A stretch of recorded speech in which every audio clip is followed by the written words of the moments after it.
Cheers. What's going up? on, JonMikel. Fellas. Biz Nation in the house. What's going on, man? How y'all doing, man? We're doing good. We're doing good. How you feeling? How you been? Oh, good, man. Close to the holidays. Yeah. Just got through Turkey Day, getting ready for the old Santa Claus come down the tree or the chimney. Oh, yeah. Dude, the other day I was going down I was coming back home from work, and this was like a couple days ago. I was just thinking about you being on the podcast, and I was like, dude, remember the Boom Boom Room? Oh, dude. The Boom Boom Room, dude. It's so What the fuck is the Boom Boom Room? legendary, man. Legendary. Okay. You ever seen the movie Start from Life? the- The yes. movie Life of Martin Lawrence? And, No, I hadn't seen that. Good. and Eddie Murphy. He talks about good. like they're dreaming. They're talking about like the most like They're what both- their they're both dream in place prison. is. And he's like, it's the boom boom room. And it's like this magical place they had. Yeah, because they're both in prison, doing life in prison. Yeah. Okay. And they're like sitting there, like just kind of talking, like before they go to bed. And he's like, "Oh man, y'all wouldn't believe who's down there at the Boom Boom Room tonight." And they would call out somebody, you know, and Right. like, You know, would they all create got their this- eyes closed. create They're this just little dreaming. fantasy You know? Yeah, you could okay. enjoy. Yeah. But then it would cut over to the actual Boom Boom Room, like what they pictured it. Oh, being. okay, cool. So that's where the Boom Boom Room came from. But Dude, the Boom Boom Room was a bunch of kids with a complete dream of wanting to have like our own hideaway, hangout, like kids. Yeah, like, you know, right, just, yeah, I it got didn't you. matter if it's like on the corner of your property. You just went and laid some like cardboard boxes or something. You know, it was like the Yeah, guy's there spot. you Like, go. come on, meet me at the spot, boys. Yeah. Like, He's going to the Boom Boom Room. well, we went out there and we built like a 6x5 up in a tree, like 8 foot tall was the base of it, and it had Half a walls. mile out, house, right? yeah, from the house, and we were gonna make it like a deer hunting thing, and you know, quote Yeah. unquote. But we really wanted to hunt out of it. But in a sense, like we started building it, and we were having so much fun, like you know, all the neighbor kids, you know, Right. And as it went on, we know, like you said, we started dreaming, and we're like, dude, this place is freaking awesome. Well, we used to always like when my parents were like, they wasn't about that shit having like 5 kids in the house. My mom and dad's like, you pick one friend, and you need to do chores all week. You know, Right, like, if and Sean then- wanted to and come then maybe over, you I had come to be over. good at school, Yeah, clean right. the fucking house, and my mom would be like, look, there's 4 boxes of Hot Pockets, 1 bag of chicken nuggets. That's it for you fuckers. Like, Yeah, that's- right. y'all not gonna be stinking up we in on a my motherfucking house. Y'all not gonna budget. be eating Yeah. all my food. I want to hear y'all playing games all night. So you know, for if we all like, you know, if Chris invited somebody over and then I had somebody, or maybe Josh or whoever, because we always want to do like big football games. We'd have a group of kids, and you know, Yeah. so we went down to there and we built this one add-on. We spent the night one night down there, late, young, and you know we're at this age now. We're not 10, like we're growing up, you know. Yeah. And dude, we had so much fun. We just kept getting more stuff, just building onto it. That was our way to hang out with each other, Yeah, like, get right. away from our parents and smoke cigarettes Yeah, or right. go down there and play do music. shit we weren't and supposed just, to be doing. Yeah, shit for we sure. were I supposed got to be you. doing, I like got you. young, like you Just know, being kids. dude. Yeah, I got you. and just hanging out with everybody. We'd go there and we'd play like music, you know what I'm saying, just like doing our own Party thing. a little bit. Have Yeah, a good time. that's right. And it just started growing. By the time this thing was built, it was a total of about 9 foot wide to about 60 foot long. It's a big ass tree house. It was a big ass treehouse, dude. It was almost They like a had, single wide trailer in the tree. Didn't But we not have, only like, that, it went sofas to and stuff up there. we had 2 king size. We had a queen size and a king size bed in it, and then in the back room at one point it had like seats that come out of a van. It went 2 by 1 by 2 that wrapped the whole the back coolest corner. treehouse, Y'all, man. y'all ever We fuck took anybody in there? We took we took car batteries. There's a junkyard like across 29 from our house. We went out there and took car batteries and like lights and stuff out of it and wired them up. We had like power out there, you know. And You didn't answer the question though. I mean, the boom boom room. They called it a Boom Boom Room for no reason now. Like I said, we were at that age, man. It was but Damn, man, man, we the floor is literally gonna fall we literally through. grew that thing, you know, like 3 stories tall by the end of it, and Right. it was amazing, man. And while we were younger, you know, it was cool because we kept it clean. It was so much nicer and all, but. You It know, as you smelled get like older sex. and, you know, you start drinking a little more and, Yeah, you know, right. we get a little bit, you know, You're a little rowdy out there. God dang, man. Loud and rowdy. And I'll never Yeah. forget when we were like, we tried to go back, like summertime came, so we stayed at the ponds to fish all night. We'd set up like a table out there, and we'd have fishing rods and water, and we'd play beer pongs, listen to music. Right. Everybody had to bring like their own lawn chair. Oh shit. Okay. My mom, like I Yeah. said, my mom and them, y'all ain't coming to my house smelling like a bonfire, stinking up my fucking house. So y'all fucking made it. Y'all fucking we'll build a trailer up in the sky. Bring a blanket. Well, even then, you know, at the pond is, but you know, we abandoned that place for 2-3 months, and we went down there, and it was like, dude, this thing is like rank and just old. And I'll never Right. forget being like, It had to hurt a It little was the bit. final day at the Boom Boom I'll Room. never forget because like all the younger kids around the neighborhood were going down there and getting hurt, like Oh, because it shit. got where it was like unsafe at falling this through. point. Yeah, It was You just gotta a think legendary monument Yeah, I at think that this point. was it was like year 4 on this thing. Yeah. You know, so I mean it wasn't like structurally built to be. Yeah, it's like, like Yeah. getting rained on and mildew Yeah, and shit. Yeah, Smell like so it was ass. time, dude. You know. Yeah. And I'll never forget, we went down there and we knocked out some of the braces under it, and and it was just Just like, collapsed. and right, they're still like, probably in like 1,000 years. Pulling whenever out for the they're homies. looking, they'll go down there and find like, Man, like pulling out ancient for the artifacts homies. of it. Oh damn. They'll find some Four Loko cans. Oh, dude, You Four know, Locos. candles. goddamn. We had to live. We didn't have for the earliest time. We didn't have powers. We had candles, man. We're just Yeah, a bunch right. of kids, Yeah, man, a bunch of living in kids the having moment. There you fun. go. Yeah. We would be like, get all the food you can. Like everybody would bring gallon jugs of water. Like if we didn't have sodas, we'd get water. And James Wortman, his dad and them done band. So they had like tons of leftover stuff from like snack, like Oh, snack, shit, yeah. like the I snack got you. concession stand or whatever. So we'd So have you boiled steal it. peanuts, funnel cakes. Well, no, they're going to throw it away. And James, Yeah, and right. guys, like they're like, He's like, hell yeah, we take this shit to the Boom Boom Room. We would have all this shit. Fucking Get Boom down Boom there. Room, man. Fuck yeah. And man, it was just kids That's living in the crazy, man. moment. That's what's up. I wish more kids done Stuff like that. Yeah, right. Stuff like that. Like that's something that like I'm all for. Like if my kids want to go all the way and Yeah, let them and do I that know they're shit. gonna leave a fucking mess and Be just creative. dude. They done it last summer. They threw a fucking can of Chef Boyardee in the fucking fire and it sounded like a bazooka went off. And they got like freaking nuked with hot lava, Fucking ravioli. beefaronis. But they were so tickled and had so much fun. Like even though they had like burns like on, they were just Yeah. like, dude, this is It was so amazing. hilarious, And we, yeah. Kids being kids. Yes, you don't exactly. see that we went out there and anymore. actually had like they didn't pick up all their crap, and I was like, I had no problem. If that's what y'all want to go do, like, Right. I'll let you slide on that. Dude, what's some of the what's the first thing you got fucked up on as like that young? Because we all drank when we were that young. You shouldn't drink when you're that young, kids. But seriously, though, the first you know thing. how from where I am is a bearded whiskey drinking man now to my uncle came over. My uncle, that uncle. Yeah, He came over and I was like, "Do you want some alcohol, man?" Like Mad Dog 2020. Matt Border was there. No. I had smeared off ice red caps. Oh god. And the black ones, the black cap ones. And dude, I'm young, like Any alcohol is good 13, alcohol. 14. Well, back then, just like, wanna get back fucked then, up. you didn't want to Yeah, drink right. beer. You weren't going to drink beer. You were trying to drink something flavored. Four Yes, Locos, Mad Dog, yes. smeared off. Like, Yeah. come on, man. He's like Kool-Aid. Yeah, beer was too fucking much. If you can sit there and eliminate down Budweiser at 12 or 13, you got a problem. yeah, you tough. It's gonna be a long You life. tough. Yeah, it's you gonna be it, a long. it might not be too long. It really might. It might You're not be probably too going long. to peak at 16. Like, You're Yeah. gonna be a bad motherfucking junior in high school. But we asked for some smeared off, and we went there, and he was gonna give me a 6-pack. He come up to the car, I was like, "No, dude." I was like, "I gave you $31 because it's me and Matt Border, Yeah, like, right. we had cigarettes, and it's like I want every big bottle you can get me. If that's the most you can get." My uncle was like, "Fucking, all right, I hear you. I try to bullshit him. I hear you, yeah. nephew." Yeah. He comes out there with like 9 big, tall, Oh no. glass bottles of different smeared offs. And, He was like, I'm gonna fucking teach these boys a lesson. what was this, like 9th grade maybe? And we went and stayed down there that night, and I drank 2 of them.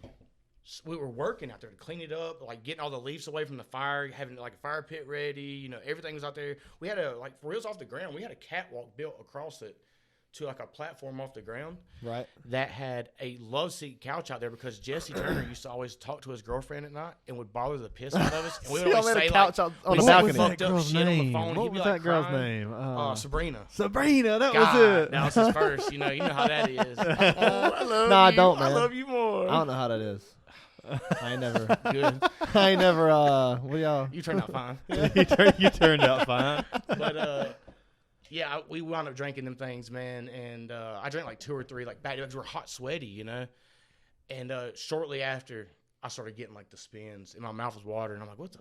What the hell is going on? And then I was trying to drink water. And Matt this time he's wild, And I'm like, yeah. dude, I'm not on that level. And shortly after, passed dude, that level. I started puke. I climbed out to the edge, out the door. I laid out there no. on my side, sweating, just it felt staring so at the sky, good, spinning. Kept falling in and out. And I finally wake up that night, and I'm like, dude. Like, I don't want to do this anymore. The next day comes around, we had James and Bobby Grizzle. Oh, shout out. That I'm pretty sure it was Bobby Grizzle that came. His name dropping like And- a motherfucker. You're at that age, you're like, come on, bro, drink with us, with You us, pussy, come on, Yeah. man. You don't know how this So feels. now we you got can't like hang. 5 hot ass smeared offs that's been sitting down there in the corner, like, No. drink them with us, boys, And you ain't got a hair on your ass. I think almost everybody after that first bottle was puking. Naturally, because they were at that age. Bobby was dipping, and dude, I've dipped 4 times in my life, and I puked 5. I wonder what that guy. Oh God, dude, I'm just not built for that, man. Yeah, I'm not. Remember at football practice that? Oh yeah. Back in the day, I was dipping and doing weightlifting with Cody Lambert and them, and we come out for our second set.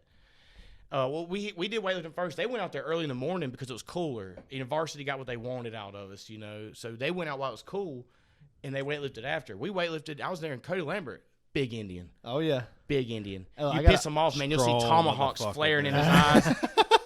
Fucking wild. Shout out Cody Lambert, man. He's he's a good friend. I got a challenge for the viewers. Every time JonMikel name drops, you got to take a shot.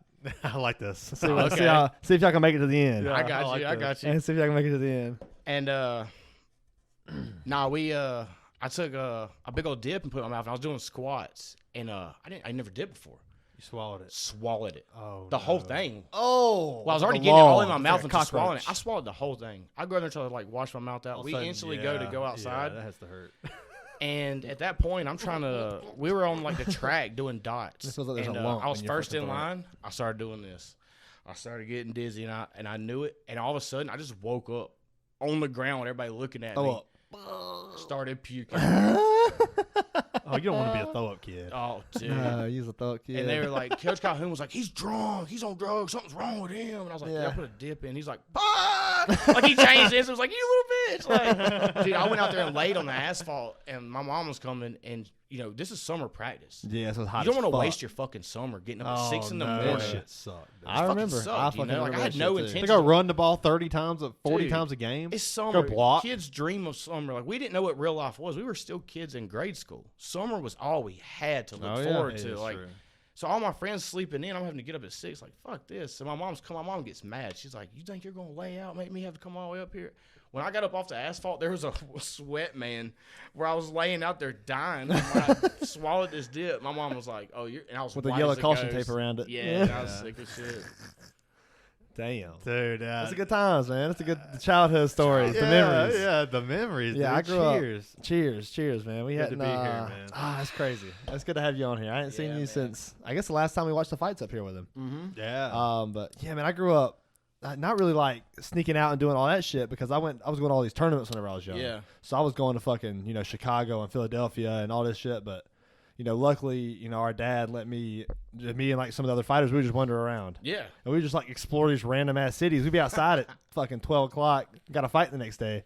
But that was kind of our advice of getting out and I mean, how was that though? Being that young, the only time I've been on a plane was when I skydived. Dude. I've never been on a plane. I've only been to surrounding states. I've never been across country. I just been the neighbor state. So at least for me, it's always been a strange feeling to once you get on that plane, you're like, but yeah, we're not gonna crash. But there's but to go see other parts of there's world out there. You ever think like that? You ever think like that deep? And you're like, holy crap! It's not just insane. It's just not the beach and the mountains of South Carolina, North Carolina. There's stuff there's different everything the terrains. It's just oh yeah. Yeah, doing that as a kid, man. Especially because we started off driving all these tournaments because it's just so expensive.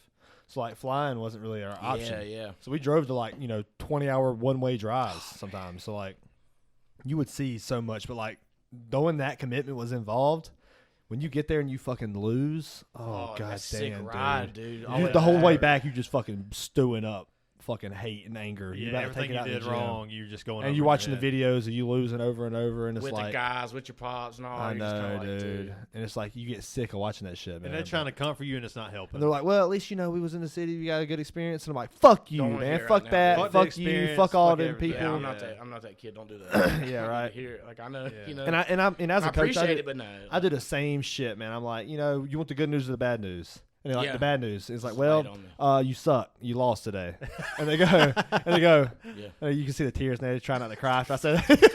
and they're like, what's the good news? And I'm like, we in Washington, D.C. We in Italy right now, man. Let's go we're going to have a good time. We would great people we can train with still. We can learn so much. That is awesome, man. So it's cool as fuck, man. We had a karate tournament today at the Palmetto Middle School.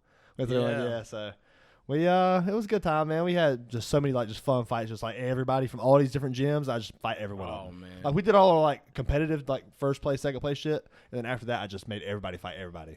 Dude, so when you're young like that, I feel like your parents always said it builds character, and all this stuff, and you're like, fuck character. Character. I'm lost. Like, you don't see it that way. I'm a winner, man. But when you get older, you're like, oh shit, that kind of did build character. But it teaches you lessons. It does. Yeah, because like when you enter like a tough moment in the day, you kind of go back to something like your grandpa told you, or like your dad told you, your mom told you, to kind of like help you. Right get now, out of that negative state of mind. So it's always interesting. The kids don't notice that early. Building block in life kind of relates back to what Chris's podcast was, where you talk about trying to help these kids like go do it.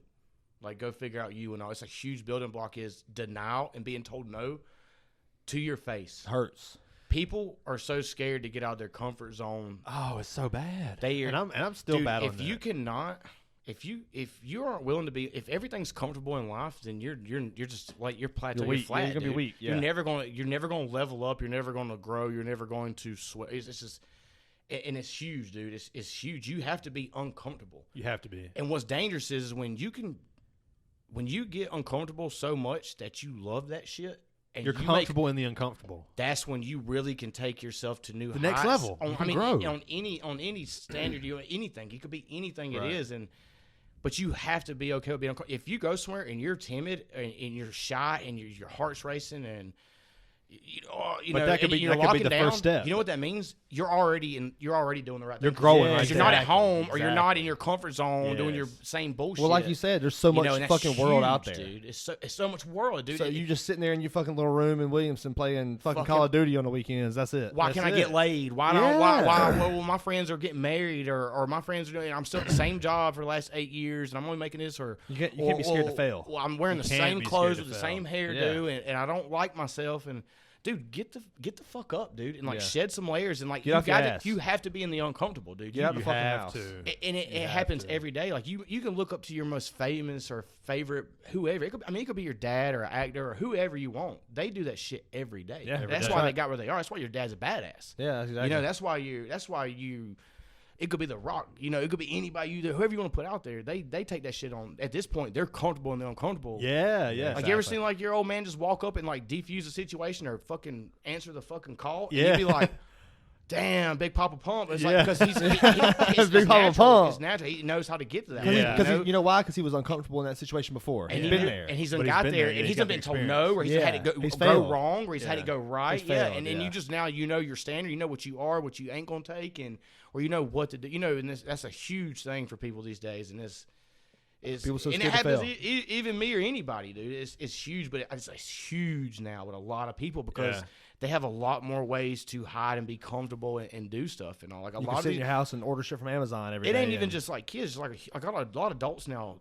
They're not being told no to their face, being told no through a laptop or on a phone or something. You never had that. You ever been so fucking sweaty and your heart's racing where this is not like. It's almost like, why the fuck did you say that? Like, denial is hard. Yeah. It's harsh, dude. So. I pass one now. So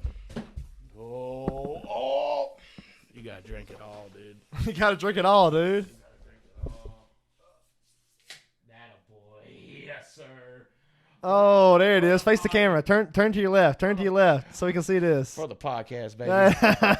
Hey. We party fouling fucking 18 minutes in this bitch. You got to pay the price sometimes. You got to pay the troll toll. Hey, can you pass me a beer though, for real? Got to pay the troll toll. Hey, but for real, I do need another one. That's a sharp-ass corner. Oh, man. It landed on the worst spot. The worst. I'll be right back. Go for it. Oh, goddamn. But yeah, man, people are so scared to fail. You can't. You're gonna fail, dude. Man, that's you're gonna fail, dude. That's and it's huge, man. People, dude, they expect so much of their self, and there's so many other people or the world and all this. It's just like leads on so many lies and so much bullshit that people are scared to take that leap. Yeah. And ultimately, at the end of the day, dude, if you're not happy with yourself and you're not achieving, or if you're stuck in the same spot, or you can't get fucking laid, or you have no fucking hobbies, you don't want to go work out and all. Dude, there's nothing else to tell you. No doctor's gonna fix you. Your mom and them can't talk to you no more. Go do it. Go out there. Fuck up, bro. Go talk to some new fucking people. You don't have to get up running, dude. But the next day, go try. Get on your phone and start scrolling through gym memberships and be like, dude, this place might be like me. It's not as huge and all, but maybe I could get in there and start doing something. Exactly. Or maybe like, dude, I'm not maybe I don't want to drink, but I don't never go out in public. Well, you gotta like music. Yeah. You don't like music? Well, go to one of these gaming. Events. Yeah, exactly. You love sports. Fucking go hit it. There's sports bars everywhere, dude. There's like small colleges all around here. Everybody likes to eat, dude. There's like you can go to Greenville baseball game or you go to a hockey game. Dude, do something for yourself. But if you don't give yourself a fighting chance, you'll never see results. You got to give yourself a fighting chance. If you're depressed or if you're miserable or mad or anything, if you don't give yourself a fighting chance, if you ain't getting up, if you want to lock yourself away, that's fine. But if you don't want to get up and instead of being inside all day in your same stinking ass gym shorts because you ain't changed, you be farting in them. If you ain't at least gone out, if you ain't walked outside that day to go check the mailbox, you're not giving yourself a fucking chance. So you got to start somewhere. I'm not saying get up and rule the world, but you got to give yourself a fighting chance on anything that's impacting you. Yeah. If you don't apply, dude, you don't have to run, but go out and talk to someone new. Go out and fucking go to a new restaurant by yourself, man. Fuck everybody else. Do it, yeah. Because if it's you got a problem with you, go do it yourself. Or if you can't talk to people, I ain't got no friends. Well, fuck your friends. Go to the restaurant. That ain't your friend. You want to eat this pizza? Go eat that pizza. You want some chicken wings? You want a beer? Do it. Just go do it, man. Yeah. Like exactly, it's huge, man. It's a big thing, and man. And that's something though. Like we talk about, like the people that are uncomfortable or comfortable in their own situation. And they're like, I don't have any friends or whatever. It's the same thing with people that are like in a shitty job, and they're like, like, man, I'm so tired of being here. Oh my God, it's so miserable. I want to go do this. I want to go do something. Fucking do it. Go do it. Jobs are a huge vacuum. Dude. I say this every day. They're a huge vacuum. It happens all over the world. Yeah, that's why nobody's. That's why there's less people achieving their dreams. And I say this to my friends and coworkers all the time. Like they're like, I love the money I make at whatever my job is, but realistically, I'd rather be doing this. And I say, what are you actively doing right now to make that happen?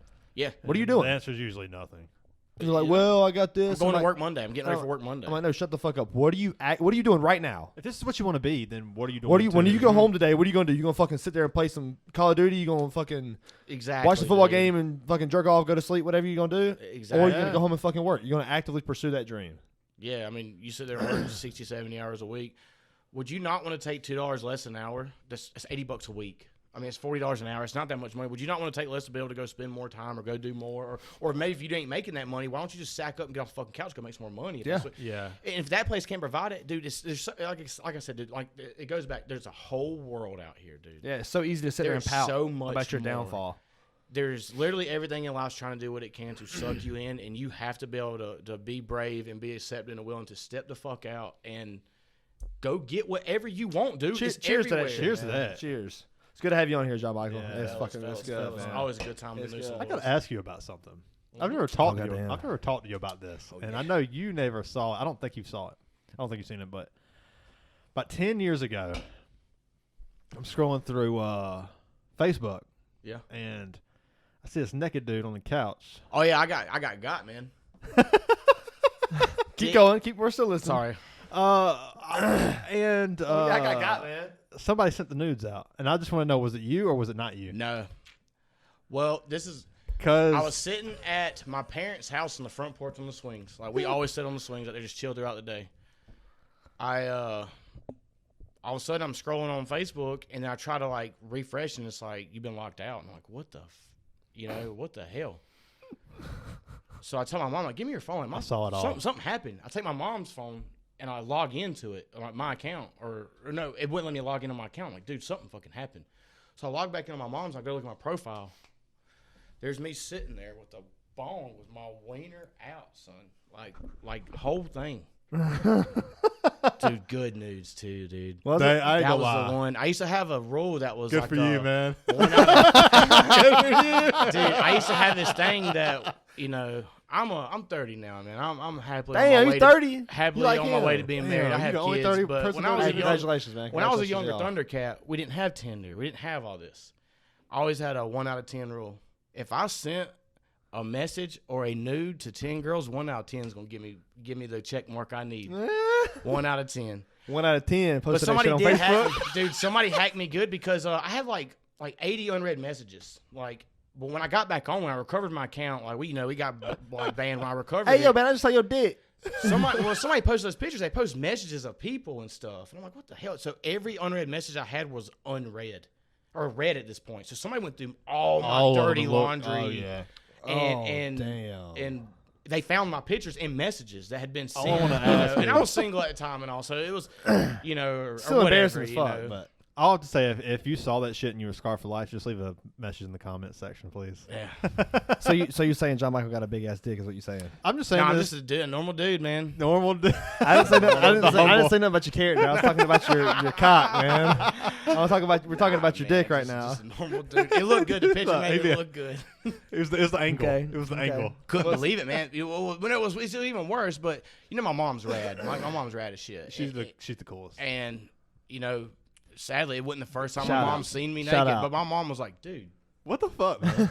Because she was like, while I was freaking out, screaming. Dude. I'm Oh freaking my God, out, dude. me. I'm upset. Bro, I got my beehole out on live, basically. There was I had some to shots, spread. dude. Dude, you sent a picture of your asshole? Dude. Like, yeah, you going to tongue this later, ain't you? Dude, Talladega Nights, I was full spread, dog. All right, so we talked about this on the last I can't podcast. get those images out of my head to this day. That was 10 years ago. I don't know if I know, man. I don't know if you listened to last week's podcast, but we talked about sending nudes, and Sean gave some advice to the kids out there that are sending nudes and said, listen, if y'all going to send some nudes, don't put your face in there. That's huge. Don't. That's Don't just put your face 101, News 101. You Not know that you should be sending them, but if you do, if you're stupid enough to send them. Something I'm super intrigued by is OnlyFans.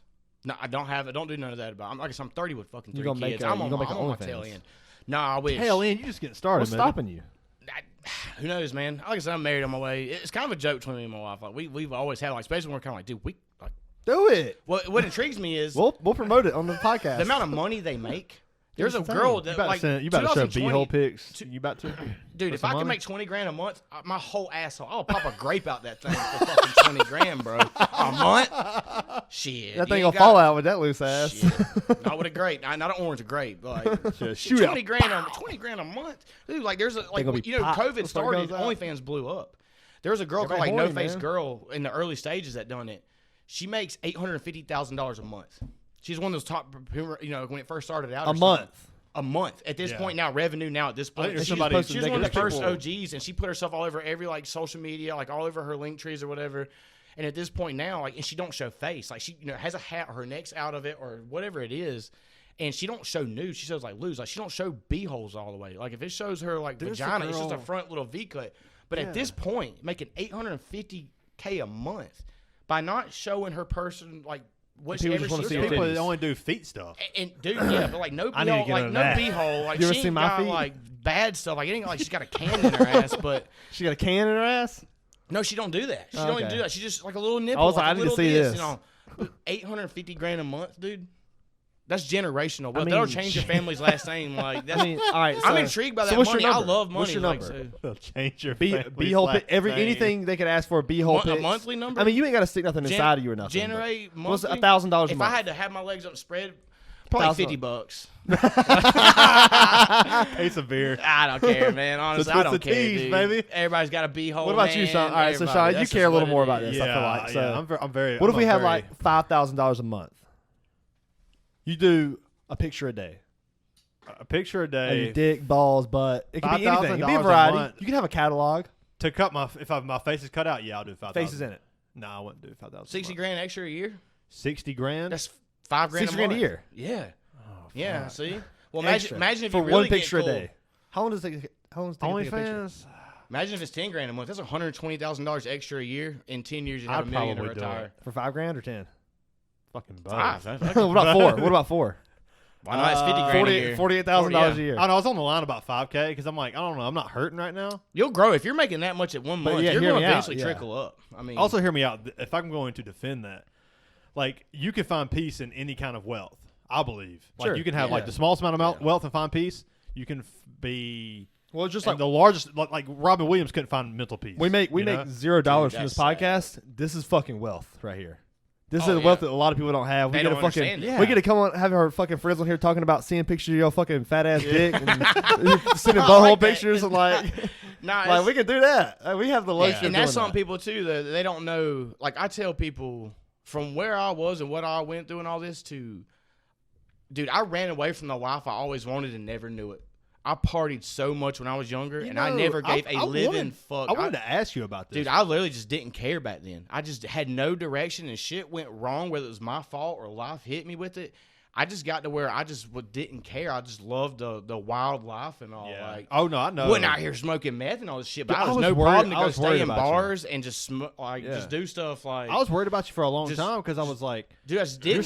You were such the party guy, and I got so absorbed in it, and I loved it, dude. That was all you were was the party guy there for a while, and then I always felt sorry for myself. Like I'm never gonna be shit. My family, I ain't gonna have nothing. Like I ain't got no major. I can't afford college, and right. You know, it's that transition out of high school to life, dude. It's like 4 or 5 years. You don't know what the fuck's going on. People's getting on the spaceship to go, and you're either stuck, grounded. It's like, dude, you need to get on a boat, a bus, a rocket ship, something. Like, dude, you gotta change your fucking habits. And you know, and something so clicked much for you, happened though, dude. Something fucking clicked for you.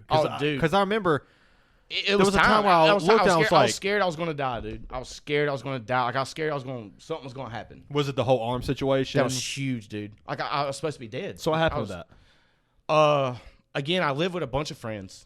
Like, we lived, 10 kids deep in the house. Like, we were all wildlings. Like, we all had jobs, but we did whatever the hell. And I was right. At the time, my parents' relationship when he was crap. You know, my dad's my stepdad, but he's my dad. But for years, we never got along. He's a hard-ass dude. He's a dickhead, soul and soul. Talking about Jimmy? Yeah. And to us, and like I said, like we talked about earlier, coming back now, looking at it now these many years later, thank God he was as hard as he was. If he let me do what I wanted to do, you would have went crazy. I would have been dead. I've been a next level person that's always took it to the next level. To the next level on everything, you know. And thank God, you know, he didn't do that for me. And he was hard on me. Now, it was hard on our relationship for years. I'm sure. Once I finally become a man and grew up, and even at that time, like when I had my first child, I was still a piece of shit, dude. Like I wasn't ready to take on. I only cared about myself, and I didn't even care about myself. I was just like, fuck it. I'm tough. I'm built for this shit. I don't need shit. That's how people go down the road and a lot of people's not built like that, dude. Yeah, for sure. Like that thought process. And I'm blessed, dude. I hate hard drugs. I would never do stuff like that because I've seen so many of my family members and friends deteriorate and friends just die. Me too. I've seen, when I was younger, I've seen people that I thought were role models, like badass dudes, like badasses, big, strong cars, just like energy when they come in. Like when I was younger, and you know, now I'm 30. I've seen these people when I'm 10. They're dead, or the ones that are alive, they're homeless, and they're like just like no teeth, shriveled up, like a fucking zombie, dude. It's like, dude, back in the day, you were a fucking badass, dude. Wearing a gold chain around your bracelet, you know, had a wife beater on, you know, pull out a wad of money, just killing brand new Dodge Ram, you know. It's like, dude, you know, that was me when I was 10, but. No, it got to a point, dude, where I knew, like I said, I was running away from a life I never knew I wanted. And I never wanted to have kids. I had my first child, couldn't believe it, was stunned and devastated as a young guy. I was like, oh, my life's over because all I want to do is party. I can't do it now. And it took me so long to get over it. And then when I found out I was having Nova, that's when it was like. That's your second, right? That was my second daughter. I have 2 daughters and I have a stepson. And I love it's my only guy. As a man, you were guys, dude. I'm a sports guy. I'm a hardcore guy. I'm a Southern guy. Fishing. I love it. I want a son, but I got John, dude, and he's my guy, and that's all I needed. But you know, when I had Nova, Jonathan come along too. I said, "Holy shit! I'm about to have my second child with 2 different people at this point," and I was like, "Holy, this is bad. Like, what do I like?" Me and Crystal had been together, we've been together for like years. Yeah. You know, it's like, holy shit. I was like, she's perfect for you. Yeah. Dude, she knows, dude, it's a joke, but like, she's like, just like my mother in a way. Like, she knows. You know, there's a saying she does so good at like keeping me in. There's a saying that men gravitate towards someone who is like their mother. 100%. You like, Heather has dark hair, Mom has dark hair. Gabby has dark hair, Mom has dark hair. Yeah. You know, and it seems like Crystal seems like someone. I'm a mama's boy, you know. My mom, you know, my stepdad. My real dad's a different story, you know. My mom and my nana raised me majority of my life until we met my stepfather, you know. And then, like I said, I fought with him for years, and that could probably be a reason why, you know. It's like, that's my mom. Like, I don't even know. I don't care, you know. When I was younger, Yeah. You know, and my mom was my world, you know. I love her, you know. And but Crystal's that dude. I promise you, at the end of the day, like, if I needed anything, or if I were about to die, or whatever it was to come down to, that's my person. Yeah, she would do anything in the world for me. Like, and that's not like a dickhead way. Like, she'll do whatever I tell her. No. At the end of the day, there's a lot of people out here that want a super fine woman that makes $1 million a year and all that bullshit. But dude, at the end of the day, what happens when you get sick and you can't be a provider? You can't be a man. Yeah. Like, what do you do when something happens to you and you are physically unable, or you are financially unable, or you're mentally unstable, and something happens and your back's against the wall, like I don't, like when you're left like as a man, that's huge in the world. Yeah, who do you want in your corner at that point? Yeah, you want somebody who like. Corner? You don't want to see their back too. Like the back, they're all world turn their back on you. You don't want to see your partner walk out and you see their back. You want somebody who's like, I got you, dude. Yeah, right. You want them to have your back. They're gonna struggle with you. As a man, it's your job to step in front. She's got to have your back. You don't want to see her back because she's gone. Yeah. So you're, and it's huge with men around the world. That's something people don't talk about. That's dead serious. If you find the right one, dude, like you said with wealth, you're rich, and that's something like I said. Like I ran from so much, but dude, to have these kids, like I have a purpose. It has nothing to do with me anymore. Nothing matters for me. Like I don't give a shit. Yeah. Right? I love Baltimore Raven football. I love South Carolina football. I love grilling. I love drinking my beer at home safely where I belong. I like doing a little hunting, fishing. I like me, But love my kids, me some me. Can we go back? Can we go back to the Ravens football? Because that's the only one I heard that like kind of made me like almost throw up in my mouth. It should, man. It probably should. Well, all I gotta say is you got all these Ravens players on your fantasy team, and you got Big Trust got his ass bust last week. That's all I gotta say, and that's why. That's exactly why. Decimated by injuries, dude. Decimated. I mean, I won the championship last year. Let's go ahead and put this on the pod. Okay. Y'all know that. I Y'all lost know who to won. him, You did. I won my other league, the money move. league, so I was in both. Well, it got me into this one. I told you I was like, I need in. That's right. And it was time. I come in. I mean, I took off strong. Yeah. Took off strong. Lost a couple, but then when you go trade Aaron Jones and Joe Burrow. At the time, it was a bad Joe Burrow for Cooper Kupp, and I got one game out of Cooper Kupp, and he's out for the year. And the best part is I was bitching. I was like, well, how the fuck did JonMikel or Chris accept that trade? But it makes sense because he has Stephon Diggs, Cooper Kupp, he sure. has DK Metcalf. He had a load of, like but he had Samuel. no QB help. He had Matt Stafford, but he was dependent on. Yeah, true. What a fucking fall off. But Dude, seriously. And then you lose Mike Thomas. Then you lose. Well, hell, he never really had Mike Thomas. What's the other guy? He's such a noob. I hate him so Allen bad. Robinson. Allen Robinson. I'm so glad Baltimore. I drafted him out of the league too. What a fucking dud. Hey, get your money, Allen Robinson. But that shit. Yeah. He killed me too. And it just happens. Then I lost Chris Carson as my starter. Luckily, I was smart enough to take Kenneth Walker back to back because I knew you got to have. There was some skepticism behind. You have to have it. You got to be the guy. If you're a main guy, dude. No, you didn't take Chris Carson. You took Rashad Penny. I took Rashad Penny. That's what I meant. Yeah, that's what I meant. Chris Carson was the old guy. He it makes did. sense. Yeah, we follow him. But dude, he was running the ball good. Dude, if you're a starting back in this league, you're gonna put up something. Very few teams, very few players, but like the Samaje Perine pick. I picked him up for 2 weeks, man. He fucking squeaked me by one of those weeks. I had him and dropped him. I dropped him this week, and I don't like it. I'm gonna cut that Mixon's out. back. Mixon's back, dude. But I don't know. I don't. Yeah, I don't want to make. I don't want to turn this into the Fantasy Chronicles. Yeah, but dude, it clicked for you at a certain point, and I remember going, man, I'm so proud of that dude. Dude, it really the did. way you clicked, you realized what you were doing, and you fixed it. I will never forget the day that it all felt like it was one side or the other for me. I would tell you the dead honest truth.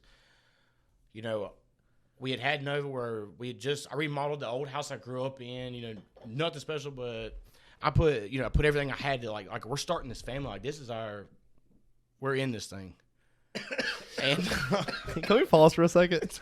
Did Sean just throw up in his mouth? No. I swallowed my beer wrong. Tried to cough okay, it up, all I heard was, and I hear. Oh, okay. No, so you didn't throw up in your mouth? No. Okay. Because it really looked like it did. I swallowed the beer wrong, and I was like, I'm about to cough, but I still had a mouthful of beer. And you can't cough with a mouthful of beer, so I had to. Right. Okay, sorry. So you said the day that you realized that. The day I knew that I needed. The day I knew that it was either going to go gray or go bright. Like it was dead. Like, I was having a hard time. Like, having 3 kids in the house, trying to have different situations with the way we have our kids and, separate relations with everybody and having our other responsibilities other than myself. Like, my whole paycheck every week was just going to provide for bills and groceries and clothes and shit and just everything. Like, I have to have more responsibility. There's just so much kids just having while you're doing shit and you're just kind of like, and that's something that, and it was so hard, dude. Like, it was hard on me. And, I remember going up, like I was having a bad time dealing with stuff, and Ladybug. Oh man, let her float. Keep going. Sorry, just bothered me. And I remember I was going through some real bad depression stuff. Like I quit smoking, like cigarettes and everything, and I was just kind of like, you got to go to a job you don't like. You're doing what you got to do. You're stepping up being a man. You got to put the fucking bread on the table. Bread on the table, baby. And it was just so much transition from what I was doing 8 months before that. And, you know, you deal with shit. I remember going to my parents, like, I need help.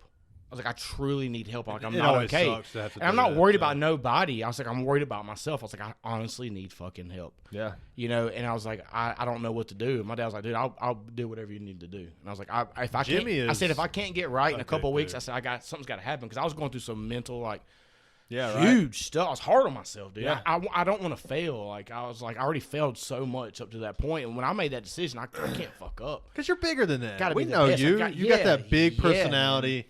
You know, big body. You got to, man. Big energy, man. That big energy. That big dick energy. Yeah. That's what I'm saying. I just. We going back to it, man. No, man. Give me like a measurement with your hands, Sean. Say win. Say win. Oh, God. Damn. That's a double-sided. Put it in both ends. It was No, it kind of turned like after. I think once we made it through that Christmas. And like I said, dude, having kids, you guys don't have kids. I'm going to tell you something. When you have kids, there's a switch that gets put in you as a parent that you don't ask for. Game, baby, you don't want to. Hey, man, more applause to you, dude.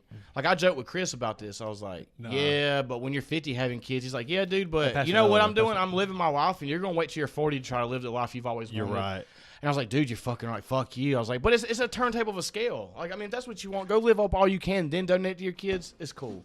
But I had my kids younger, and you know, me and Chris will joke, hey, at 45, shit, you know, we partying. Yeah, well, you better figure it out. And for us, you know, I joke all the time, too, is that, you know, I wish my girls were ugly as fuck. Even Jonathan, I wish my kids were ugly as shit.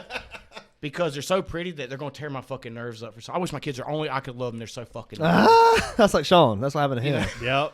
But I wish that. He actually pays Heather for her to be with him. I'm blessed, man. But no, it was a point where now I had to make a decision, and I dug so deep. And something I always say is you can lie to everybody. You can lie to whatever. You can fake whatever. You can do whatever the fuck you want. But at the end of the day, like, you ever been in the shower? How much stuff do you talk to your head in your head? Yeah. Like, you ever been in the shower? You make get up in your scenarios. Yes. You make up scenarios like if I was in a fight. If I was in a fight. What's up? Yeah, or I'm trying to rule the world. If I got, you know. If you're ever even going through it hard, sometimes you'll go get in the shower and you just like hold the wall and you damn these bills. Like, dude, I'm fucking tripping. You just stand there and the water's just fucking running in your face, like but your eyes are still open. Yeah, your music video, like you see all these people. You see all these people. The train, like you Neo in the Matrix. I'm cleaning out my closet. You see all these people on my dong. You remember that shit? Yeah. Oh, funny, dude. That's some funny shit. No, I mean, you see all these people, and the best thing you got to do is, like I said, you got all eyes on you all day for whether they love you, need you, depend on you, or hate you, or don't care for you, whatever. When you get out of that hot shower, if you go wipe the steam off the mirror, that's the person you are. Not this guy looking at you or you, but you look at yourself. That's who you are. Where you're at, what you're doing. That is who you are. You need to, if you want to lie to that guy right there, because that's who you are. That's who the fuck you are. That's who the fuck you are, and that's what you put out for everybody. That's what it is, man. That's the meat sack you looking at right there. That's the meat sack you looking at. That reminds me of. And so you got to get real with yourself. So if you ever feel like it, at the end of the day, that's ladybugs flying. We just ate the ladybug. Hell yeah. Protein, baby. That reminds me of in Once Upon a Time in Hollywood, the scene where Leonardo DiCaprio, he just fucked up this fucking movie scene. He's like he's a declining actor in the movie. I don't know if you've seen it. You've seen that movie? What is it? Once Upon a Time in Hollywood. Quentin Tarantino's last film. No. So Leonardo DiCaprio is like a declining actor. He's like getting old, and he's got this role that like they're really like giving him a chance by being the lead role, but he's declining. He's getting old. Yeah. And so he's fucking up his lines. He's Matt Ryan right now. He's fucking up his lines. And he goes into his fucking little trailer as an actor, and he's fucking throwing shit, and he's like, "You gonna keep stuttering and all this shit." He's making fun, and he looks in the mirror in this last shot, and the fucking camera is like reflecting into the mirror, and he's looking into the camera. Back to the other camera. He's looking into the camera like at you through the mirror. Oh yeah. And he goes, "I swear to God, if you fuck these lines up again, I'm gonna blow your fucking brains all over this trailer."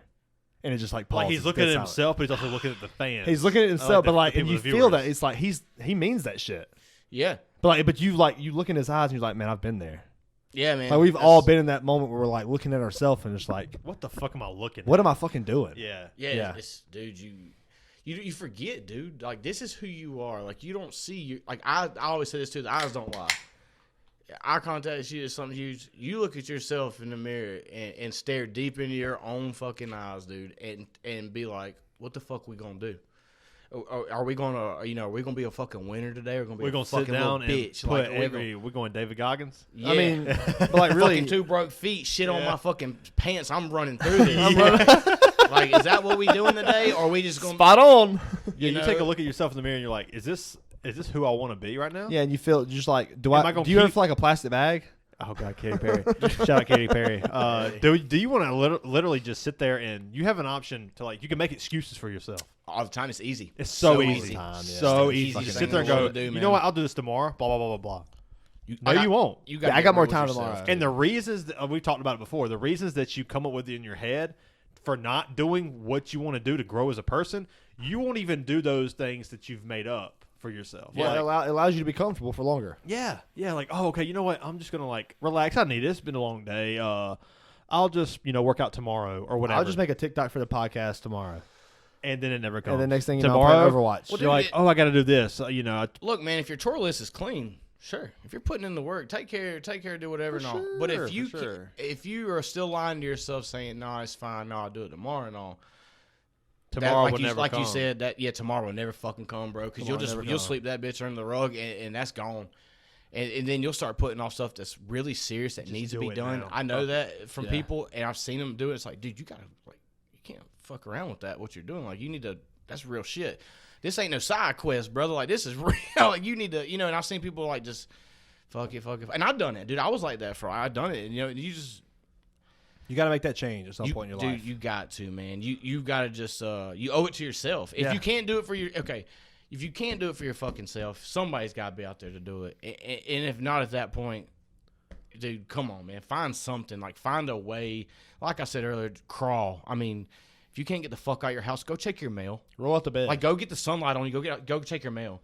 If you done drank 2 liters of Coke, or you could say it's whiskey. Like, dude, maybe just drink some fucking water, or I'm sleeping all day, staying up all night. Well, just make yourself do it. Take some fucking NyQuil and go to fucking bed before 12 and get yourself in a better schedule. Like, if you get yourself stuck in a shitty routine, you're gonna be a shitty person. Like, you've got to change and get yourself right, man. You got to set yourself up. You got to give yourself a fighting chance. Yeah. And if you don't, dude, you what the fuck, man? Don't ask somebody to feel sorry for you. If you're fighting, dude, and you can't get there, because that shit happens. Like, some shit's inedible. You can't help it. But if you're not fucking trying, don't ask for fucking help. Yeah. You gotta help yourself first. You're a piece of shit, bro. Yeah, there's only one person Nobody who truly owes you. will look after you. That's how you know if you got true friends or family, like people that love you. If you can't even get off the fucking ground, if they go out their fucking way, and that means usually it's typically a lot of something.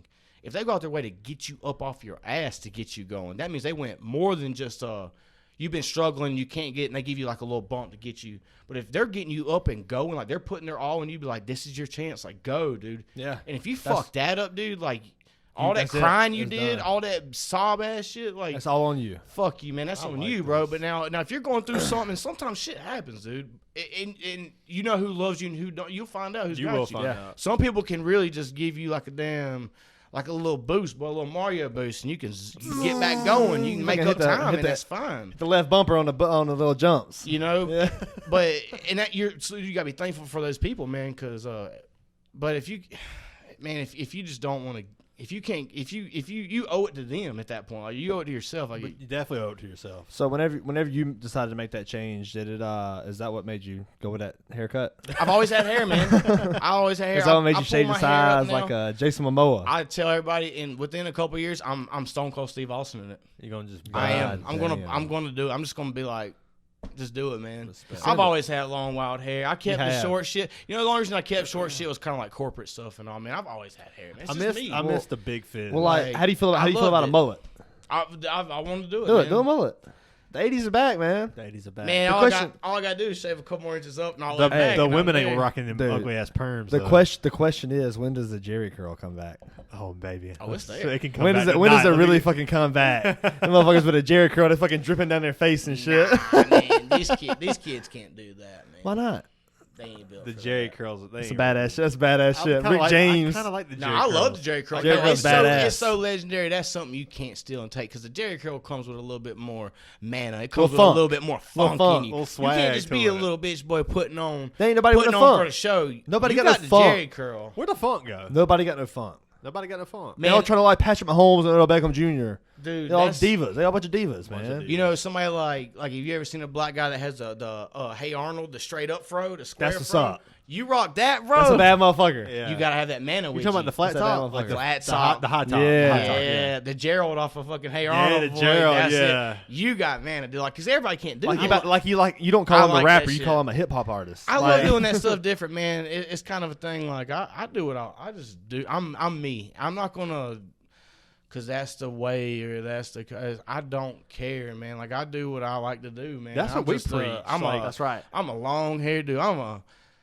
going, product of my environment, Toot man. Your own horn, I am man. who I am, man. That's just who I am, man. I'm a dude from South Carolina. Like, I guess maybe I am redneck country, but I live in South Carolina with a pond and woods beside me, you know? Like, yeah, you are where you're from. Hell, but if I'm so redneck, why would I love a Baltimore Ravens team that's completely different? Yeah, the boom boom room. I'm South Carolina, baby. You know, but I got long ass, wiry ass hair. You think I'm supposed to keep that shit as a flat top cut off and fuck that? I don't do it for nobody but myself, man. My family love it. I love it. It's who I am. It's who I am. That's what I'm not trying to be like these guys out here that all cut mullets. No, fuck that shit. That dude, I knew that kid. He's not a mullet wearing little motherfucker. I know who you were, and not even that, because people trying evolve. to fit into a trend. People have, yes, dude. You ever remember being in high school? You remember like the emo dude who wore the spiked up like mohawk? Today they would be like, that dude. I'm gonna try that. But we used to pick on people. People used to pick on that person. Yeah. But look at him now. People used to pick on the motherfuckers. Look on that shit now. But check this out. People used to pick on. Check this out. What is this? 1990? Yes. Tony Hawk's in this motherfucker. Check it out. Check it out. Okay. People used to pick on the people with the septum pierced. They used to be the freaks. That's the whole thing. Freaks used to have that shit with the big bull piercing. Dude, every gender, every race does weird. It now. Like corn fans would fucking have the piercing. Come in wearing kilts with no underwear. Yeah. But man, we want to smell your sweaty balls. Now it's the most basic white people like whoever's got the black people do it. You can call them bitches. Black people do it, man. Look at Alvin Kamara. I mean, like dudes do it. So it's like times change. Yeah, and trends change. Dude, he's built for New Orleans, man. That's him. Eyebrow piercings, got the septum. Talking about Kamara? Dude, he's built for old, Mardi Gras, dirty Mardi Gras. But that's him, man. I think he's on the way out though. I think he's just in a bad fucking place. I agree. Yeah, but when Sean Payton left, that whole place left. Went to shit. Dude, you got Andy fucking Dalton, dude. Why haven't they made the change to Jameis Winston? Dude, I said the same every week. He's the dude. I don't care if he throws 20 picks. I think he could throw 35 touchdowns. Yeah. That's not bad for a mid-grade guy where they're at. They can succeed. They got weapons, dude. You got Alvin Kamara. You got Olave took off, dude. Oh, he's a beast, dude. This draft class started off a little weird and slow, but hasn't not the last few weeks, the Garrett Wilson, the Olave, all these other guys just Christian Watson. Oh man, dude, he fucking like 9 touchdowns in like 6 games, 5 games, fucking something. Last 4 games, I think he has 8 touchdowns. This kid's really bluffing the second half and on. That's huge, man. Yeah, and there's still guys to play. There's the JonMikel guy from Texas hasn't played. Jameson Williams for the Lions hasn't played. What's his name from Alabama? Mechie. JonMikel. JonMikel, yeah, the third. I think it's John. So. Yeah, he got real sick or something early in the year. Yeah, something bad happened. He just like shut the year down. And that's Williams, fine, dude. Too, yeah. You know how the NFL is now. This could be one of the best receiving without a classes doubt, we've man. ever seen. I'm big on that. Yeah, I can see that. Honestly, there's a few draft classes. You got the Odell Beckham, the Mike Evans class. That's huge. That was one of the biggest. If we're going back, AJ Green was in that class too. No. Green was way older. I thought Green and Julio. I'm thinking.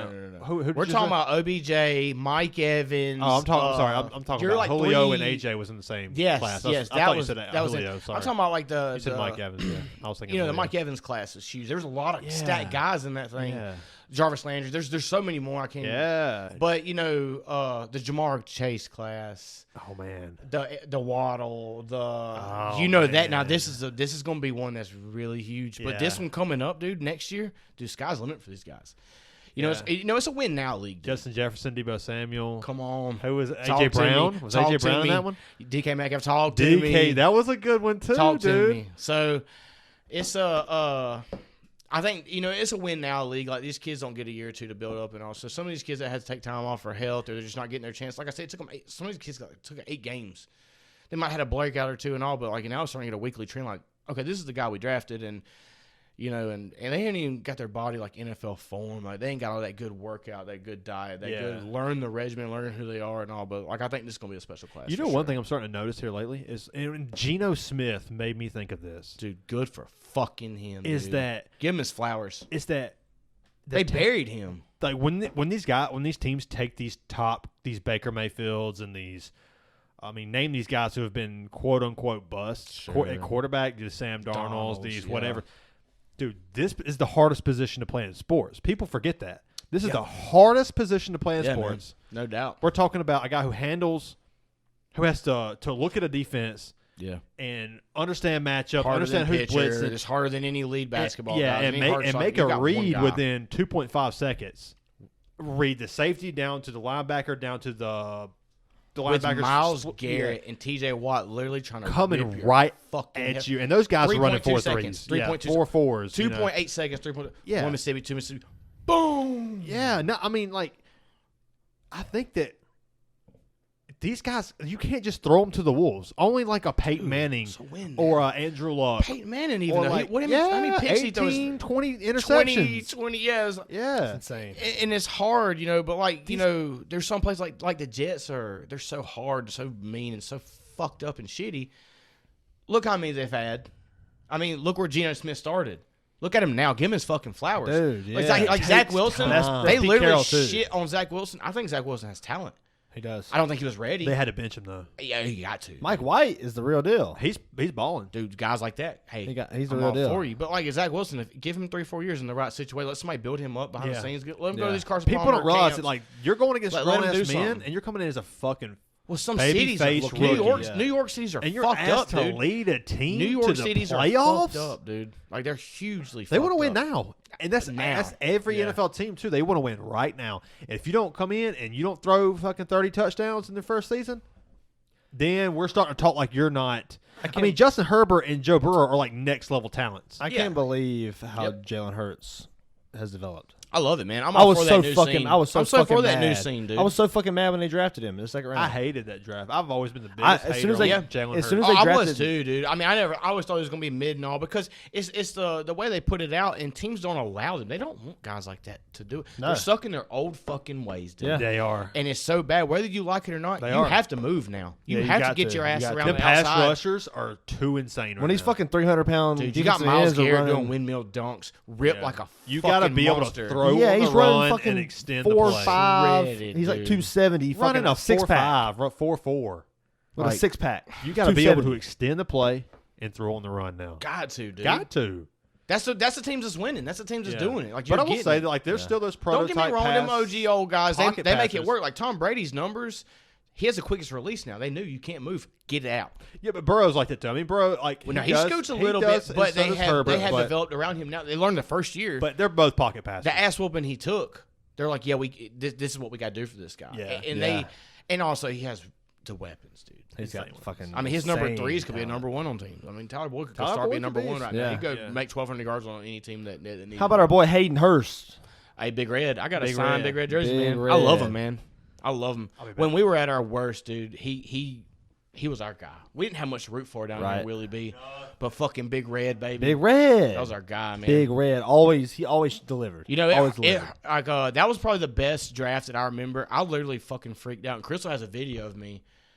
We traded so much. We missed out on DJ Moore, all this bullshit. I was fucking so pissed. We were rebuilding. Y'all need receivers. That's when Joe Flacco was dead. We were losing. We're not a team that goes 4 and whatever every year. Like we stay in it. Like we're there in it. Yeah, for sure. So I'm going through this hard shit. I'm like, fuck. You know, it's at that point we pass up on all these guys. I'm like, oh fuck. We draft Hayden Hurst out of South Carolina. I'm a South Carolina guy. And it just brings you to fucking life. One of my favorite college players, my favorite team. Absolutely. To my team, that's never happened. Fuck yeah. Yes. I'm just going, you know what? I'll take it. We could have done we needed more holes to fill, but I'm so happy. Right. Philadelphia rolls around. Hey, with 32 pick in the draft, and the Philadelphia Eagles trade to the Baltimore Ravens. What the fuck? What are we doing? I said, yeah.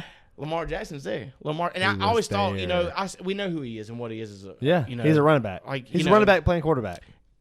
You heard it 1,000 times. He can throw the fucking ball. Dude, yeah. He can throw the fucking ball. I hate Greg Roman for what he's done. Like, fucking idiot. He can throw the fucking ball, though, dude, he can. Won MVP his second year with, 30-something touchdowns, 9 picks. Insane.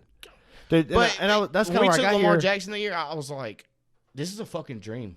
Yeah. This is a dream. They were drafts back when I was younger. When Baltimore passed on Ray Magalua that year, when it was Clay Matthews, Ray Magalua. Oh, fuck, who was the other guy from USC, Sean? Oh, God. It was Clay Matthews, Ray Magalua. They had a big Sports Illustrated white thing. dude from the Texans. Brian Cushion. Oh, dude, man. We missed out on Ray Magalua. And I was that was when Ray Lewis was at his time, And I was like, get the fucking Hawaiian that kills people. And he passed up. I remember I had so many heartbreaks in drafts. Which we drafted whatever years ago. There's some. Man, you telling me? I know. Fucking Jalen Reagor over Justin Jefferson. The fucking New England has the same problem that y'all had.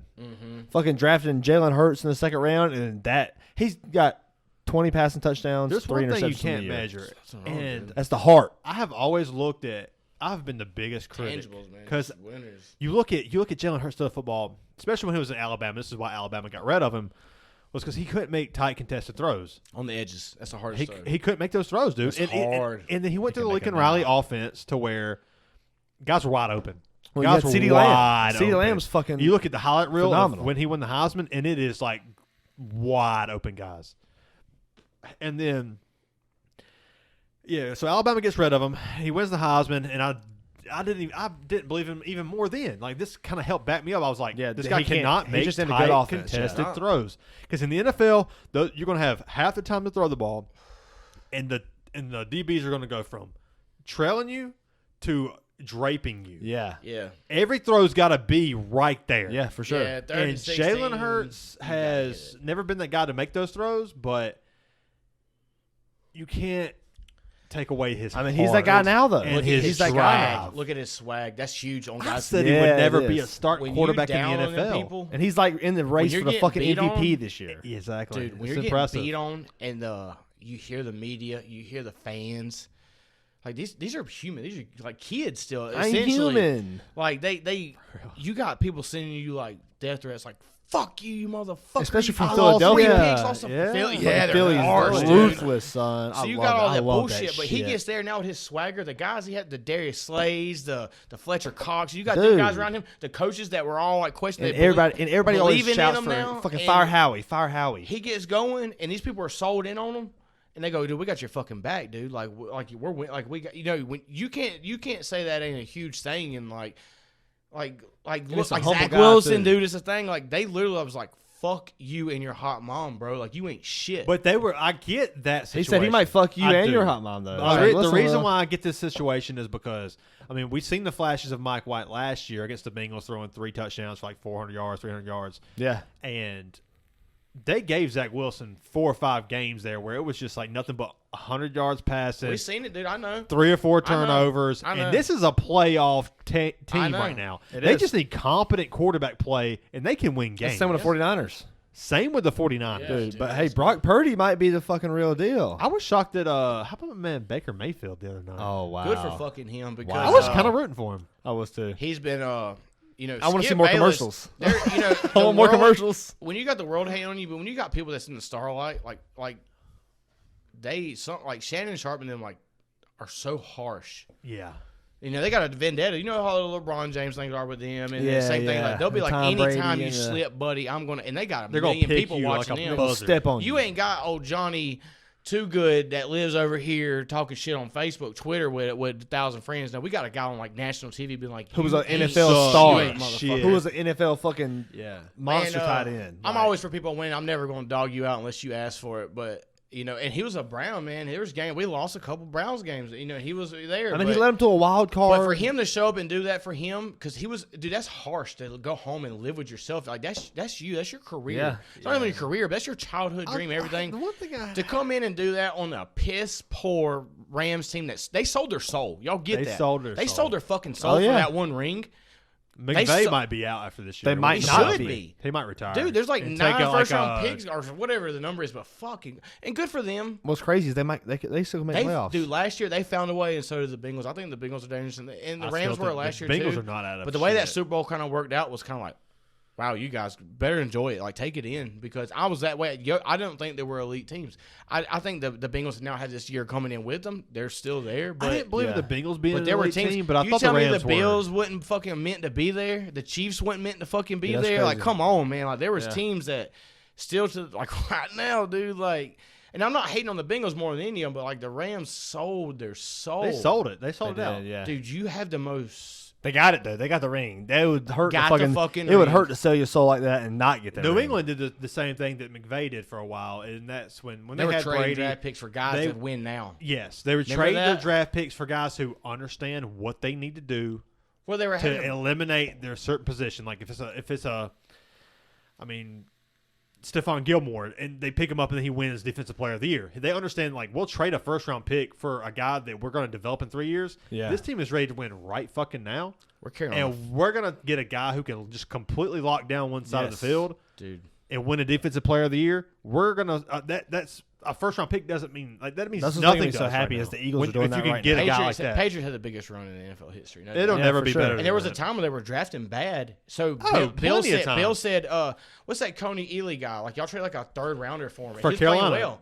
Coney Ely, yep. Yeah, and like, why go get a kid we don't know? Like, this guy put up 8 sacks last year with pressures. Plug him in now for a third rounder. Had 3 sacks I know in what the he's Super Bowl worth, and against I Denver. won't give him a second contract. But can I get 2 years? Like, come fucking do it now. They cut him in like half a season. It wasn't it, but they were trading for some guys like that fit in. Like we're not here for projects or guessing. Like, this guy might be what it. was the dude from Right. And Baltimore? they missed out on. Help me here. What was the Dallas dude from Thomas? Yep. I'll never Fucking forget. cheers, dude. He always on it. He's always fucking You on got it. my mind. Always fucking before on I it. I got a signed. We've done this forever. I got a signed Dallas Thomas mini helmet for Baltimore. I got a signed He was Dallas Thomas remember the jockstrap pick? in my house. With nutsack sweat in the thing. He got anything Ravens signed, Gamecocks. He got that shit in the house. I love it, man. I got the mouthpiece from Connor Shaw when he got hit. I don't make the money for game worn yet because, dude, it was about 12 years. About 2010 is when shit got real with game worn shit. Like you used to be able to buy like high profile guys, say Peyton Manning, even $6,000 for a jersey. Now $150,000. Yeah. Cam Chancellor jerseys. That is Apparently, shit. there's only like 20 something that was ever been on the market Bam, that bam, he has Cam. gave out. That he's gave out personally.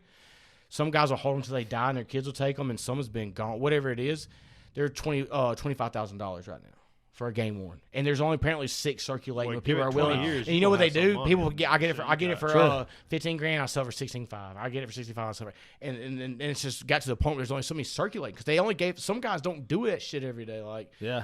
so to have pieces like that from certain fucking people, like, he could be a guy that went to a certain high school in fucking Connecticut that people love that was a 4th rounder for a team that played 4.5 years. But there's actually a revolving around that guy that he only had like 5 game warns that has grass on them. Right. And people were like, it's $7,000. Like, who the fuck is dealing this? Like, never seen him. We know we don't. But he showed out in like a specific region. And somewhere from Connecticut, Yeah. it's like South Carolina for us. Like give us our guy. Like, you know what I'm saying? Like Marshawn Lattimore never set field. Imagine if you had the very few snaps he took at San Francisco, having a San Francisco Marcus Lattimore jersey with very grass on it. specific. Yeah, for He sure. played it. He played it. like- He ran a couple yeah. a couple like balls. Rico, like Rico not Dowdle. many. The Cowboys, like, Yeah. Like, he ran a yeah. couple for San Francisco. He didn't run. He didn't run more than 30 plays in an NFL jersey. Imagine round having pick, one I of think. those that has grass on it, and you being a South Carolina Willie B guy like that. Yeah, one of these right. guys that pay that booster club kind of shit. oh yeah, That has Yeah. the whiskey Got some- cigar bar yeah, downstairs that yeah. looks Yeah. like a fucking hotel. You'll spend Yeah. $6,000 on something like that just to Shit, show your 20. buddies That's when you true. come That's down true. there. Like, whatever. Just to flex on your buddies. I want, and Yeah. you have so like the game worn shit is outrageous. I'm thankful to be able to have a guy that has a picture and be Beckett certified or whatever that he signed it right. personally. It's just a little bit more, you know. Like, That's cool, yeah, I've that's always what's been a up, though. jersey guy. I mean, I own probably more jerseys than I do T-shirts, dude. I mean, Really? Fuck and you know yeah. what's crazy? You know, as a Ravens fan, when I was younger, I have a Larry Fitzgerald jersey. I have a Randy Moss Patriots jersey. Dude, Yeah. I No don't reason. know. I don't Hey, know where shout out mine's to my at. Ravens fans. Fuck everybody. Dude, but no, dude, there was I a bought that moment. Randy Moss jersey. I have a what was it? My dad gave me a Jack Lambert jersey from back in the OG Reebok days that I have. Lambert? I bought a Troy Polamalu jersey for $15 one time at Rugged Warehouse. Rugged Warehouse. I have a red Michael Vick jersey, which everybody should. Everybody's fucking got have. that. It's in the. I don't- I got a green one, though. I My got the mom Eagles gave one. me a Dan Marino jersey from back in the day, the nice starter ones. It's hanging up on my wall, actually. Oh, like I have a ton of other jerseys now. She does. I think. There's very few I keep in the closet because I'm a Ravens fan. She got a Julius Peppers jersey. Sidney Ross jersey. Whenever he went to Minnesota Vikings, I went with he had that 1 year. My birthday money. I went and spent $140 at Foot Locker in Anderson Mall. Because when Gaines Adams went to Tampa and he went to fucking, I spent $140. The guy who wrote me up said Sidney Ross will be here Thursday. He said I can get this thing signed. My mom was with me. I was like, bull fucking shit. Rice, he said, I swear to God, that's my cousin. I was like, you know Black Talk. That's my cousin, dog. I was like, you dead serious? Like, I'm dead ass serious. I said, I'm coming back Thursday. My mom was like, JonMikel, I ain't fucking around. I was like, Mom, you got to get me here. We went up to the mall. She got him there. I believe in her. She got you We went up there. The guy went there. I started asking all these people, like, Sidney Ross coming on. So I was like, I need the fat guy's number with glasses. Give me his fucking number. Yeah. The fat guy's number with glasses. I call this guy like, yo, I'm the kid that bought the Sidney Ross jersey. Where the fuck is Sidney Ross at, you know? Guy hung up on me. Oh, damn. Yeah, I was hurt, but my mom...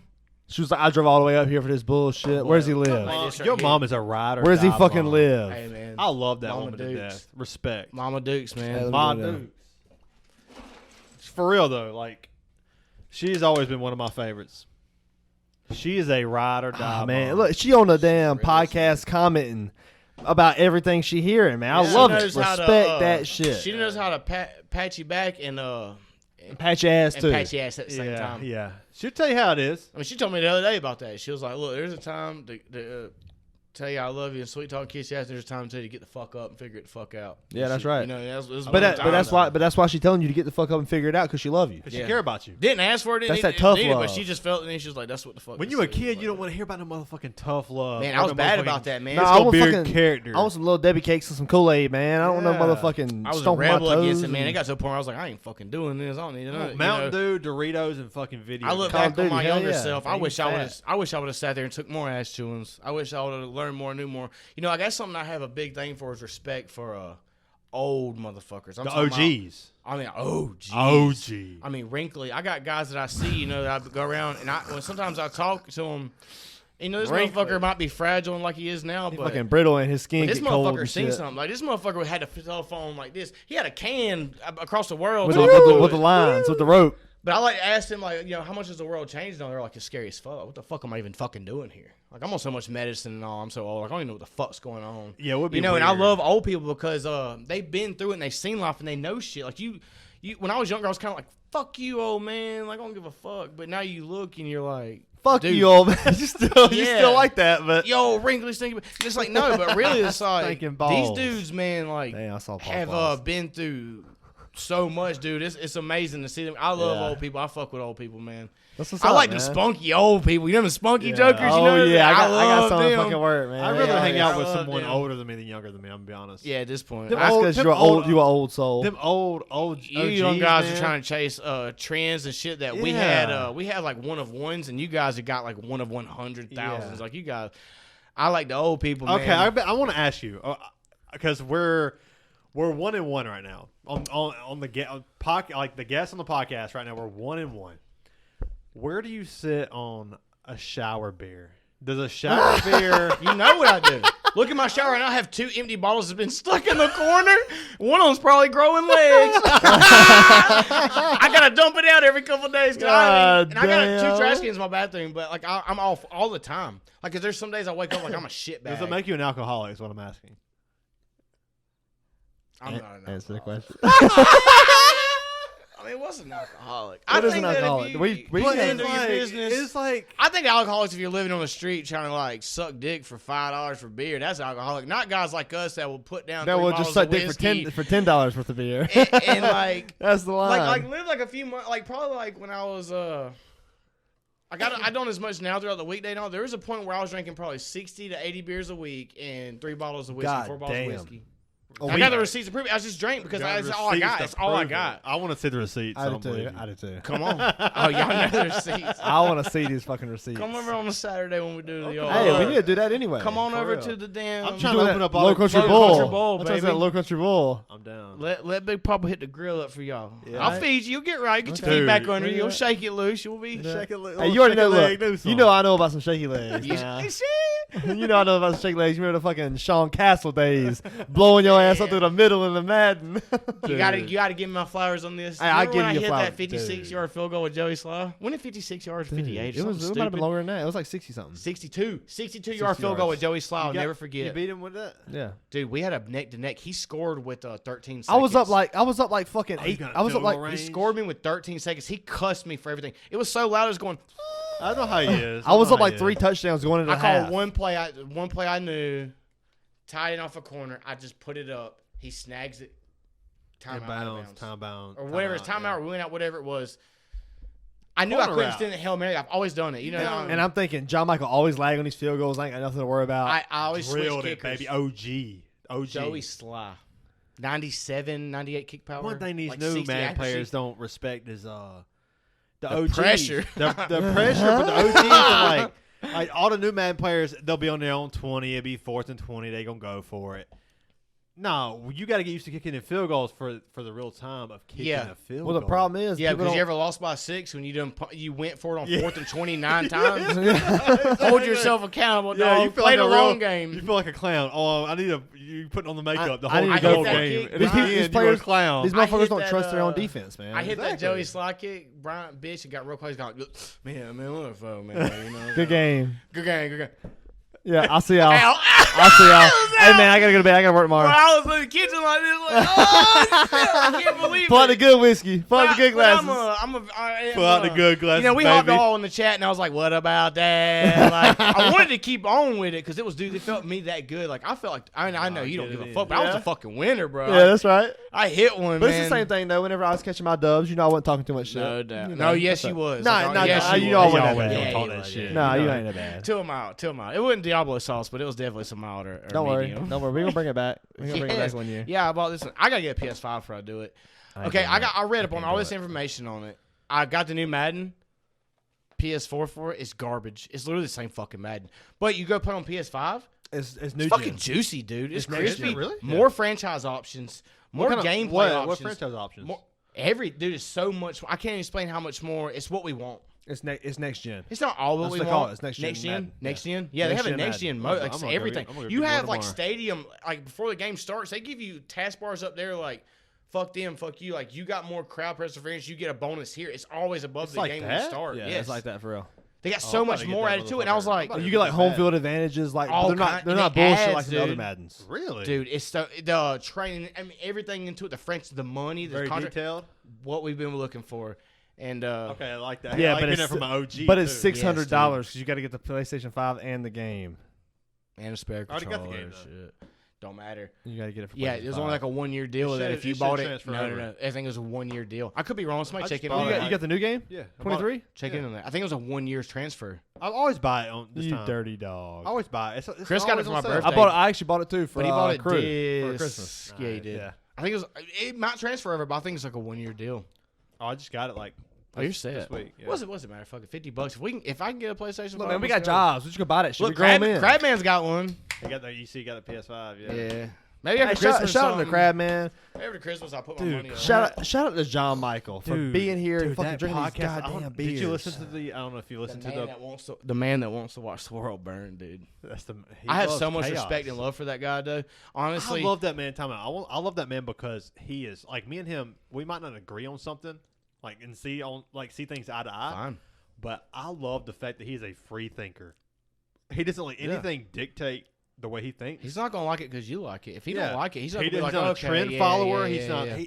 He's a free thinker, and I have really there's only a couple people in my life where I'll look at someone and go, that is inspiring for me, because usually I just go out and just try to be the best. The chameleon. Well, yeah, you fit into the people you're hanging out with, the people, whatever it is. Yeah, but that's not the person I am. That's the person most people are. Right. But you're kind of a product of that. Yeah, exactly. You are a product of all the people you look up to. So if you surround yourself with bums, you're going to look up to the most influential bum that's in your circle. Huge on that. Yeah, and you're gonna take in his traits, their traits, her traits, whatever it is. But if you surround yourself with highly successful people, you're gonna get a piece of that. You're gonna get a piece of that. And for me, Yeah, for me, the part that I take from the Crab Man is free thinking. Just being your fucking self and just thinking for your fucking self. Even if it's like the smallest thing, it's like, do I really want to... Give us an example. Damn, you really put me on the spot here. Man, these ladybugs fucking love JonMikel right now. Yeah, I cleared the corner out. They all. He came in here smelling like a strip club. That's the problem. The warmest spot in the room. Ben LaFleur back in the day. He's just warm as fuck. That's what it is. I seen he had a vacuum, and he was like, "Dude, good bother me cleaning my room." Remember that house in Williamson behind, like we know where his Uji house. I went in his bedroom, and it was like a fucking movie, bro. There was a million of them by the window at the top, and the vents he had in the ceiling fan. It's like a scary movie, dude. There was seriously thousands of. He's like, I got to keep a vacuum just for ladybugs. I was like, when I went there and looked, I was like, holy fuck, dude! Like, there was that many ladybugs, dude. I'm not exaggerating when I say there was 1,000 plus. That's about as crazy as I got to keep a vacuum in my room. Like you said, you got that corner. He had that. He has a window just like this in his room on the left side where his bed was. There was a black wad. And I looked, and then you looked around the vent, and you looked around the light. Oh man, and I was like, "What the fuck, dude? Dude, where's Ben? I mean, Ben LaFleur. I text him every other weekend. Really? Yeah. I don't even talk to him. He's in our fantasy league. I'm about to bust his ass this I week. messaged him like last year. I don't even message him this year on the fantasy league. You know how much shit I went through with Ben LaFleur? You know how many nights I have, and how much fucked up shit Ben LaFleur is on? I remember having like 5 of us down at the party trailer one time. Oh, it's so juicy. The party trailer. It's so good, dude. It was nice. That was where boys become men, dude. It was there were so many of us. All of a sudden, like it was like me, Chris, Steven, Taylor. Might have been Finley, James. Might have been a few guys. We're all fucking with each other. That was like 5 It was at shots, that age by we're the like way, nut guys. tapping, like kind of shit. Like we're all fucking with each other, and we're all getting fucked up. Nut tapping. I remember we just mobbed Ben. We held Ben down like Chris. Chris is a big one. You know, he jumped on Ben, held him, and everybody's just like holding him, whooping him. I remember Ben was like had his head up, big old bean, you know, just sitting there. And I remember just going fink, and I punched Ben in the forehead because Ben's rough with you. You gotta fucking give him his licks back. Don't be a little bitch because if you like let him whoop up on you, you better give it back to him. He was a big fucker, you know. I remember popping Ben, and the rage evolved out of this motherfucker like a cave troll. He grew stronger by the second. And he starts getting off people. I run out the door, and we're so fucked up. And he fucking barreling down you like Aaron Donald. We run out to the woods, and we're hiding behind trees like this. Like, oh, God. Because we're scared. We're so fucked up. And Ben was like, I'm knocking people. He knocked James Wortman out of that for no reason. James Wortman was always shouting quiet. He was like this, and Ben was just like, we was like, dude. He was just dancing. Why'd you do that? And Ben's just like, don't care. James on the ground. He's out. Why'd you do that? Nah, fuck it. So I fucking punched Ben. He's already pissed being held down. And we all run to these woods. And they'll tell you, we was hiding behind trees. And Ben come out crashing, punching shit. He goes out and in front of the trailer is a light. He's walking with like a 7-foot log about this big around. And he's just walking with it on his shoulder like a cave troll. Like a hill giant. And he's cussing into the woods. And we're like, on their breath. Don't come out here. Because he was so blacked out at that point, he was going to fucking kill us. He was that blacked out drunk. He meant it. Dude, this guy, he was going to beat on this just guy the had a fucking beard log. this big and went bald at fucking 13. Yeah, he was 280 by 8th grade, and he wouldn't have liked 280. He's a dancing panda bear, baby. He can move. Yeah, he can move. He wasn't no slop, you know. Yeah, and he had what's his background roots? Maybe German or something. He's fucked up, so he'll fucking. He's fucked up. Yeah, man. He killed some Nazis. He was drinking stouts and he was a Nazi. That's the problem. Johnny Walker when he was like 15, so he's there, you know. So we was all like so scared, dude. And he went there and finally he was just sitting down. We come in there, dude, and he's just like hitting GBs, just doing his thing, like chilling out. It was kind of like, don't do what you want to do, and you can see in his eyes. He's like, I will grab that log. I set it in the closet. 20 minutes later, James Wortman comes by.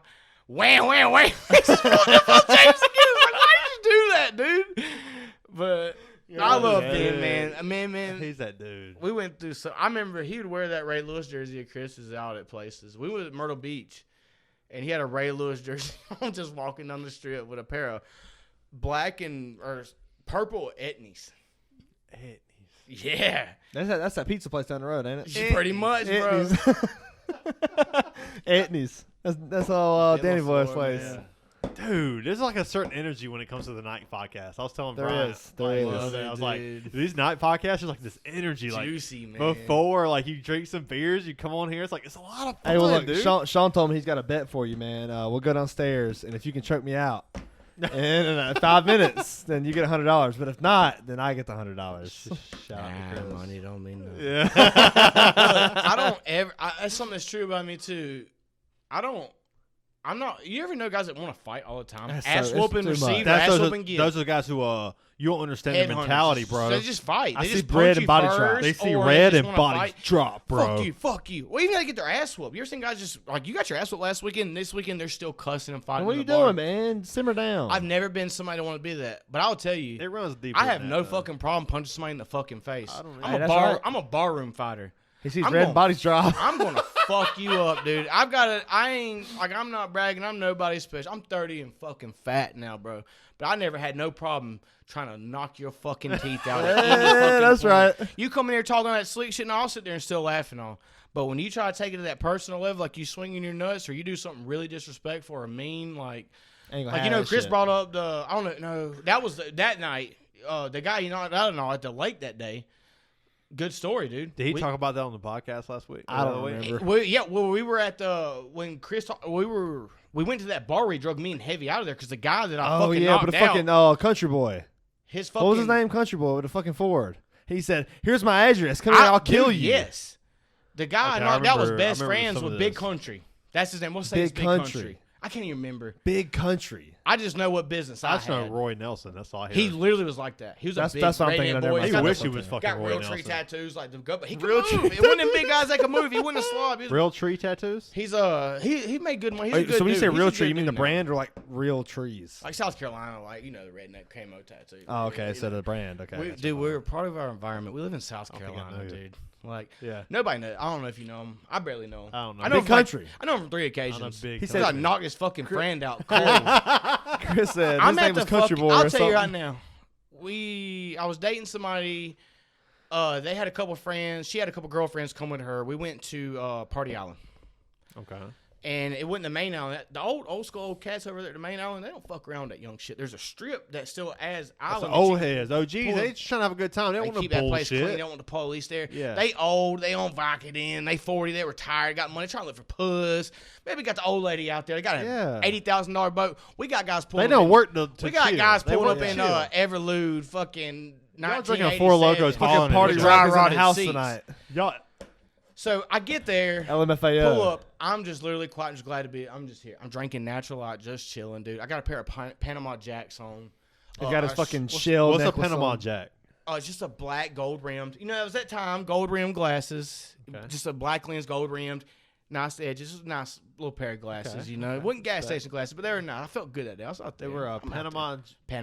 Panama Jacks. Okay. Y'all know, man. Hey.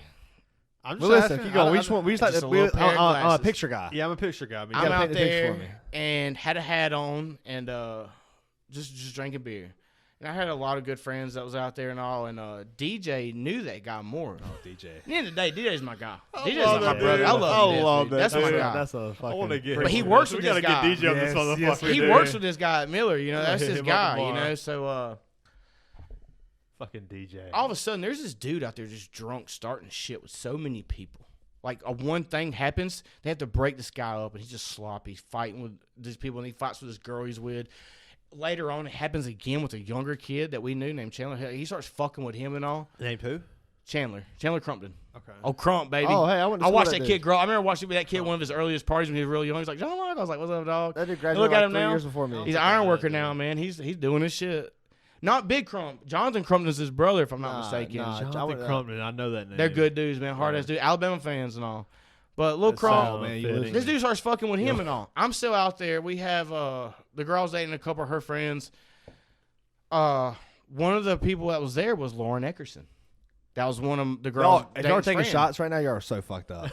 There was a streak where he said 5 names. Oh, yeah, you guys. And y'all were like, oh, God, I didn't pour enough. I need more glasses. Okay. Well, we're out there. If you're trying to get fucked up, restart this and drink a shot every time he name drops. And we're at like 15, 20 right now. And I'm talking about new names, not like if he says fucking the same person twice. I won't say uncommon. I'll say it. I mean, the story's out there. There's enough people that knows. Enough people around us. I mean, this thing blows up to millions. I like the name drop. I'm going to go ahead and tell you right now, we obviously don't give a fuck what we say on this podcast. I like it too, and I have no intentions of holding back if I can't. I mean, if I know, but... Cheers to that shit, look, man, these people know what happened. This is our real personality. This is how we act. These people know the goddamn story, and hey, they should have say. If you're scared of the truth, that's on you. Well, okay, listen to this. So something happens. This guy starts trying to fuck around.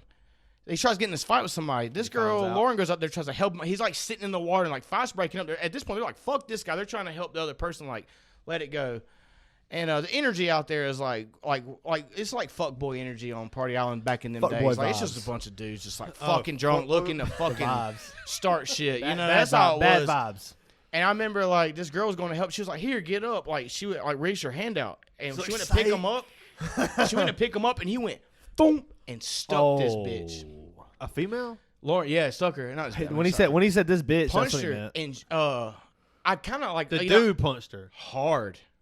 Wronger jaws, dude. I'm kind of staring this way, like Nick's sister. Yeah, I was kind of staring this way, and I seen it, and I was like, "What the fuck?" And she was kind of like dazed, you know. And she starts walking back, and her lips dribbling. And she's about to cry, you know. She's like upset, and I'm like, I was like, and I'm at this point, like I said, it's hot. I done had my drinks in me. Oh, you feeling good? And I was like, "Yo, did he just fucking hit you?" You know, she's probably 30 feet in the water, and I'm on land. Like, he just fucking hit you, and she wants to talk, but she can't because her lips are. She'll cry. You know when you're about to cry and you can't talk, you're like, I'm trying to hold it in because I'm tough, but fuck, you know. That dude's been drinking all day, so he put a lot of power behind it. I don't care who she is or who it was. I don't care. Yeah, that's the most popular. He saw red and that body about to drop. I don't care if you that girl, that chubby girl with no friends, if somebody punches you, I'm gonna fuck them up. Dude, my mom and them would be so mad at me if I didn't. How chubby? I don't fuck around all the way. I'm talking about all the way. It don't matter if you the hottest. It don't matter who you are. You don't do that. Dude, I'm from the hottest. If you all right, hear me out. Hear me out. The bitch is 6'1" and she's 240, and he punches her, but then she fucking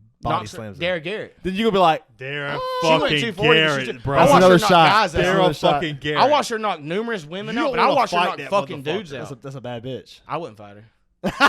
That's a bad. I'm not laughing. I wish I could laugh with you, but I'm not fucking laughing, bro. I ain't laughing either. Cause she ain't fucking playing, bro. I wouldn't fight her, dude. I wouldn't fight her. Punch her 10 times and she's gonna grow with anger. Like, you're like, oh no, you gassed out. I seen her do some. I seen her knock dudes out. No, you remember? Tough dudes. I remember high school. Y'all had dated for a little bit, but y'all was so cool after the break. Yeah, I made this like rap song about her and it was really fucked up. We could dig that back out and play this. Please, the God. Hey, give us one verse. I'd be rich off spot. I can't because you can. You can. I put it in the vault, and not until I get copyright on. I can't do none of that because it would go that far. All right, there's no copyrights. There's no vault. You got to show us his fault. I wish I could find. If I can find it, there's a chance. One verse. Just give me a verse. There's a chance in the phone graveyard. Nah, maybe in a little bit. Okay, dude, relating back. I'll bring the shots out. We'll bring the liquor out. This guy hops up, punches her, boom. I'm like, what the? I catch it, and I'm a good friend. I don't care who you are. Yo, what happened? So, I was like, this guy hit you or whatever. She come up to him. I was like, did he fucking hit you? I could see her cheeks red at this point. She's like, yeah, like fuck him. And I was like, hey, fuck you, motherfucker, you know? That's like, exactly pointing out there, and he's like, fuck you, you know? He's grabbing his dick. He pulls it out. Well, you know, at this point. And you pulled yours out. He was like, all right, I'll go. I'm raging at this point. And I thought I was the only one making too many dick jokes. Cheers. Look, man. He's like, all right, you win. I'm out. I don't look for no fights. I don't want to fight. I don't want to fight. I really don't, dude. But I have no problem. However, whenever there's one day, when one needs to be had. If we got business, baby, we got fucking business, you know? Throw down. And, it's just the way I was raised, too. The flip-flop's coming off. My mama she don't fuck around. If she would have known that I left that girl just getting hit and walked away, my mama would be fucking disappointed. She'd have beat your ass. My dad did. They'd be like, you're a fucking bitch. You tell me if I'm wrong here. I've learned this, being around a lot of fighters through him throughout the years. I've learned that a person who knows how to fight will de-escalate the situation, and I will also de-escalate the situation. But a person who don't know how to fight has to. I see red and bodies drop, and those motherfuckers don't know how to fight. 100%. It's an ego thing. 100%. It's an ego thing. Because the people that don't know how to fight. True fighters don't have an ego thing. They're like, they know who they are. They know who they are, and they'll defend themselves when it's time to defend themselves. Mm-hmm. They'll try to tell you, like, hey, man, I'm sorry. You know, they're very humble. They understand they've been humbled in their own gyms. they've been humbled. They've gotten the shit out of them for years. So they understand. They're like, listen, man, I know what I can do to you, but I don't want to do that because it's unfair. It really is unfair. Yeah. But it's when that person takes it to the next level. It's when it's time for me to humble you, the fighter. Yeah. But like when a guy instantly goes there, I'm like, okay, this guy doesn't know how to fight.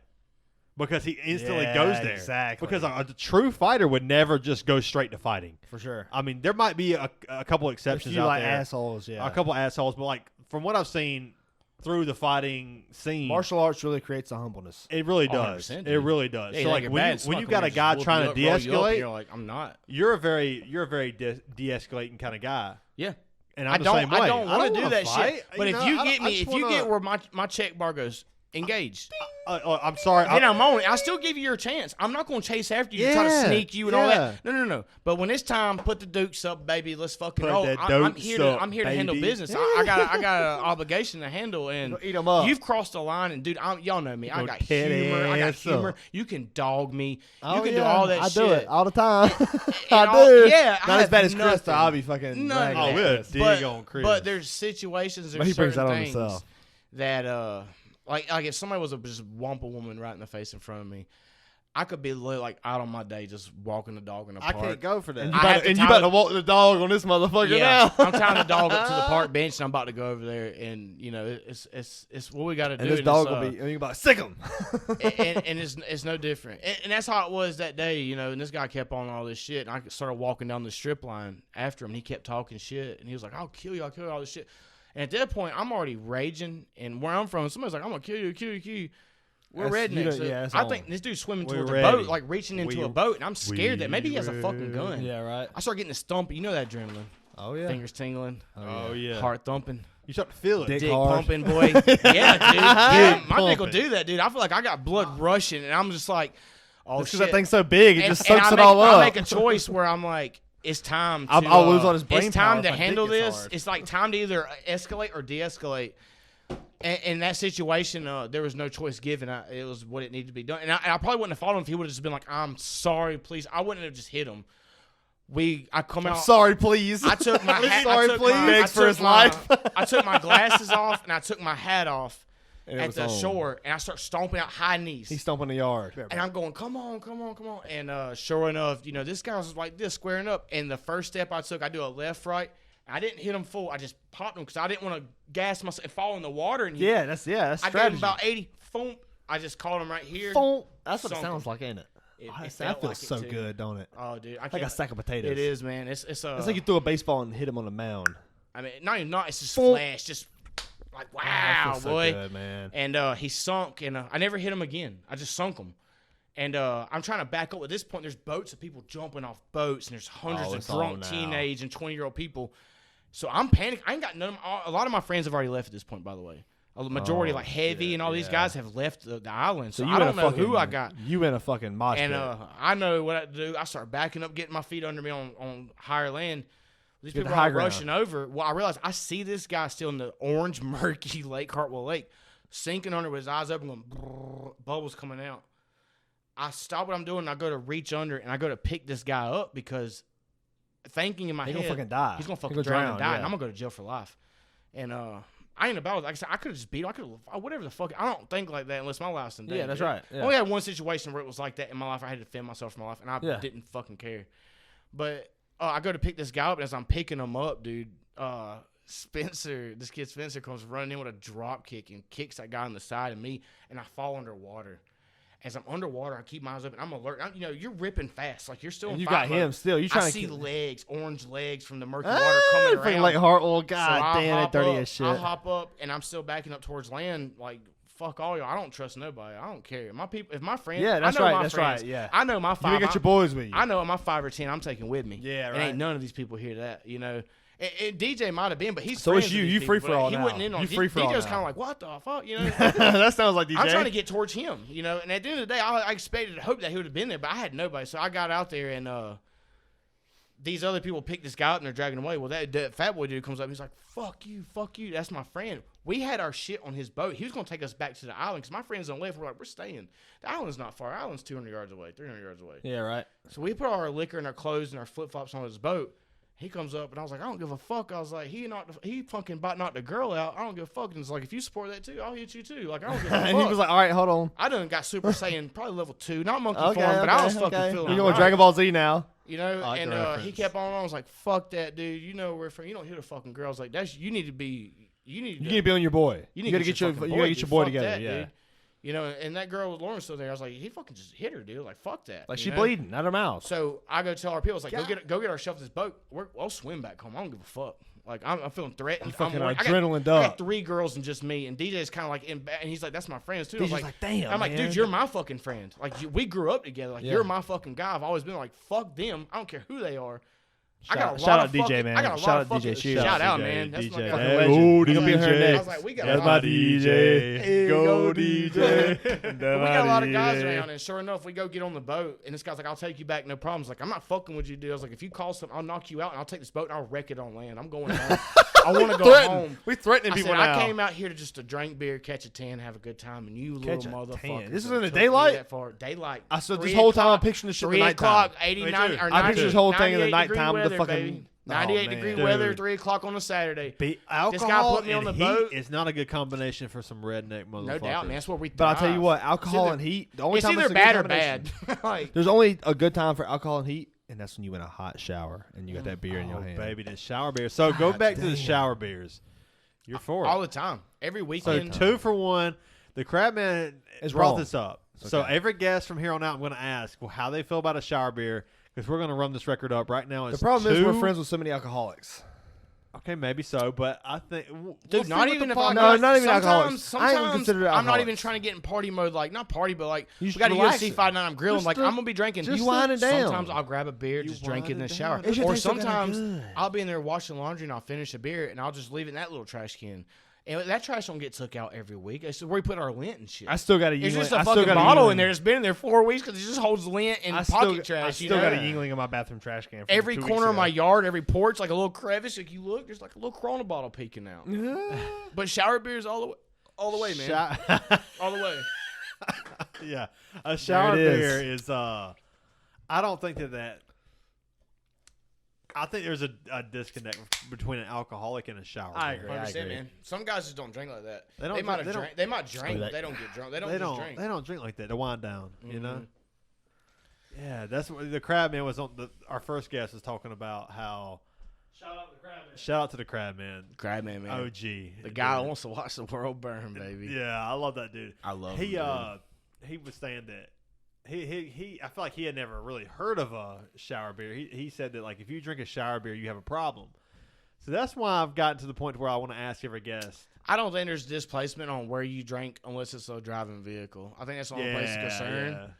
You know, I think if you're drinking like in your car and all, well, I'm sure at one time we've all done it and all, but I don't think if you drink it in the kitchen, the shower, the bed, the fucking front porch, back porch, no, maybe not. But maybe the shower it is. No, that's because you're just your basic. I'm sitting on my good couch, in my good chair, drinking a beer on a Saturday. Yeah, I think it's more of a wind down thing. Like, okay, I get into a shower. It's been a long day of work. Yeah, let me just. Nah, dude, my shower Fridays is a very peaceful time to yourself. My usually. Fridays, I come home, food's already in the sink, thawing out. We got people, family. Maybe a couple friends, maybe just us, but we're dragging ass, dude. The week has whooped us.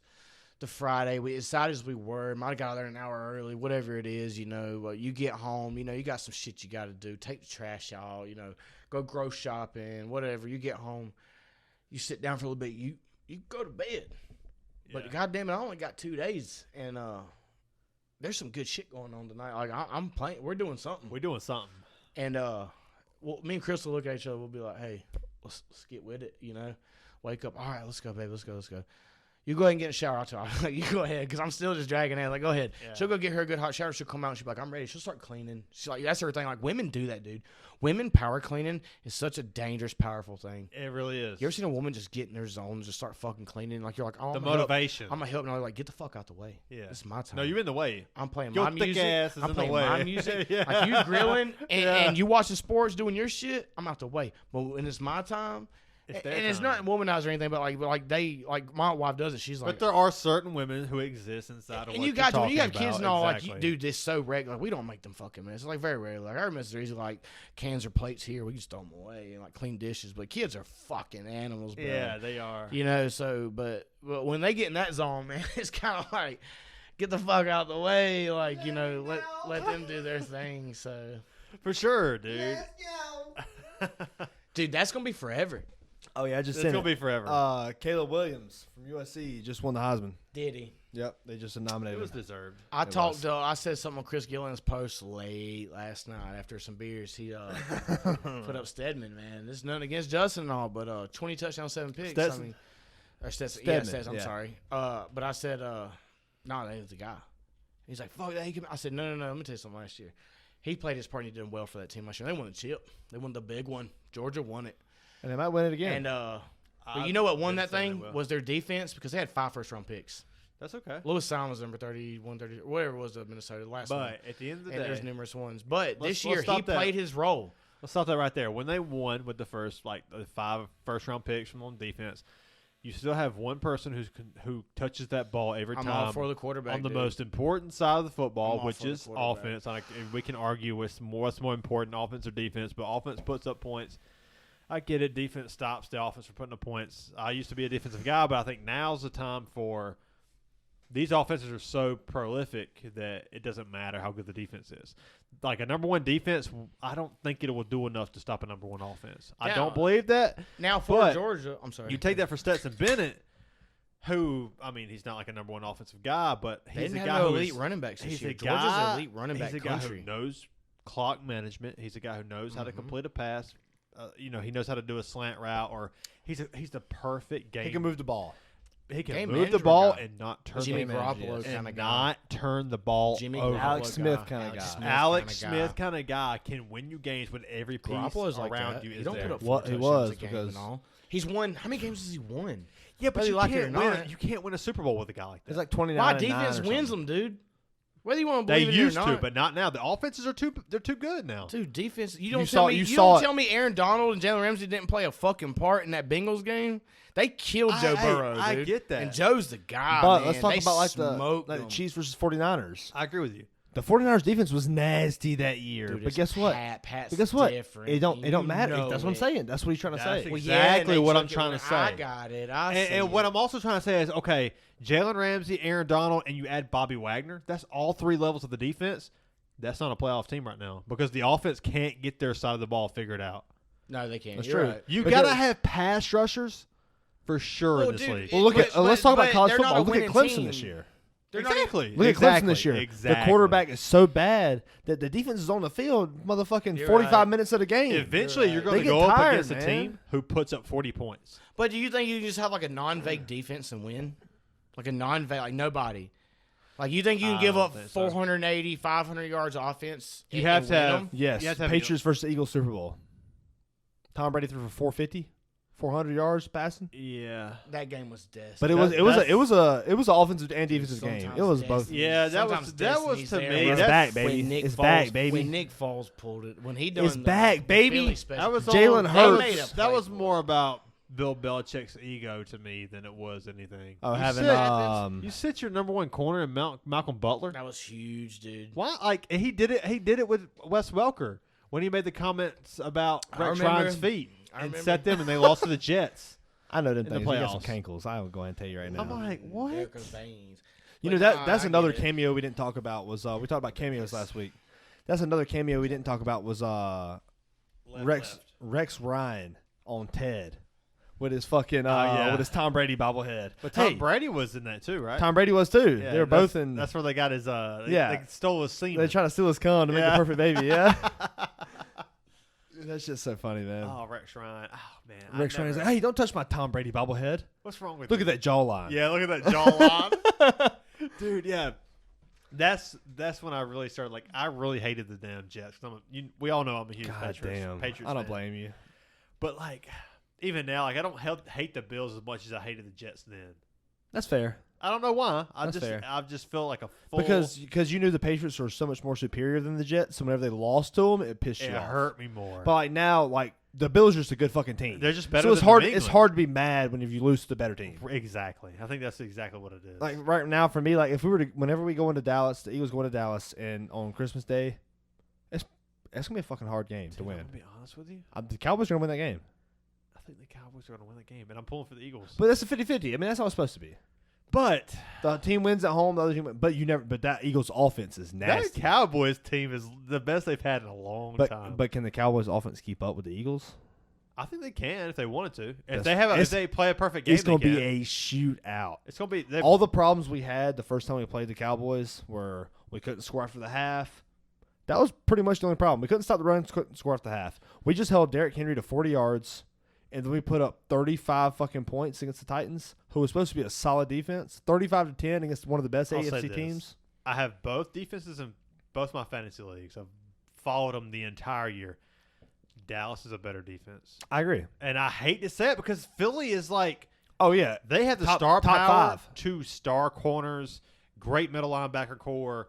Since Jordan Davis has been out, they've struggled in the run game. But he'll be back. They added Sue. He'll be back next week. They got Davis coming back. Linval Joseph, too. Yes. And I just feel like that Cowboys defense is just killing it right now. Oh, I agree. But the thing is the Cowboys defense, the ratio to Cowboys defense to Eagles offense versus Eagles defense to Cowboys offense. Yeah, I'm going to be honest. I'm taking Hurts over Dak. Yeah, I'm taking the Eagles offense over the Cowboys offense. Taking the Eagles offense, but I will say this. There's something special in Pollard.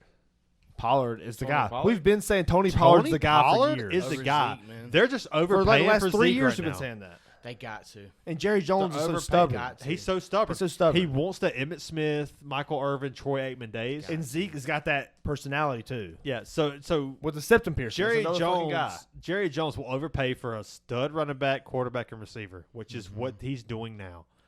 Yeah. Dak Prescott he overpaid for. Ezekiel Elliott overpaid for. Cooper. He overpaid for. He did at first. He did give him the $20 million first. And that's what traded. They had to carry that shipped him contract out. with him. So that's And his he's deal. still That's his showing deal. out. Yeah. He did for the Browns. The Browns. Jacoby Brissett again. Give him his flowers, dude. Dude, Jacoby Brissett. He's a top tier backup. The question is, do they keep top tier? Yeah. If Deshaun Watson goes number out and 26 shits the bed again, on starter, maybe. If someone goes out, you want Jacoby Brissett. He's number 26 as starter. If Deshaun Watson, about 26, 20. There's nothing wrong with it. Top tier backup. You want him there. If Deshaun Watson goes out and shits the bed again, do you just start Jacoby they got Brissett? too much money. No, they sold their soul for him. They sold Again, them. there's some bad things. They're You know riding what it Baltimore did with Lamar? It's just like Russell Wilson. Dude. Oh, Russell Wilson. Okay, what do you do with Russell Wilson? Let's go ahead Wilson? and skip everything. What happened to Russ? Y'all tell me because he lost Pete Carroll. I think that's exactly Look at Geno what it is. Smith. I think What happened to Geno Smith? You're supposed to be some places. You're meant to be. Let's be honest. You're an earthling. You're supposed to be on Earth. You're a water guy. You're supposed to be in the ocean. Russ was meant to be in Seattle. You leave. Is it not showing Tyler now because Lockett. he's got talent, right? It's not Cortland But he Sutton. had more talent at Seattle. But dude, you can't tell me Cortland just Sutton as and much. Jerry Jeudy and Tim Patrick and all these guys DK and supporting Metcalf, cast. Tyler Lockett, What was the Williams kid just got hurt? Javonte Williams. And I know Yeah, had Melvin him in Gordon. I know fantasy. Melvin Gordon's bad, but with that many backs, dude, you got talent. You got that guys there. The talent's Greg crazy. what's that Durosh kid? Greg Dulcich. Dulcich. I mean, you got guys, dude. I'm gonna be honest. So it ain't like he just went to a Texans team with no fucking talent. Now that I'm looking at it, I believe that you're meant to be somewhere where you're meant Pete to Carroll, be. dude. dude, It's Pete Carroll. coaching scheme and like coaches mean a lot. People don't understand how much that means. Look at for a Baker team. Mayfield. Baker Mayfield. I got Let's a go good back. question. Do you think what if Drew Brees at the time it was time to go at 30? When did he leave? 36 years Something old. like 36. Roughly, 30, we'll say I think, 35. I think he was pushing like 39, 40. I think He might have been. He was right I on was that line. thinking- I was Because thinking Brady he was was younger. 42, and I think he was 40, and they both were playing. Maybe. He hit 40 playing. Do you think Drew Brees, we'll say this, do you think Drew Brees at 36, 37 could have went somewhere with equal or less, not more talent, equal or less? You think he would have had I think success, so. or you think Drew Brees is meant to be with Sean Payton doing what they did in Nah, I think he could. 5K, 4 or 5. He has the most 4 or 5K years in you know, like that's what they done. The reason I think he could have is because He just ain't, like dude, Peyton's just like Peyton. Tom Brady. Tom's Tom. Those guys can go and still. And what do all three of those guys Win have in 'em. common? They're they pocket done it. passers that can get rid of the ball fast. They can Yeah. get the ball out of their hands You very know? quickly. They make their reads. They're good at the mental game more than the physical game. That's what it. And that's that's where where it gets on. you look at Russell Wilson, a mobile quarterback. He had a lot of talent around him, a great scheme. Dude, they were saying he was calling Seattle's plays in the fucking huddle. And they were like, what the fuck are you doing? Wake up. We need you. I saw that. That's embarrassing. And, the QB's the leader, man. He's the one that drives the fucking boat, man. Yeah, they don't believe it. He was on the, not now. He was calling Seattle 7 plays. touchdowns on the year. Started every game. He was calling Seattle No audibles. excuse. And I've heard. And Denver was like, what the are you fuck saying are you doing, right dude? now? He's like, oh, shit. I think he was a product of the coaching. Because he was a third-round pick coming out of Wisconsin. He started athletic as fuck, dude. Baseball player. He used to rush really well his first few years. Now the rushing thing got big. He got old. And the defense. The defense was so hard, Legion of Boom. man. And he had guys out there. Doug Baldwin back then. Doug Baldwin. He never succeeded without there, but that was their guy. And they set plays up. Doug Baldwin. I do too. I'm all for him. I love them kind of guys that are 6'2", maybe 190, good possession 200. Receivers that can run a Just good know how to route. do that. Devontae They come back Smith. on the out. They know how to come back on that out and catch the tiptoes inside for a Yeah. 13-yard gain on Smith. third down. I just pictured him doing it. Love it, man. damn. Slim Good Reaper, runners. man. I'm Yeah. all for it. The Slim Reaper. But I Slim think Reaper. I honestly that's Skinny something I truly Batman. believe in the NFL is that you are meant to be somewhere, and that's who you are, dude. a coaching staff I know can it's really hard to bring out the see- best in someone, and I think they did with Russell Wilson. It's the thing. You don't want to see Peyton Manning put on another jersey, but he done it, and he done it successfully. Same with He Tom won't. Brady. You don't want to see Tom put on another jersey. I know this motherfucker did. It's hard. He could have went home. Both of them could have went home. You done it. Aaron Rodgers. some I think Aaron bad Rodgers is probably feelings. about the one left in the league. I think Tell us about your bad this is feelings. older guys. This is guys that's put 10 plus in a year, like Russ did. I think Aaron Rodgers is probably one of them that can go somewhere, like a high-powered place. Not more talent, but equal or less. You go here and give him somewhere. He's never had receivers, but give him somewhere, a couple receivers, give him somewhere. I think Aaron could do something on the team. I think the Packers are in a crucial offensive problem. I don't think it's They just him. paid him so much. Dude, they've got great running backs. They have. Dude, Robert Tonyan's just a guy with the hair. He's the good guy at the beer party, man. He's not it because he's not changing the. He's not Kelsey. Yeah, that's not. right. When he gets Who the ball in is? his hand, he goes down. Kelsey can fucking turn this bitch around. There's three Yeah. people that are Kelsey. Mark Andrews, third down, deep. Mark hit me Andrews. hard, sink that thing at 3rd and 19. Put the hand up. Mark Andrews, Dallas Goedert, and George Kittle. Sure. That's the only That's the three that guy. even come close to Kelsey. And that's tight ends are That's tough, four. dude. You need that guy to make that, But there's guys that are meant to be where they're meant to be, and I might say this, and I honestly believe I think Drew Brees was a guy. Like look at Phillip Rivers. He was older, sure, but he was playing bad. Matt Ryan. I know they're older, bad. but look at Peyton and all them guys old. They went and won Super Bowls. All these guys are mentioning that you're mentioning, they don't have that that heart, that clutch gene. You don't think Drew Brees won some fucking fourth quarter last drive? Yeah, but look games? at how many But look I at know that how game many he they lost. done. Let's go back to the Drew to Brees win one Super Drew Bowl. Brees versus the Rams. Time the out. fucking Peyton's pass only got interference. what, 2? Time out to win one Super Bowl. Peyton's got 2. That's more Better than Brees. one, I get it, but Better than his double. we've seen True. Peyton 200%. We've seen Peyton Manning at his prime. We've seen Drew Brees at his prime. I'm taking. So what if Peyton Aaron Rodgers Manning. goes next year and wins the Super Bowl with the next 2 team? He has 2 like Peyton. Won at the hometown early, done his thing, and then he goes to a new team, wins it first year or 2. Is he same as Peyton Manning? Why No, not? Because Peyton's a better leader. Peyton's Yes. Peyton. Peyton's one of one. He's at Omaha. There's nobody. He's the compares. Omaha. Exactly. He's a better But leader. why not? Rodgers to me? Why was a not guy- MVPs, yards, big plays, big things? He done it, dude. I've always why said not? this about Aaron He's got to at Rodgers. least be in the conversation. He does. If you want He to say does, it's third, sure, if for you want to sure, fight yeah. for second, whatever team you like more, sure. But there's not. You don't put a. Dude, I love Drew Brees.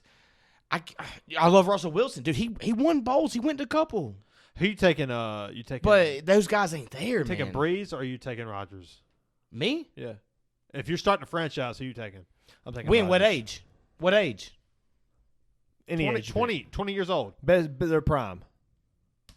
Same situation, but age. No, like starting you're now? building a franchise, and they are a rookie. Who are you taking? I'm taking Aaron Rodgers Aaron Rodgers every time. every time.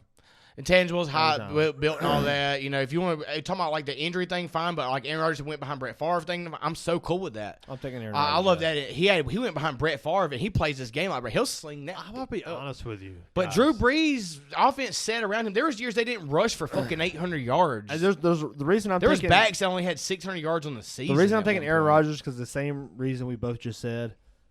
Drew Brees ain't got the fucking clutch gene.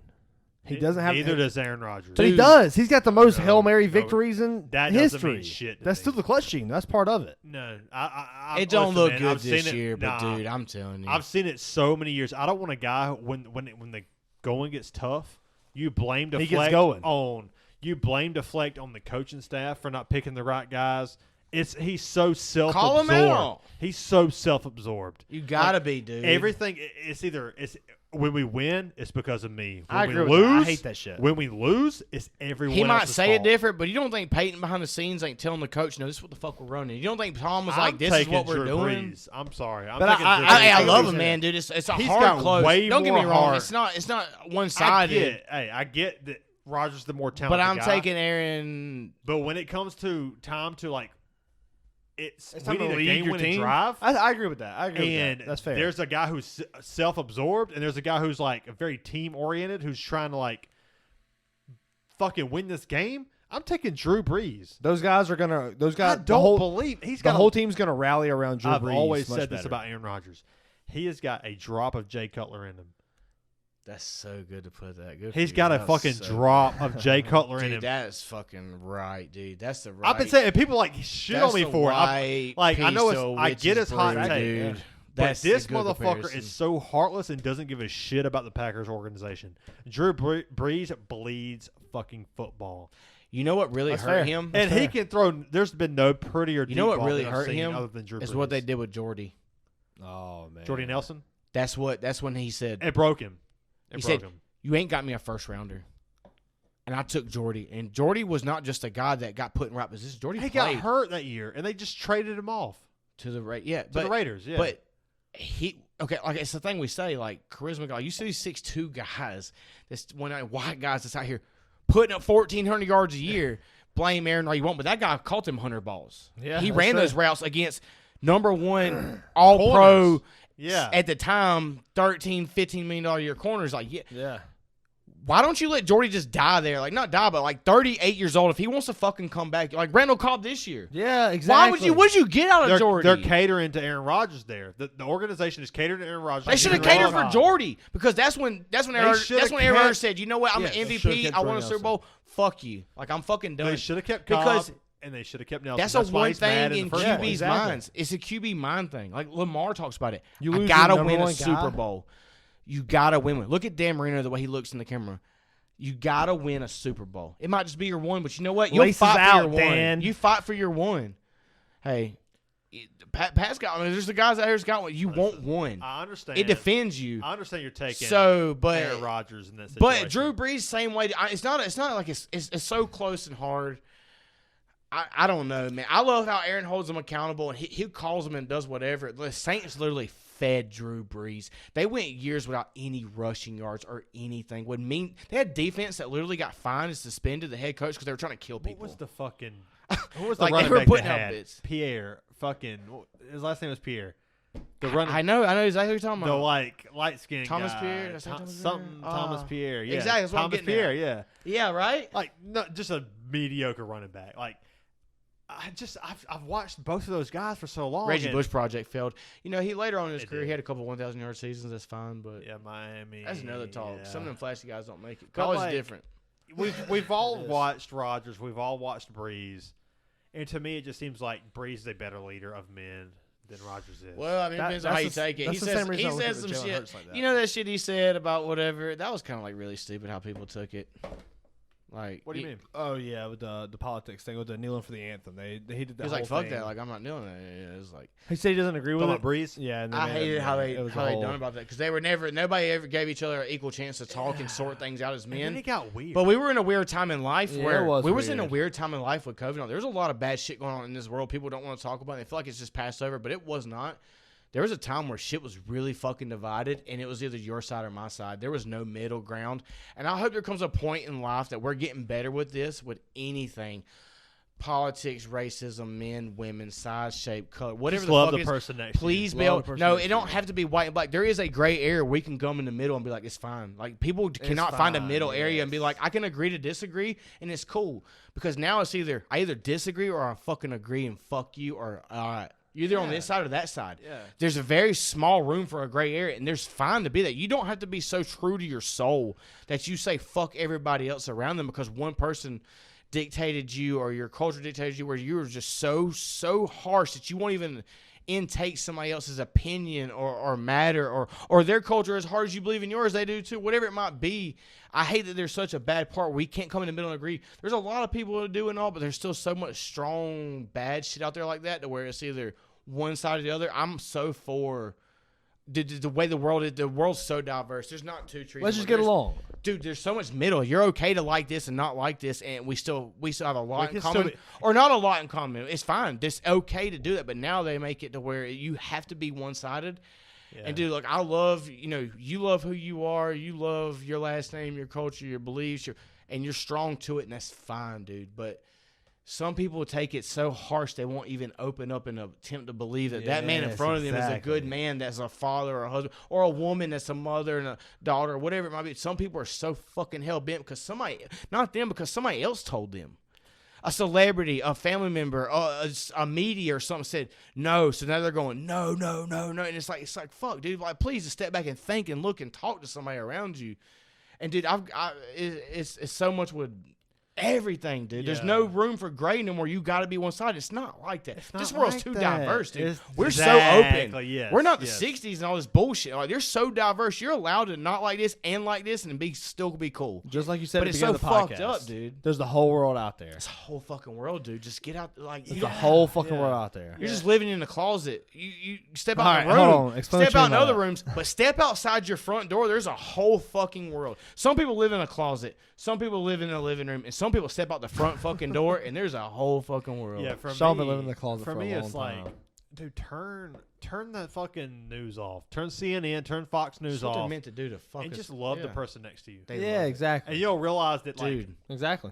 Racism doesn't run as crazy as you think.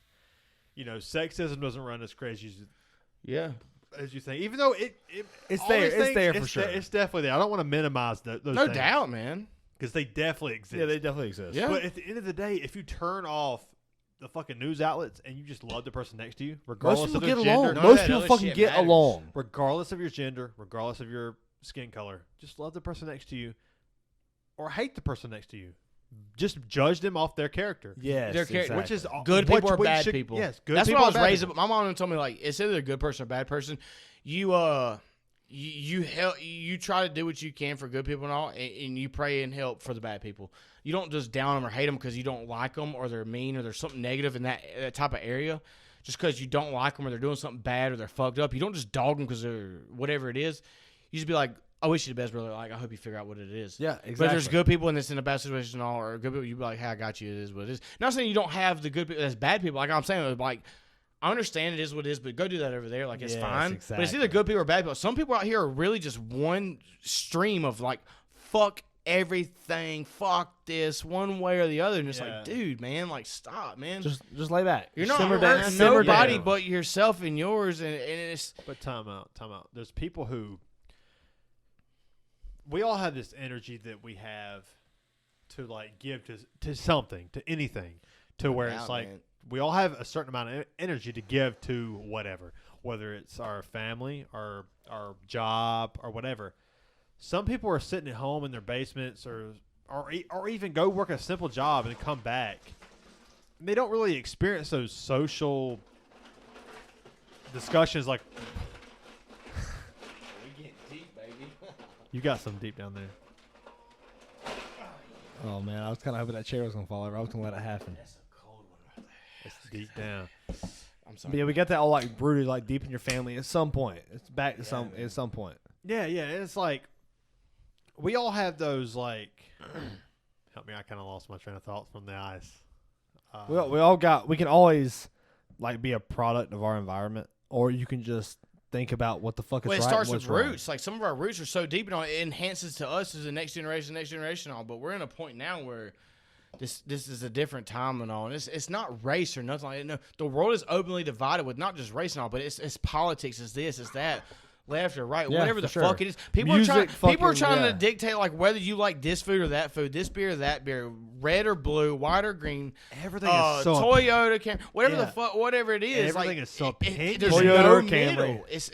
middle. Honda. You know what I'm saying? Like it's a thing where it's it's such a market. They just want you to fight. The world does. The news we don't want to. The guys around us don't want to. The people, like the upstairs people, like they just like want diversity. They want fucking conflict, dude. Like there's why. I believe that what the news media is selling is happening, but I think the news media is trying to sell it as a norm. They exaggerate it, yeah, and it's not a norm. That's not exactly. Like I don't believe that every white person who pulls over a black cop, the most common. Let me tell you how I think.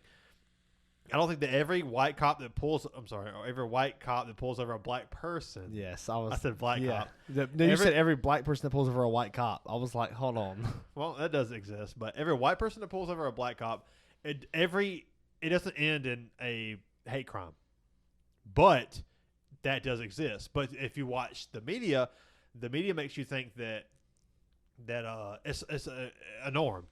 And I have personally experienced this to where I've talked about it on podcasts where I woke up one night. When I was first trying to make it as a person, I woke up in the Belton Mill Hill to 2 white cops beating a black guy in front of his family. I saw that shit. I woke up and saw it, and it to me it's never left my brain. It's fucked up. I woke up, looked out my window, and the black guy's family was the kid and the mom. Yeah, sitting front door on the front door, watching 2 white guys beat the shit out of a black guy. He's already cuffed. You already got the guy. You already fucking wrong. That's where already have the guy. That's it. That's where this problem comes in. And they were beating his fucking legs to death. And I remember. That's where this problem comes in, right? I remember even the misses of the baton hitting the concrete, like the sound that it would just like echo, and I was like, "Fuck, dude! Like that will never leave my brain." Dude, like, is that necessary? Dude, that's where it's wrong. You got him. Some people smile at that point. Man? Some people get disgusted because at that point, dude, that's where it's wrong.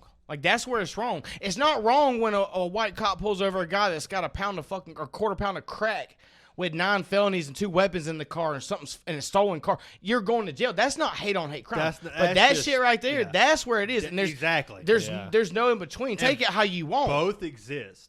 But I think it is, and it's so fucked up. Again, there's no gray area. It's either one side, but that right there is so fucked up. But you know, I got a nephew, dude. He's a star football player. Scholarships out the fucking roof. You know, out the fucking roof. Dude, this kid don't even drink coffee because he's scared it's going to shorten him. He's like 6'something, 6'2", 6'4", like 280. Not just barely. He's getting scarred. This kid's such a good fucking. He don't cuss. He has no bad intention in his heart. He don't do nothing fucking bad. He plays ball, and he's a good fucking kid. You know, we talk like, what if something happened to him? Because, you know, like you worry. Like, what if he's, you know, and I'm white as fuck, bro. I'm South Carolina. I'm probably my environment. But I ain't like that shit. Like, I'm all for like you think about that shit, like, because, you know what I'm saying? Like this kid's a black kid. You know, like, what if he finds that bad guy that's going, what if he was like, you match our description. He's like, I'm just a guy. And he's like, he's got a backpack. What if something fucking happened? Yeah, I was talking to. What's fucked up is there is not just no media. There's fucked up shit happening. Yes. It's out there. Now, it ain't no different. He got pulled over, and there was an honest cop that went through and was like, dude, you're a good kid, man. Like, you're good for you. You can pass on. You know, no problem. But it'd be different if he fucking had a fucking quarter pound of fucking drugs, like bad drugs in this car with a gun and all. Yeah, you're probably going to go to fucking jail and they're going to do what they got to do. But it's scary. It's so fucked up in this world. It's such a touchy subject, man. There's a lot of people that's rubbed wrong by it. And there's a lot of people that are one-sided and they don't want to talk or hear. They just know it. And it means I'm not trying to ruffle enough or saying about what I've said because it's that touchy of a subject. You ain't allowed to say what you want to say. Yeah. But there's so much there that I hope that in our generation and blessed that like our kids come around that there'll be a point of time where there's a point where we'll have enough gray to where that can come together and there's so much hate and so much negative and so much energy and power can be dispersed in a point where this isn't what it is because there's some places where it's so fucking unfair, it's fucked up. Yeah. It's no different, you know, like with a white cop like this. It's no different if somebody pulled up to the wrong side of a hood and the wrong side of a city. If you ain't right there, you know, I hope there's a point where it's not as as bad and as public, like they're feeding it down our throat, trying to divide it. I hope there's a point where people as humans can go like, I like that fucking guy. Yeah, there's no reason. I don't give a fuck what color he is. That's Mr. Johnson. Mr. Johnson's a badass fucking man that he believes in his religious beliefs for his family, and he has his kids and his grandkids, and he's out there and he's cutting his fucking grass. And on Easter, they're gonna fucking eat a ham, and on Thanksgiving, they're gonna do their thing. And his boy plays sports, my fucking boy, and we live in the same fucking neighborhood. And I'm gonna go out there and root and cheer, and if the referees do us wrong, I'm gonna say fuck them. We're gonna be saying fuck you with them. Yeah, fuck that. Yeah, we're on the same team. But I don't want, and I hate that, dude. And it's such a touchy subject, and people will never understand because we're not in a time where it's understanding right now. It's defense mode for a lot of people. It's not time to understand. It's time to pick a side. Can I get a timeout? And I hope. What time does the main card start? 10:00. It is 9:46. We got some time. Figure it out. Okay, cool. Look up, if you don't mind, look up and see when Bryce Mitchell fights. Okay, cool. And doesn't Patty fight tonight too? He fights after Bryce. I just want to see Bryce for sure. Dude, I wish we had a TV right there or a laptop right there. I thought about bringing. I want to commentate for the fight. We're gonna have to do these at some. We have to do that at some point for sure. It's just been too juicy of a podcast. Maybe I just don't want it to end. This has been too good. We're not gonna end. We're gonna let it bleed out. Do whatever. I don't want to miss the fights though too. I know. Who's early on? Could you tell me? Okay, so Bryce Mitchell is first fight. Oh, see, dude. Yeah. You got a spare laptop? Maybe we can just do something. I can later. get a laptop up here. Could you do it? Yeah. Are you okay with that? I mean, I'm gonna be honest with you. We can end this out, and I hate it for the fans because we'll still enjoy our time talking. You'd rather end the podcast? I'd rather end the podcast. How much time do we have till then? 11 minutes. 13 minutes. 13 minutes. All right, sorry guys, we had an audio cut out right there. And I was saying something about we had like back. 13 minutes till the fight start, but I think it's what time is it now?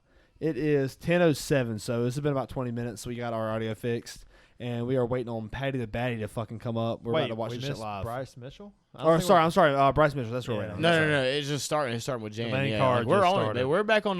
We're extending this to a little different. Yeah. We're going straight UFC watching. Yeah, Jan. so you're gonna get our true reactions to this. You're gonna hear some card Joe here. Rogan. Oh, yeah. Let's go, man. But It's honestly, guys, like, can you guys tell me this? Maybe it's just me, man. I'm a sports guy, huge sports guy. The last 60 days, last 2 months, has there not been a stretch of college games, NFL games, UFC fights that has been more in front of the TV screaming? Like, there has been some big, dude, so entertaining. There's been dudes, college games. I'm not even trying to be biased with South Carolina because we want some fucking biggies. That's right. How have we not talked about this whole fucking podcast? It's coming. Let's talk real bit. Hold Clemson on. Tigers. But dude, there's been some UFC fights that has been screaming in front of the TV. Like, go get it, baby. You want action? They're packing these cards deeper than ever right now. Yeah. And we could only, as fans, ask for more. Joe Rogan looks like shit. Dude, I love it. That's when he's at his best. He's probably sat in a hot sauna all day on mushrooms, 50 banging out elk fucking meat. He looks like he's fucking 65 and he needs to go to he's sleep. probably like, what is he, 40? He's in his 50s. 50. Yeah. He looks fine. He looks like a Patty 50-year-old. Batty. Oh, man. Patty the Batty is one of those guys. He's I so remember explosive. tagging you on some shit like very early on in his career. So I was explosive. like, this is the guy man. to come up. This is the up-and-comer. Look.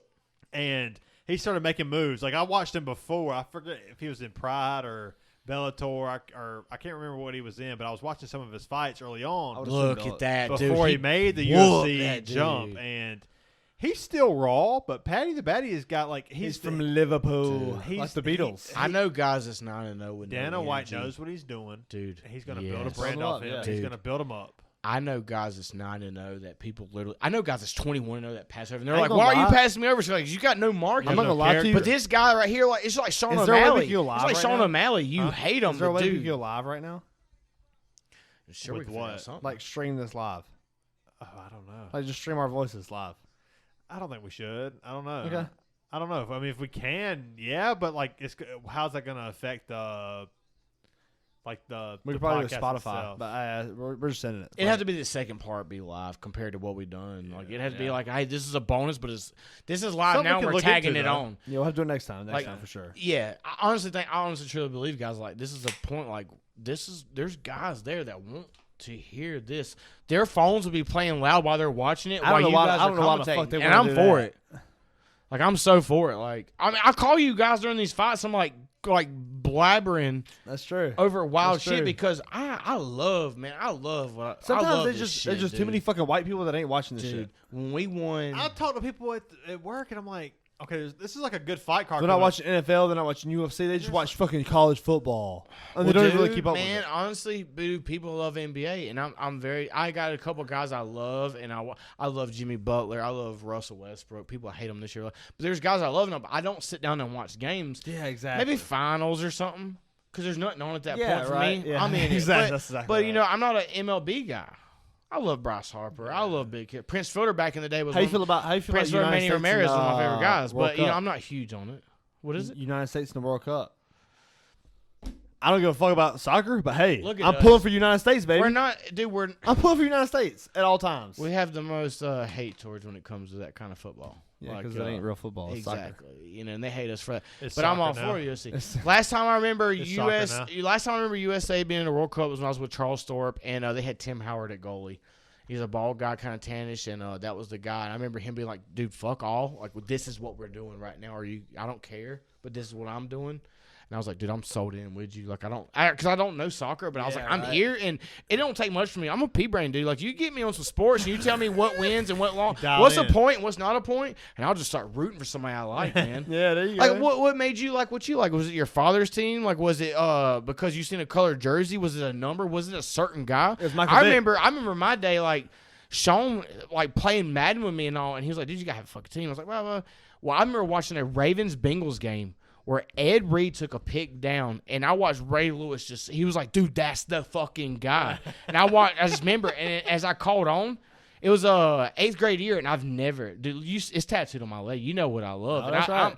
there's never, in South Carolina, if you're a Ravens fan that's bigger than me, then come on. And I'm not just, I might want to compete with you on what we know, but dude, I'd like to fucking go with you to war, because I ain't got many guys out here. He's a Ravens fan because of me. There's numerous guys that's Ravens fans because of me. Oh yeah, it's because of JonMikel. Because of JonMikel. He's a bigger. Yeah. I mean, he is. You know, he's South Carolina fan. He's the biggest Ravens fan. In South Carolina, I'm not in Baltimore. Even in Baltimore, we're stretched. But I love who I love, and I'm not. That's right. Yeah. You know, for the OG days. Like I love that city. I mean, I love what they do there, and I've never changed. I don't live in Baltimore. I'm not kidding. I love that day that I picked. I said, "That's the fucking horse I'm riding, and I'm gonna fucking ride this motherfucker."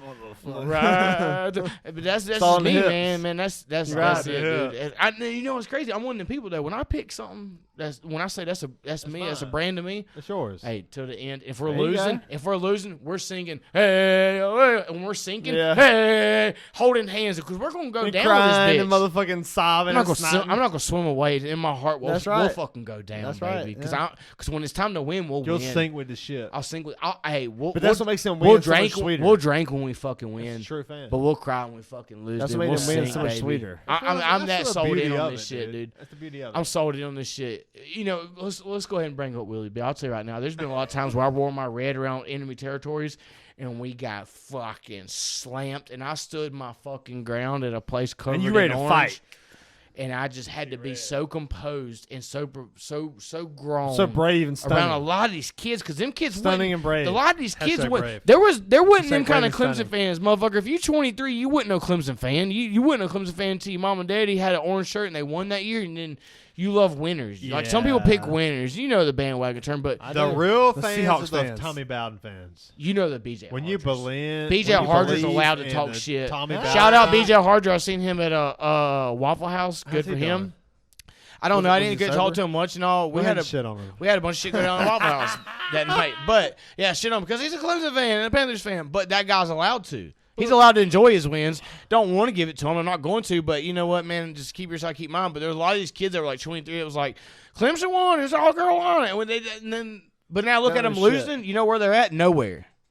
If you're gonna be, hey, dude, college is hard. If you're gonna be a college goddamn.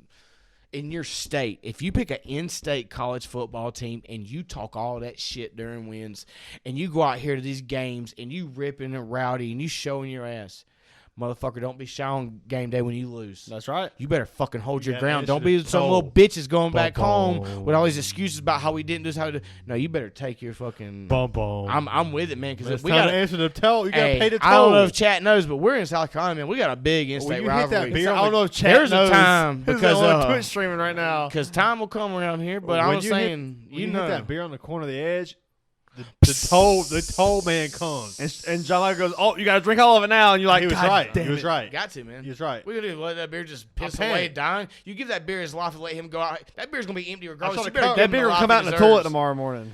That beer was going to piss out slowly. Drink that bitch now. Now. Give it. It's a Viking. Give it as like dudes. rifle death. Like, put that fucker down. Put it down, you know? Put it down. He's suffering. It's like a horse breaking his leg, man. You just going to let it suffer? Put it down. Put it down. Put it on the grill. Put Put it on the grill that night. Let's sing songs. We talking about horses? We're going to at least fucking spit roast. Let's sing songs. Bryce Mitchell, dude, coming up. I'm really excited about his camo shorts. Have you not seen that whole tag around that? Like, he bitches after every fight. He's like, I want my camo shorts.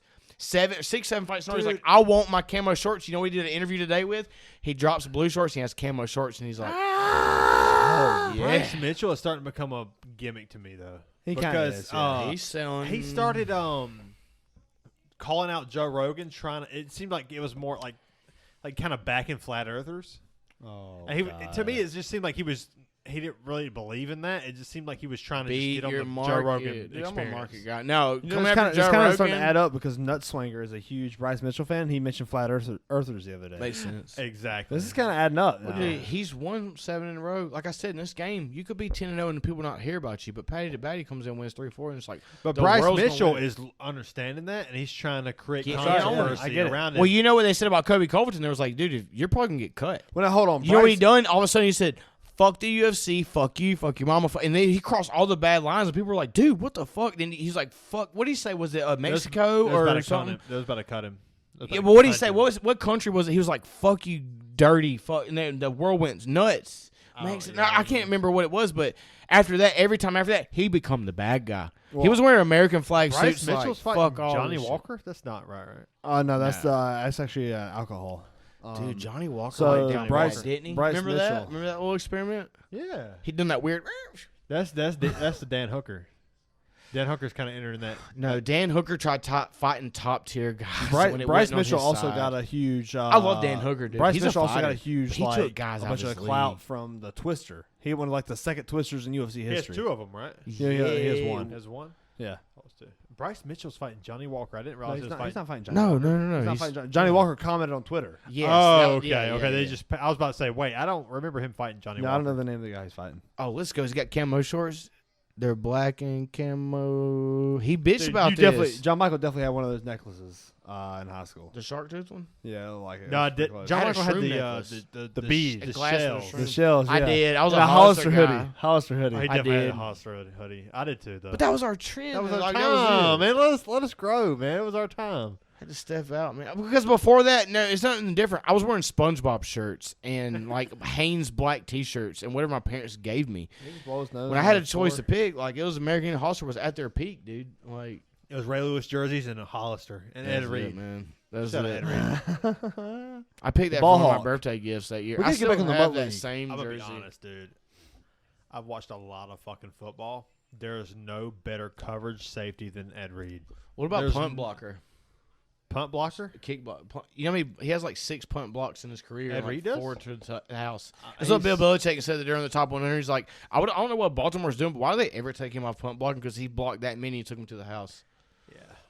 He's one of those guys, like, you're not going to fake him out with a quarterback look. Like, when you remember the Peyton Manning play he talked about? You got where he pumped to Reggie and he dipped this way and turned? Yeah. Bryce Mitchell reminds me of Theo You're talking Vaughn. about a chess player. I can see that. A chess player that said. Yeah, he's a chess player. I had him. He has the and same he fucking countered me on my third counter. I was 3 moves ahead, and he found a 4th move. And he's like, fuck. It's what it is. That's how Ed Reed was. People don't understand. Like, Troy Polamalu was like, the hard hit guy up here, up in the box here. He still got picks, but in this area, in that 8-man out here, you don't want to see him covered on a deep ball. I mean, he will make some plays. One-on-ones. Yeah, if he took his 2-man coverage and he took the guy out there, he could run step for step. But in the box, he is lighting everybody up. But Ed could do some things where he just took it, man. It was beyond. I mean, you hear Brady talk about it, and he's like, who the fuck am I not throwing to? Ed Reed. Wristband head. Yeah. Wristband head, watch number 20 on every play. Yes. Tom Brady's wristband said, "Watch 20 on every play."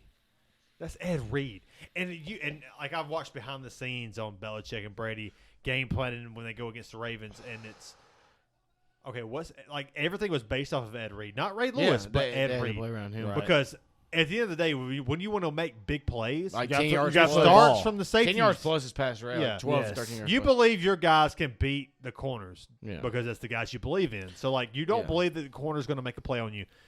It's the safeties. Where do the safeties bite in and make the plays to pick off? Pick it curls, outs, and slants don't win games, but guys that get out there on the post and the play actions and all. That's right. Yeah, who's going to fix the broken play? And there was plays where shit got so broken, but Ed could cover the field. I'm not trying to be biased. Safety I've ever and I won't want to be biased because I'm a Raiders fan, but I mean, there's enough discussion around it to understand, like, that's the guy. He's the greatest safety I've ever seen. You know. And I mean, like, the Sean Taylor's like, Ed Reed couldn't hit like Sean Taylor. Brian Dawkins. He's like strong safety. Nobody is a better free, pure free weather or whatever for the Broncos. Dude, he played. He done some weird things in his time that was different. I don't care. But Ed Reed is the best free safety I've ever seen. The wood he laid. For sure. But just longest kick return for a touchdown. He done it back-to-back years. The vision that Ed Reed had was that was great, man. Yeah. You'll never be able to mimic it. We've been trying for years. Yeah. I think a lot of teams do. So you know what they do in training camps? They probably talk about it. Well, because it's overlooked and underpaid, because you don't see the safety play. People are always trying to get that money now. They set corners up now because it's one-on-one man islands, and you expect your safety to be able to dip out and just get in the area and put your hands up. But back then it was more or less like, well, they done a good in Baltimore for so long. And Marcus Peters tries now. People hate Marcus Peters. He'll go and he'll cut back, and what he does is it leaves the receiver open on the sideline for a few yards, 10 yards. But that meant for the safety to dive over to the sideline and get the pick or disrupt the play, and there's a lot of problem with it. That's where safeties thrive. It's a pick. You ever had an alley-oop? Oh, let's go home. Oh, yeah. Fuck football. It's time, I'm baby. very excited about this fight with Bryce Mitchell. Look, Camo Pants, he got him finally. He bitched about 7 fights for these. I have to say, this is the first Bryce Mitchell fight. He's getting clocked. Oh, shit. This is the first Bryce Mitchell fight that I've seen live. I've watched a lot of his tape actually right there with you. Yeah, this is. Oh, I heard that. He's an up-and-comer, though. That was a good chug, but his leg just got stunned. He's a really good grappler, really good submission artist. I'm sure Bryant could tell you. You ever get popped on the side of your leg with a whap? You think you're tough? My kne's taking. It's like body shots. People think body shots are piss weak. Yeah, but your liver's there. You got to hit people in the face. Your liver's there. Your liver is Especially if you're really weak and out of shape. Imagine somebody just hit you in your core. Imagine if you're really in good shape. I'm out. We're out. Yeah, give me somebody that doesn't fight and they have the best core you've ever seen. Let me kick him in the liver one time. You crumple them, dude. Just one roundhouse. People think it's a joke. You ever took a roundhouse kick in these bad boys? You ever seen a car shut down because of a transmission or an alternator? That's what it's like. It might have the baddest fucking motor in the world. The bitch is going to quit moving because those are vital parts to the fucking car running. Yeah, dude. You ever drove a stick shift that you didn't know how to drive? Like you're riding a fucking Triceratops. Yeah. Damn. Was that like on the? Was it laying on his back when you're riding it? Yeah. We won't get. He's an Arkansas boy, man. Mitchell might be losing this fight right now. He's getting pieced up. He's early. He's getting his feet wet. He's getting his feet wet. He's tough, though. I mean, his chin's got him here in a lot of ways. You know he's tough. Ooh. Yeah. But in a way, I'm kind of like I kind of like the polarizing guys like the Bryce Mitchells, the Patty the Baddies, man. The Conor McGregors, like it's like Sugar O'Shawn. Like he's at this point now where. In these easy fights, he has to show up, and you're going, oh, he's getting tagged. Like, how do you respond? Like, are you going to win against real guys? Or are you going to win against, I've never heard of this guy. You're not against those guys because they're on their up. For sure. But now it's time. 7 wins, a 6-win, 4-win, 5-win streak. You're against somebody now that's ranked and known. Go fucking perform. So them fights, they're going to take more damage. It's going to be more crafty. It's going to be more, that's where you really dig in and see, like, oh, yeah, Yeah. Let's see what you're really fucking made of. Like, I know you're a polarizing star, but can you back it up? Yeah. Who was the guy in the red trunks? Topuria? Yeah. Yes. He's got like a T.J. Dillashaw kind of style, or like a really? What a guy. Dillashaw's out, man. He don't want to piss the cup. That's why you're retired. Yeah. I know his shoulders dislocate every time he throws, but honestly, he was old though. Dude, he's still. I'm sorry, not Dillashaw. Who just fought the other day? He's got the fucking. Like the weird, he fought, God damn, the dude with the neck tattoos. Gambrat? Yeah. Yeah. Those both came and they both went. Who just fought Cody Garbrandt? Oh, I have no idea. I can picture his face. I just can't think of his name. He's got dark hair. He does like the fucking weird bob and weave style. Yeah, I don't know. But that's who Topuria is reminding me of. Yeah, Dillashaw and Cody Garbrandt, they came, they saw, and they're gone. It's over, you know. And that's how the UFC is, dude. You're not meant to be. Dude, the fact Conor hasn't fought in fucking 600 days or 500 days, and he's still talked about. There's very few. Like John Jones, when was the last time he's fought? But he is called. Yeah, he's about to go fight the number 1 pound for pound guy. There's very few that get that love and discipline and talk. But there's some guys, they come and they have their moment. You know what, dude? You're gone. And that's sports, man. That's life, man. Yeah. Some people's mountains ain't as tall as others, dude. God damn. Say that again for the fucking Some audience. people's mountains ain't tall as others. Dude, you got to get up Mitchell and you got to round. come down. Yeah, so far he has, yeah. Yeah, he's lost this round. But he's on top right now. Strikes landed. This is where he is dominant. He's got strikes landed. He shot for a takedown, and dude defended it, but... Well, it looks like he got the takedown. I'm not going to lie to you. He's on top. Yeah, but he has no If you land in someone's guard, you got the takedown. Well, if he don't do no damage here, it probably won't help his scorecard. Though. That's kind of like the Peter Yan, Sean O'Malley thing. Like, he took him down so many times, but he did nothing. He didn't do anything, yeah. He just hit him, rolled him, and he got up. Hit him, rolled him, got up. How did you feel about that? I believe it. And I'm not trying to be biased because I love him, and Jan's a dog. But like I said, he took him down that many times. He did nothing on the ground with him. Dude, O'Malley's a striker on his foot. You did what you do. You took him down, but you didn't capitalize to win the fight. Yeah, you didn't beat on him. You didn't black him up. You didn't even land nothing significant. Personally, I thought that Jan won that fight, and I thought it was pretty convincing. With takedowns, if you want to try to give it the point, but he never capitalized on the takedown. Yeah, I think that's definitely where they scored it. And when they got back up, Jan's hits just popped. And not saying Jan's didn't, but when he took him down as many times on top, it just flailed out. And Mitchell lost that first round. He did. Yeah. He did. He lost that first I would round. say That's it's 7-10. Yeah. I don't know how you want to score it. I go 10-9. Yeah, 8-9 or 9-8. Yeah. I'll say 7-10. It was nothing. He didn't land. That's fair. The first 30 seconds he took like no. four I think hits. it's not. I don't think it's 7-10. I think that's a 7-10 little is drastic. extreme.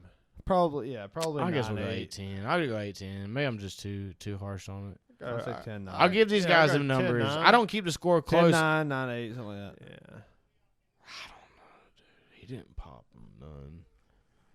He had some good shots. Sure. I'm not hating on him. I'm not hating on him. But that guy in the first 45-30 just landed there's some a good takedown ones. shoot. That's what I'm saying. That's a takedown. But he defended it, though. No, he didn't. He pulled guard. That's takedown. You pull guard while you got the leg, that's and takedown. then roll him over like that? That's takedown points. And he'll get the point? If someone shoots from my leg and I pull Even though guard. he shooted and y'all hit knees, and now you got him. To me, well, he pulled him to his guard. He was so he looked like he had already defended the takedown and was like wrestling him like a little bit, trying to continue to defend it. And then pulled guard because he thought he had a good position. Only reason he pulled guard is because the guy saw his leg. It just didn't look like you can give Bryce Mitchell points for a takedown. That's how points. Like if I understand what you're saying, but if you have my leg and I sit on my ass, it's because you have my leg. You know. Yeah, I get what you're saying. Because obviously he doesn't want to sit down with that. I see what you're saying. He doesn't want Mitchell on top. Dude, Bryce Mitchell, like I said before, he's one of those guys who he's trying to build. He's got a good style though. I like his style. He has a good style, but he's also trying to build. Here it is again. Same thing for that single leg. That's takedown defense. See, but he basically did the same thing and pulled guard because he thought he saw something. Well, he did the same thing, but he couldn't break the grip of Bryce Mitchell, so he had to sit down because the takedown was there. Okay, I understand it. Yeah, I got you. Bryce Mitchell, that's a good left hand by Topuria. He's getting a little pieced up. It's a good step in too. Yeah, he is. It's going to be an interesting card, dude. I really want to see Paddy the Baddy against Jared Gordon. Oh, yeah, that's going to be good. That's going to be good. And Joseph Gordon-Levitt? Yeah, Joseph. That would be a good fight. Dude, he's really one of those good, those actors who, like in Inception. He's a character actor. Character actor. So good, character actor. Him in Inception, Batman Returns, or The Return of the Dark Knight. Yeah. Batman Returns. Him and 50-50 too. I never got to see that. That's a good one with Seth Rogen. Oh, that's a good left kick. It is. Yeah, the UFC is it's such a unique, especially during COVID. That's a good left hand by Topuria. During COVID, we got the luxury of the UFC having the no fans thing, and most sports, the no fans thing. Oh, he hurt Bryce Mitchell. Yeah, he did. He got a very solid hand. Oh, he's got the guillotine kind of locked up right now. He's trying to fight for that. Nah, he ain't got it. He's not in a good spot though. Yeah. Bryce Mitchell isn't. You need to hurry up and sit back down, man. You missing it. Yeah, but what I was saying is like during the COVID era, like UFC was it really shined a light on sports, like not having guests or spectators, because like you heard all the fucking cracks of the leg, remember that? Yeah, and the shit talking. Yeah, I'm and like it kind of inspired. Huge, it inspired the fucking COVID oh shit, Tapiri's about to take us back. Mitchell's getting dominated this might be the last round. He's a tough Arkansas guy, right? That's what he's about to get taken. That's what he pleads himself on. Take a beating. Yeah, he's country boy. Come on, country man. boy. What you got? He's getting that's played his. with If you had to give him an aura or a special, man, that's toughness. It's ugly for Mitchell. Yeah, it is. Oh, that's a good front kick though. Mitchell. Oh, he caught him. Mitchell caught him right there. Shooting takedowns though, embarrassing takedowns. Oh no, that was bad. Yeah. Mitchell caught him there and he got sloppy. 2 minutes left. That's a long time to be in that position. Yeah, Mitchell's in a bad spot. Straight knee on belly. Just breathe and get out. Oh, he's bleeding hard. That's why he shot for the takedown, because he's trying to bleed and get out. Oh no. I got a text from Sean the other day and he goes, "Don't you hate when someone hits a fucking nasty power shot and then shoots a takedown?" I can't stand that shit. Stand him up. No. I understand what you're saying, but that's not what I'm going for. No. I know what you mean. He tapped. He's done. That's game. Wow. He got mauled. Hey, that was ugly. Respect. Fight, man. That guy right there, you got to give him a shot. Hey, shout out Bryce Mitchell, but this guy right here just made a fight that looked But dude, great. when you rock a guy and you shoot him for a takedown against the cage, and that's great. You're giving him a rest. You're giving him rest, just like Teixeira and Prochazka. Yeah. That was insane. Don't get me wrong; these guys are trying to win. I honestly, something I'm big against in UFC, and I think a lot of guys are. It's code. Don't just jump for the rear naked. Like, don't do that. Like, we're here to You're fight. not Aljamain Sterling. You're not Charles Oliveira. You know guys that do that. Well, Charles Oliveira, if you're fighting against an alpha that big, one-on-one in the world, you fucking win. Like, you got to win, right? Bryce Mitchell. But, like, otherwise, you get what I'm saying? Like I understand, like, the Oliveira thing maybe because you're at the top of the top fight of the world, the most viewed fight. You're the biggest champ right now. Get your dub. That division, too. You got to win. You just got to survive. But, like, guys like fights like this or some other fights. Nasty. You want to see some shit going on. He sucked nasty. Yeah. Dude, he got mauled. You know, he wanted them camo shorts so bad, and he come out here. That's what happens. He couldn't see his legs. I watched a 20-minute video about how he lives on a farm in a camper, and today he bitched about these camo shorts. I thought it was hay bales and damn horseshoes. Hay bales, gay bales. I thought it was hay bales and horseshoes, but now it's he fucking dub mission submissions, boy. That division right there with Figueiredo and Moreno is.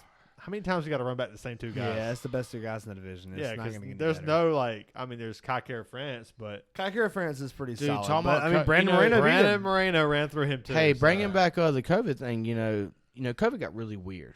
It did. It was a huge thing. Jobs quit and grocery stores ran out. You can't walk out in public. Bitch about a martial law thing. You know what fucking Dana White did? He went and fucking got an island. And he put fucking guys on it. He did. And he fucking never stopped. What a fucking power move. This guy really took a fucking island with international guys. These guys don't live in America. They don't live in Brazil. They live every fucking where. And he found a fucking way. Yeah, they did. Really did. He flew a fucking jet. He landed a jet in the middle of the fucking goat field and took the fucking Khabib brothers and just hauled them off the Khabib brothers to the goddamn island. The Kebab brothers. You ever seen Mortal Kombat? The fucking fight. He hauled these guys there in the middle of a pandemic where the world said you ain't even allowed to leave your front door. Italy couldn't even look out the window. If you look out the window, they're shine a laser in your window, be like, I'll kill you. Like, don't fucking do this. The world was that fucking weird where people couldn't even look at each other. Dana White said it's all gas, no brakes. I'll buy an island and put the fucking world on it, and we'll find a way. And he never fucking stopped. Fucking did. That's some legendary shit. Am I wrong? Dana White, dude, big shout out. He never fucking stopped giving us the fucking shit we wanted. I get there wasn't people around. No, you're on it. Dana White was next. But he took people not from America. No, he took people from all over the world and found a way, dude. Keeping sports going. Dana White. That was so much needed for like mental health of fucking sports fans all over the world. Dude, it was fucked up. Dude, like the world was fucked up, dude. I remember going out in public, and if you couldn't even look at the person beside you, because if you touched him, the way they participated was like, you'll die. Yeah. There's 10,000 people died today in America. It's like, what the fuck is going on?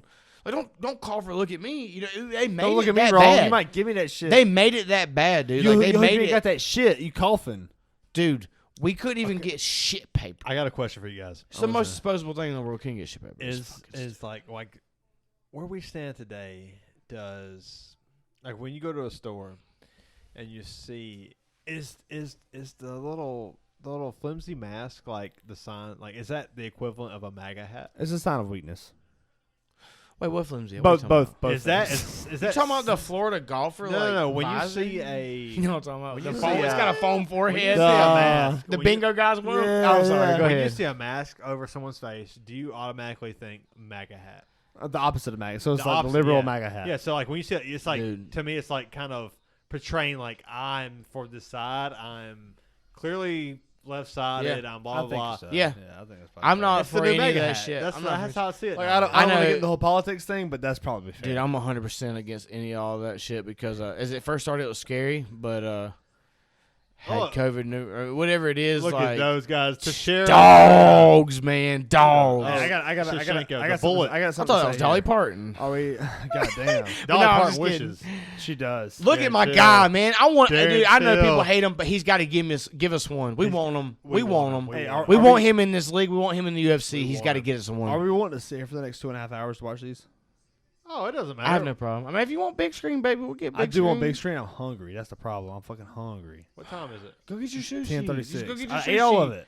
Fuck you. I ate all of it. You're man. garbage disposal, dude. I'm trying to say. You gotta drink more beer, dude. You're probably low on the I totem got pole. 3 of them in the Right, trash. You're low on over the there. totem pole. Your belly's not I got full. 3 of them in the trash over there. We're not keeping count, man. This ain't dodgeball. Get This ain't right. dodgeball. It is, Thank though, you. but If it you're hungry, is. drink more beer. We're not trying to be equal. No, that's the if problem. you need more, The beer- feed more. The beer gonna make me more hungry. If you're a John diesel Mike, tank and you need thank it, you. fill the Thank belly, you. Dude, baby. you understand? I can't drink enough you beer to need fill more, this hunger. drink Look, more. man, Starving. time's right. Don't come often. Just enjoy it and fill your self need. The 'Cause- fucking host is trying to tell you to sit Come here and on, drink beer baby. and have a We ain't got to do it fucking good time forever, on the but right now podcast. it's too juicy. Am I wrong? Maybe It's I'm being too juicy. selfish. No, I'm it's too juicy. selfish. No. I don't I'm want just gonna to tell you right now. I don't want to take my selfishness No, for you. He's been known to try to end a podcast early.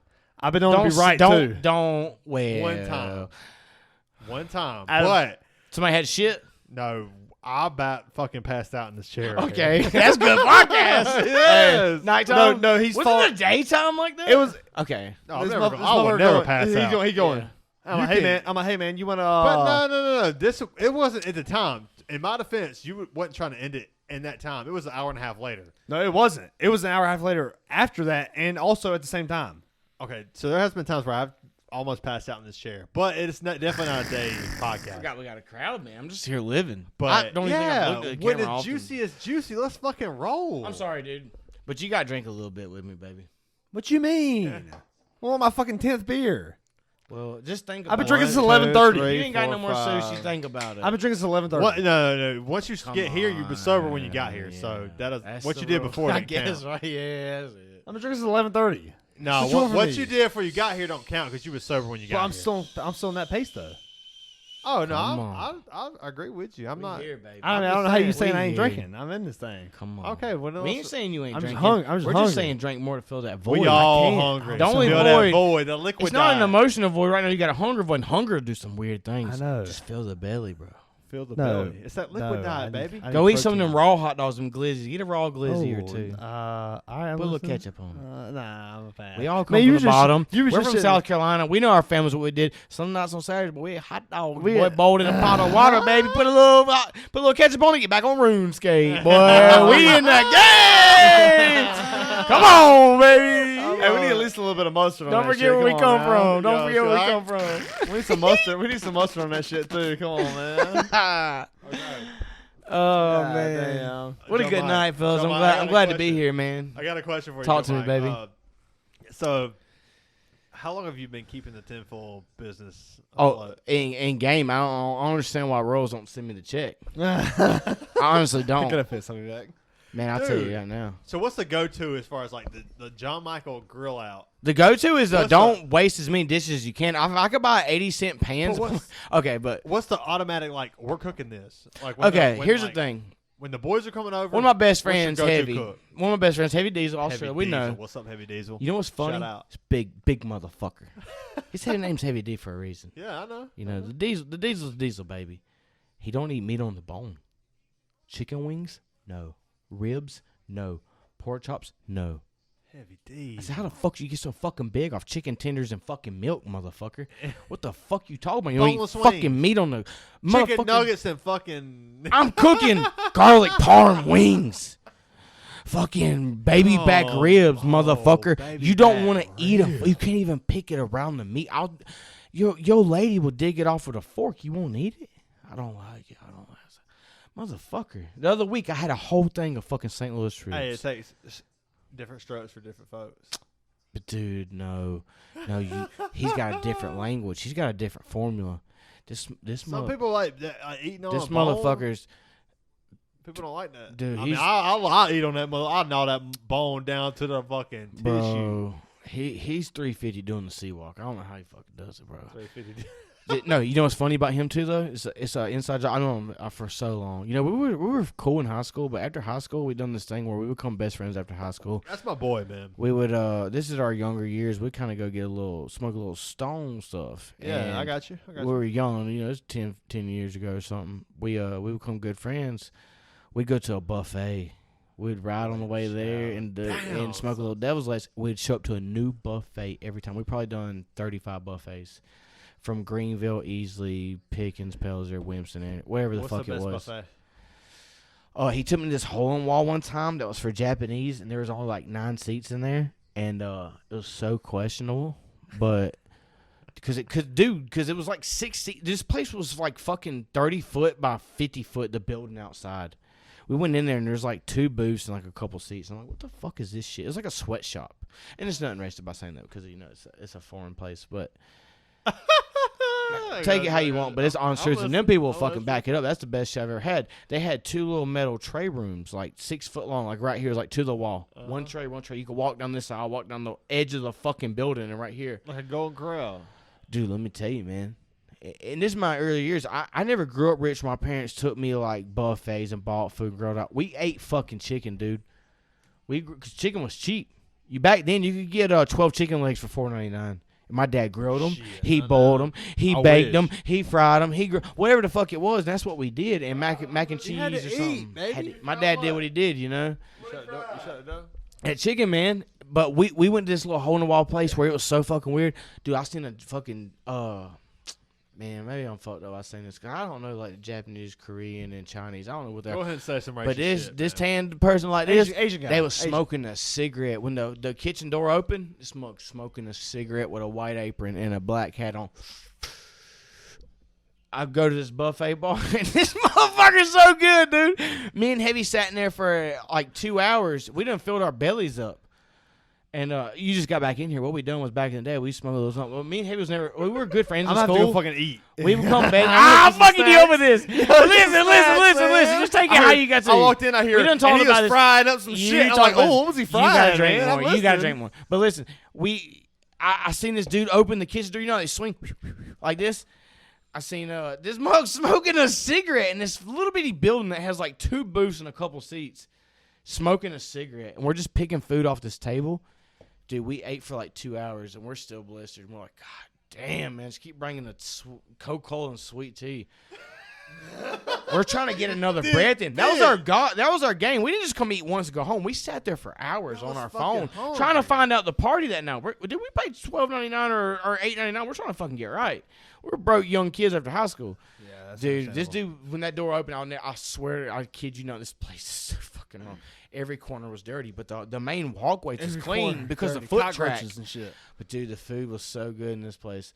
But this dude was smoking a fucking cigarette. Me and Heavy's in there. We sat there for like 2 hours, and they were kind of like, "Y'all ready?" It was like, "No." Dude, were you still eating? They let us take like 2 to go places way you to go. Like we wouldn't get nowhere. Like, no, just keep bringing us Coke. What's the hidden gym? What's the hidden gym that you've ate at that you want to tell the people? Hidden gym. Don't tell them because this podcast gonna blow up and it's gonna be too busy. Yeah, but they deserve that. If that does happen, they deserve that. That's fair. Hidden gym. We've talked about ours. What's your go-to? I'm so in the moment right now. These places closing down.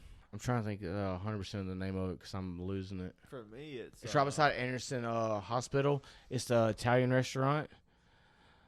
Fuck, why can't I think of it? My family, my family knows about it. I put it on Facebook. My family knows about this place. Dude, it's the closest thing to a fucking Italian. It's right, Shalotski's over on the right in front of the hospital. Is this place? I can't even think of it because I'm a piece of shit. I owe this place what I'm saying. I owe their name. I can't fucking think about it. The Slice is our gym, man. God, why can't I think of it? The Slice is our gym. Yeah, the Slice. That's our gym. gym. That's our Sunday gym. What are we doing tomorrow? We hitting the Slice tomorrow for football games? I gotta do some Christmas shopping tomorrow. Well, you can do that after. I got you a hit 1 o'clock game. What do y'all got? A 1 o'clock game, baby. What are we doing? You too? Where the fuck we going? Let's get some Hey, beers, man, man. I know it's been a bad year. We play nothing but 1 o'clock games now. Yeah, we do too. You're on a Monday night game. Shut your ass up. You're on 5 primetime games in a row. We did just come off like 4. We didn't deserve it. You haven't came off of nothing. You already got another one this week. Yeah, we don't deserve any primetime game. I'm gonna be honest with you. That's why it doesn't feel real. Do you still watch them dig with them? Dude, from where you're coming from and what happened, it has not been productive. And there's nothing. I'm not dousing against you, but you don't have nothing to go off of with Mac and the way the offense is and I'm gonna go even the defense and all. But are you still? I mean, I know you're there and all, but are you leaving games in the third quarter and be like, I got sleep to get? Like, I got shit to do. I do, yeah. I'll finish it out to the end. Even when I'm losing, I'll fucking watch them. Give me that hurt. This is coming from a motherfucker. Give me that hurt. This is coming from a motherfucker that lost. Give me that hurt. Knows how it feels to lose. Yeah, give me that hurt. Listen, but even I know you guys are you can't admit you had the highs of all highs, and it's fine. It's fine, but you guys have took some hurt, dude. I watched every Patriots game from 2000 to now, and I've seen every comeback, I've got a good feel when Da Vinci's. I've got a great feel beside Anderson Hospital. Keep going. Da Vinci's. No, I'm not kidding. Da Vinci. I would give this place in my top. We got Darren Till coming up here. Top 5. Well, I got a place. It's the number one Italian restaurant I've ever been to. I got a place for you, and I'm gonna tell you about it. I'm in South Carolina, so I'm not in somewhere cool where Italian's good. But this is a fucking place, bro. In fucking Greenville. I could eat $11.99. I could eat for 2.5 days, and I'm talking about quality. It ain't just the cheese that's good; it's motherfucking good. Is Olive Garden like that? I love Olive Garden. I'm a Post Malone kind of guy. When I was broke, they used to do endless. I would take 2 bites, be like, I need some more. I'd go home with like 4 plates for the next 3 days, and be like, yeah, man. Hey, you know what's funny? You know what's funny that you mentioned that? The Olive Garden, they quit my garlic Asiago pasta, so bullshit. I give them a 3.8 out of 5, 3.6 out of 5. That's my guarantee. So I took the selfie we took before the podcast. It's mid now. The selfie we took before the podcast, I sent it to Gabby, and she goes, "Damn, I didn't know you was doing a podcast with Posty." Yeah, that's what she said. I don't know. Dude, I'll work with people back in the day that told me that. I believe it. I've seen some guys. One year, me and Crystal, her you did sister, face tattoos. Her sister works at 134, and they did a Halloween costume. That's downtown Anderson. And right? yeah. That's the nice wraparound bar. Yeah, dude. Up top, upstairs. Yeah, it's a great place. It's always fun. I've spent 1 or 2 nights downtown Anderson. And I wouldn't have told nobody. I'm not proud of it. No, nobody is. I was there, baby. But that's the place. That's the place. It's the most authentic because you're going up wooden stairs in a place and you're doing your thing. Come on, Darren Till. Darren Till's getting humped from the back. Darren Till's about to get his ass. Nah, dude. He rolled this till he got here. He's on a 4-game losing streak? Yes, dude. 4-fight losing streak? Yeah. He was 16-0 at some point. Now he's about to be 5. This is not looking good. He's getting punched in the side of the fucking eye. Come on. I want to see him and Homicide, dude. I want to see them two just go up a little bit with their bro love and all that. I know, man. It's so fun. I fuck with Darren. I want him. Darren Till's also from Liverpool. Darren Till better double Liverpool. He has a place in the UFC because I'm scared. Only reason I'm backing him because he's about to go. Oh, those punches were tough. You see them last 4? Darren Till's getting mauled. These ladybugs getting on my fucking nerves. Just eat them like I did, man. It'll become there's one on the laptop. Look. If you eat all the ladybugs, there will be no more ladybugs. That's it. Yeah, until they multiply inside of you. Well, then that's... Yeah. We'll worry about that tomorrow. I shut them out. Yeah. It's going to be smelling like that. Yeah, I kind of felt like Darren Till was going to lose this fight. Yeah, dude. I mean, it was from the beginning, but I didn't see the. But I want to. There's guys that I don't care for. Even I want to lose, but I don't want them out, man. There's a place to be on top. There's a place for him here, dude. He wants some good ones. Not fun. But that's the thing with UFC we talked about earlier. Look, you come and you go, dude. There's very few guys that you got your John Jones, you got your Conor McGregors. You got your George St. Pierre's. If George St. Pierre come back today, he would be a number 1. Oh. Now that one's he was telling the ref I'm fine, but that last one popped him hurt. Yeah. Dude, turn your body, man. Yeah, turn your body and fight. It's time now, dude. You're taking a whooping. Turn. Yeah. Turn now. Get on it. Quit. Get on it. He's like, the other side. He said, "Thank God my left hand was getting tired. Get on it, dude." Use my right arm now. keep turning. Yeah, you're right, Joe. Come on, you're Darren fucking Till. You're fighting for your life. Get the fuck in the game, dude. You're right, Joe Mike. No more defense. Let's go, baby. And if you guys are not sure what the fuck's going on right now, you got to pull up the UFC fights as we started. Pretty much as the second part started about 43 minutes ago. That's where we started the main card. So. Darren Till's getting we're right on cue right now to follow these fights. So. Oh, he's got the hooks in already. If you think it's your time, you need to be flailing. There's 2 minutes left in this fight, and Darren Till is losing. He's not even flailed, dude. Like if you've heard 10 to 7. This is like 10 to 1. 10 to 0. This is ugly. Dude, it's no time to play defense. I don't think Darren Till is. It's no time to play defense. Get the fuck up and fight for your life. You're about to lose it. That's it. We've all known. That's it. Fucking he don't have it. He don't care, He don't man. have it, but he don't care. He might have it now, though. He's gone. He's locked in. His neck. Never mind. His neck was bent. You sound like Chris Harris right there. He does that, don't he? Fucking Chris. Dude. Hey, one time he told me this story. You want to hear a quick one? We'll get this in. I'll make it quick. Give me a quick. One time he was dating this girl, and he lived with his mom and them at this time.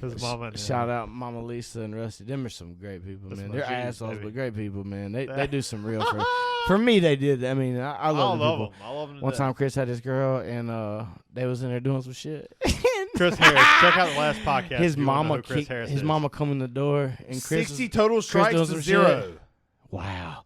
Chris was doing some shit, and his mama come in the door, and Chris said, "Mama!" and flattened out on the bed with the blanket over him and didn't even look towards the door. They just laid flat. He's like, "Mama!"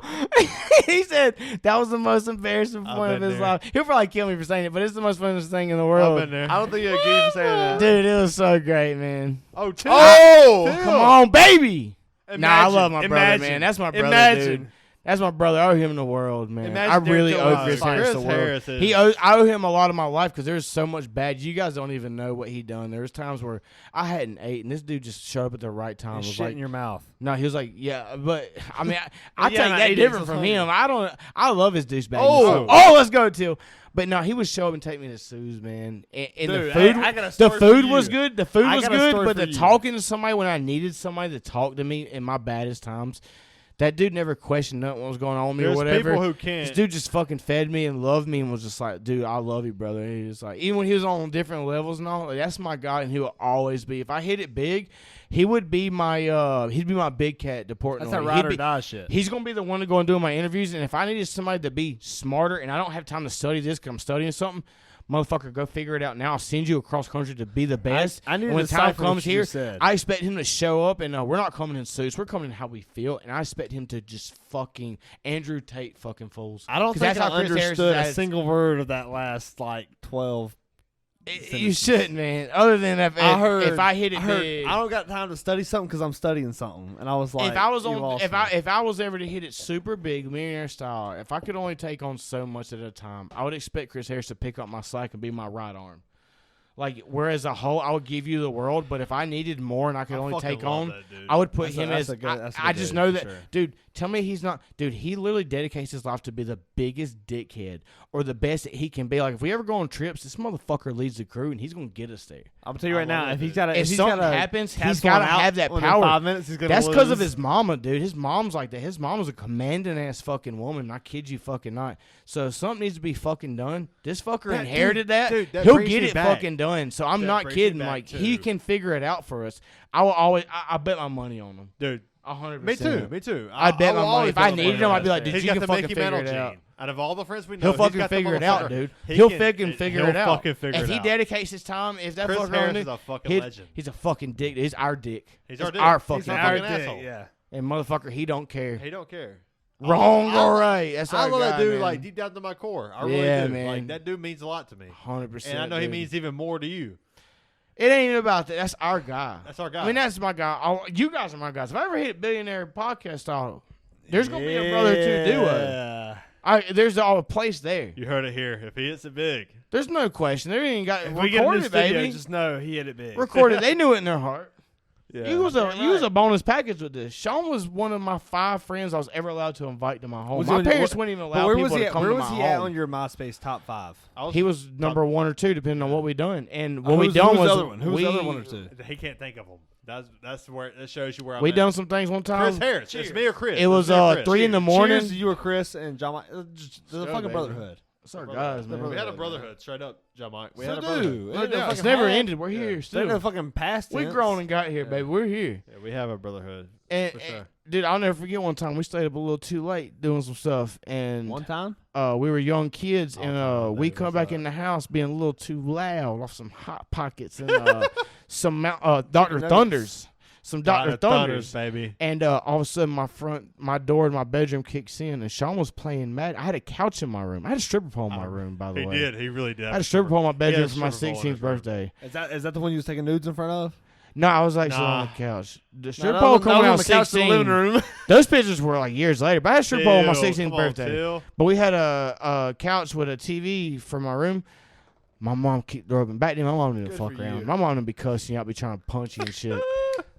She kicked the door open, and Sean was holding the controller like this. He said, and just fake retarded, held the controller down. I was sleeping. And I was on the bed, and I went, we didn't even move. It was like a game. It was so good. My mom was already tired. You walked in was the dad asleep, You but the little game still motherfuckers rolling. ain't fucking, and all of a sudden, my mama starts walking. She took 2 steps in the room, and like, you got your one eye open, like blinking. You're like, oh, shit, she's going to get us. I'm paying attention to I was the like, game. oh, fuck. She goes, Sean, you better press pause. You're going to get a delay a fucking game or delay for the game.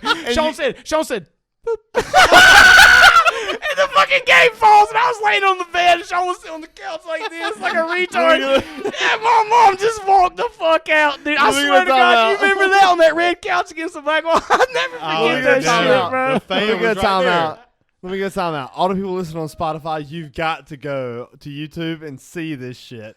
The facial expressions, the button mashing, you got to see the exact actions that's going on. Because this is something you can't just listen to. I will never forget this. There was the white fan right there. We was on like a futon couch. When you walked into your room, there was like a couch to the right. And I was on the couch. You was on the bed. You had like TV backed against the bed, facing. You had already pretended to be asleep, so like it looked legit for you. I'm playing Madden. We were both playing Madden. We started franchises. Yes, we started franchises. We switched off games. And she walks in. We were so loud. We were so fucking loud. We woke her up. And she came in like, what the fuck? You motherfuckers woke us up. She busts open the door, and we go limp body, like straight limp. Like Sean in the fucking kitchen that day. Yeah, exactly. And cheers to Toy Story. And she goes, Sean, you about to get a delayed game. And I pause it. He said, and I'm still trying to be asleep, though, while I pause it. You're like, oh, man, but I ain't trying to lose, though. Yeah, I ain't trying to lose. Oh, shout awesome. out, That's man. so hey, fun, man. Cheers, man. Holy shit, dude. This is such Glad a good to podcast. be here, man. Darren Till is losing this fight, but he still has a chance. He's winning the second round right now. But, I haven't watched much of the second round. He could do it. He's been winning this round. Really? I mean, he doesn't look that good right now, but I swear he's winning He this just round. folded his leg back. You see his face? He had his mouth He'll open. like fucking Stipe Miocic. It just seems like the game has passed him by. You guys No, he just don't put in the fucking work, and you know it, dude. He won what he won, compete. but he got where he was, and he let it go. He's not Kamzat. There? Hamzat. Dude, that's why they're saying, like, get away from Darren. Like, that's your friend. Okay. Like, let Darren Till retire and he be your buddy on the side. But Hamzat's got way more dedication on. He drags Darren. Darren should be dragging him. Darren's been there before him. Darren, he should be dragging, like, you're the best. Come with me. Yeah. Darren's just laying there sweating, laying on his back, and Kamzat's like, keep going, brother. We got to fucking kill. And Darren's just like, I don't give a fuck. When they go out to dinners because Darren took him there. No. Going for the hit. He'll hook. He'll hook. He'll hook. Just tap, dude. Don't do that. Don't tap. Keep rolling. Keep rolling. Keep rolling. Roll one more time. Roll one more time. Roll one more time. Shin. I respect roll. that. Roll. There's 3 seconds. You got this. Roll. Don't There tap. you go. There you go. Roll more. Keep rolling. Respect. Yeah. He stopped it. That's some Tony Ferguson. Was that shit. time? Was that time? Yeah, it was time. Oh, wow. Come on, Till. Dude. So, Bryant, you say that Till got that round? No, not after that. See that. I didn't The see first it, 3 minutes was Till. Sure. Yeah, he did come back good, but I think the point-wise, He's takedowns lo- and submission. The and first all. 3 minutes was like 10-9 Till. And then after the end, so. Do you know how these guys are at this time in their life in their fight? You got to knock this fucking dude out to keep a fucking Dude, job. that's what it was with Alex Pereira and Israel Adesanya. That's what the corner literally said. You heard it. He goes, you got to knock him out. Oh, this In round. the 5th round, you got to knock him out this round. You got to knock, and he did. Dude, talk about That's it thorn right in now. the heel. God damn, dude. Three wins. 3-0. Who was the other guy they talked about that went like 2 or 3-0 against somebody? I can't even think right now. I'm so fucking. I don't know what the fuck you trying to say. There was I'm trying to think of another fighter who lost 3 times to somebody when they shouldn't have. Like, and they could. Alex Pereira lost 3 times to another guy in another league. Glory. Yeah, and couldn't fucking believe it. He's like, "That's my guy." He's like, Israel don't understand. There's somebody somewhere that's going to do this. I would love for you to come to. So we're going like the Italy competition that we went to. There was all these kickboxers, so it's like the point fighting that I do, but it's also the fucking full contact shit, the K1. Bro, we're going to barefoot. We're going to Austria in March. Is that barefoot stuff? Yes. Like, where you hear that whole? We're going to Austria in March. Smack on the face. That is like, dude, it feels like whenever you see Rocky and you watch him going against Dolph Lundgren. Oh man, it's like that feeling, tense, but dude. It's like multiple. It's like 12 mats like that. Oh, dude. And you're in this fucking massive arena, and it feels like you're at a goddamn kickboxing tournament. Oh man, it feels like a kickboxing tournament. There's fucking guys just stepping up one knee and dude, it's an immaculate feeling. Tell me, dude, I can't express people really don't in this chat, as humble as you guys are, they don't realize what kind of thrill you live, dude. So they don't understand the thrill you live, because like I talk about all these bar fights, like that, like I said, the energy, the tingle, whatever it is. Dude, that's just like sometimes your day. It's not a day job. It's just your hobby. It's not a bad experience when you're in a situation. It's a fucking hobby where you get to crack fools. Whenever I was 15, I competed. You know, I talked about competing all over the world, or really not all over the world, but mostly all over like the country, the East Coast of America. And I was going against the previous champion was Derek Megan. Oh, that's a second party foul. God damn it. We're back. You got to drink it all. You got to drink it all now. You got to chug it. Let's go, baby. Let's go, baby. It ain't shit. Oh, it is shit. It is. No, them sweet drinks. This twisted tea is too much. Tea wasted. So, but, dude. Oh, no, he done pissed himself, too, man. Britches. But, man. Piss yourself, God. Look, no, you pissed him a lot of TV. If I had, I mean, I ain't going to make excuses, but if I had one, I'm wet. Huh? I got you another beer right here. You good? I wouldn't refer to that as drank beer. So many beers for so long, my sweat is accumulating here. It's slippery, bro. So look, I mean, I'm wet too now. Like, no doubt. I just want the people to see what JonMikel has drank during this podcast, because it's equal. It's a few, yeah. Look, y'all know why I'm here. Y'all thought I was here to talk about fun shit. I'm here to put cans on camera, baby. Oh, cans on candy camera. That's what they call candy camera. Cookout. Chat, come on, man. We got some good low country bowls. I do good wings, dude. My jalapeno poppers and stuffed mushrooms. I believe. Is that your go-to? Is the jalapeno? What if you had to make one dish? Let me tell you something. No, time out. If you had to make one dish, side dish, not main course. Super Bowl Sunday, you're bringing one dish. It's your choice. What are you like that? It's our party. You're bringing the dish. You don't know what we got. Of course, poppers. I mean, they're simple too. I mean, I had a little bit different. The poppers, I feel like it's your go-to.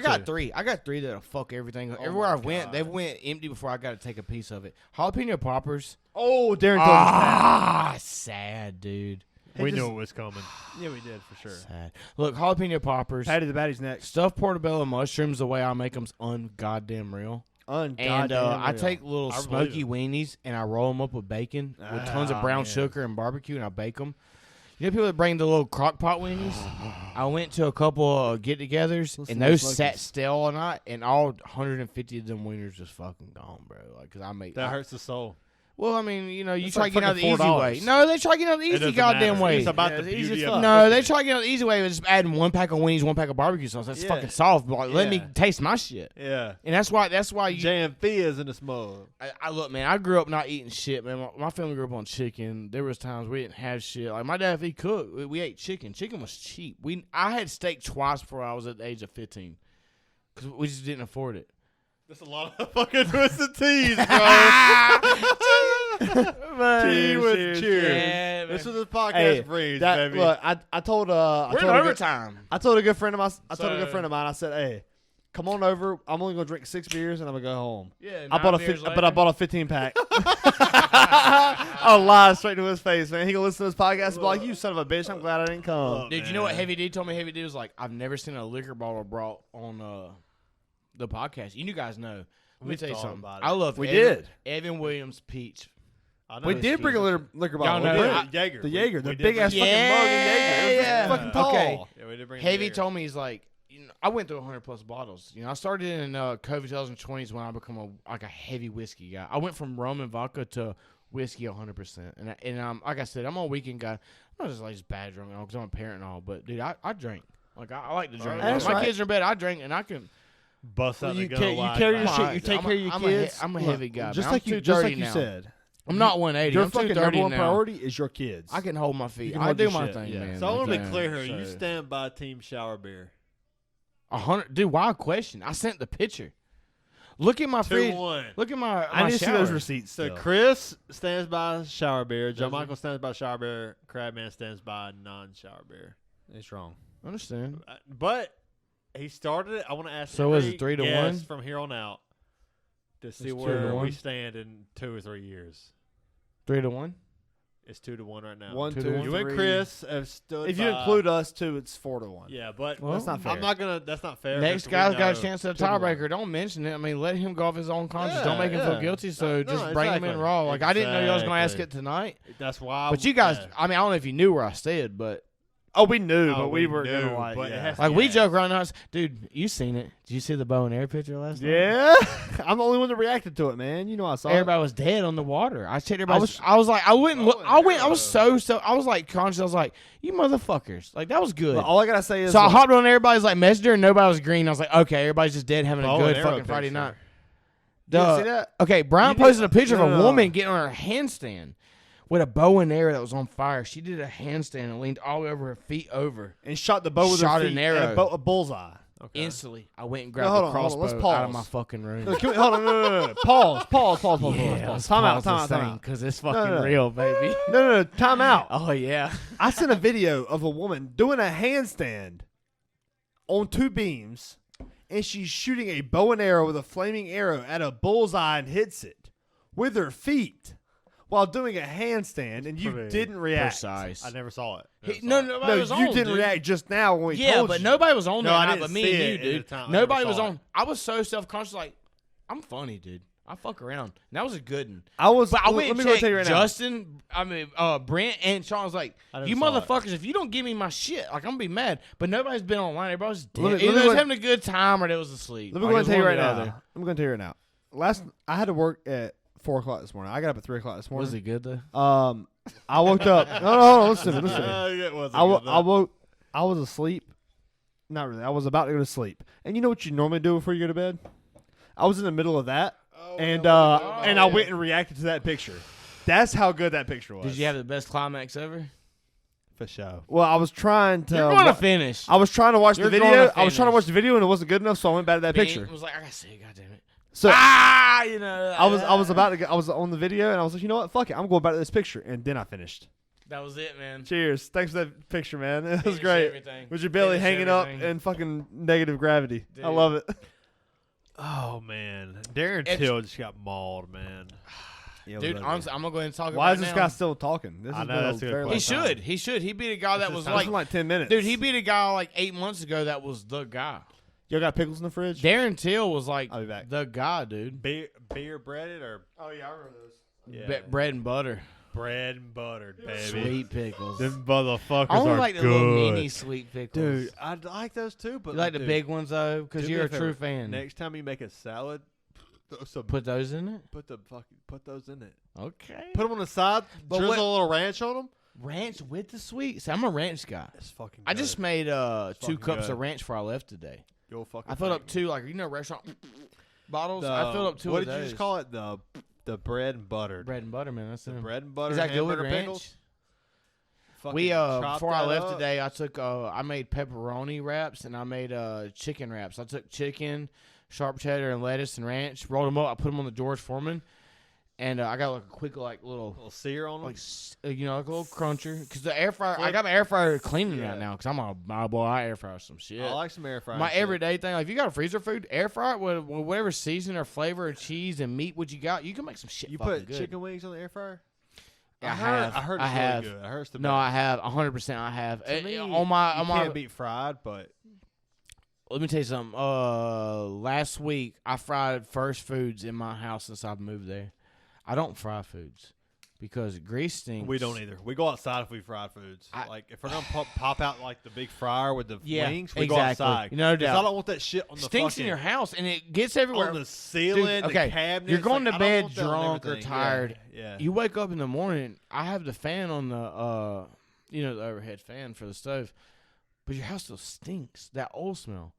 But not only that, oil is a mess. Not only that, but oil's expensive to pour a whole thing. Like people talk about, like, oh, I'm gonna deep fry a turkey, dude. It was fucking this year. It was $60 for that red, whatever it was to deep fry a turkey, dude. Motherfucker, you gotta buy a fucking turkey still too. And honestly, people can bitch, and I will fight people for it right now. Deep fried turkey ain't what you think, because y'all are a lot of pale dudes, dude. Now, if you seasoned up and take care of that bitch, you can have a good one. But I seen y'all shit this year. Be honest. I'm a social media guy. Fuck that. The way I baked mine, I had Creole Cajun butter injected, packed, fold, wrapped, and I put my turkey in a bag in the oven, and can't nobody fuck with what I got. And if you got something, show me, baby. But I'm not gonna spend. Pull up, bitch. I'm not gonna spend $60 on some fucking oil to fucking make a turkey bland, bro, and fucking whatever. Turkey's turkey. You can't, dude. You're not gonna get flavor inside unless you inject it. Like, why are you spending that much? I done that one year. I deep fried one and it was cool, but fuck that. Hey, man. one of the most funniest things you said to me was when I think it was your parents that invited you over for a Thanksgiving meal. Crackle Barrel. You said, motherfuckers. You motherfuckers, man. You said, I don't want any of that white motherfucking bland ass shit. No seasoning. I want some goddamn seasoning on this motherfucker. Some real food. That hurt my feelings. My mom was like, we're getting Crackle Barrel. I was like, I want that bullshit. My mom was like, it's about the old people family white and ass shit. No, it's about thanking, not giving. I was like, fuck you and fuck you too.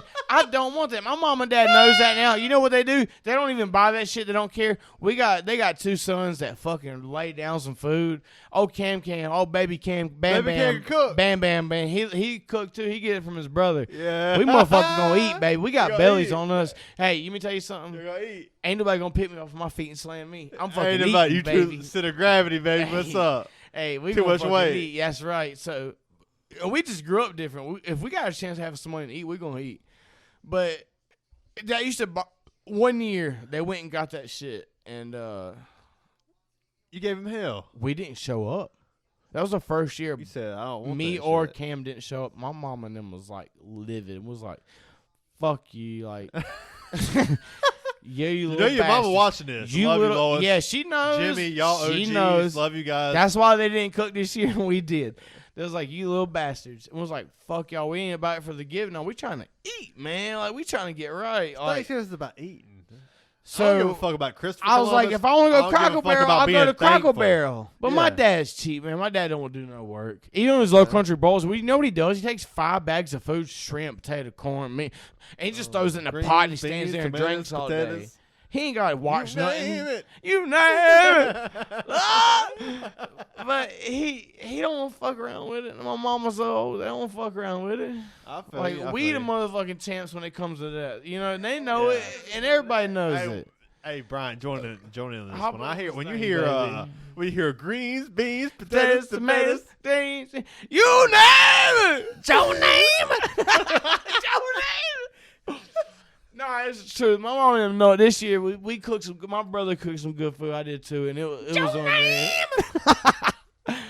But you know we do. Hey, go get some of them that hot barbecue chips down there.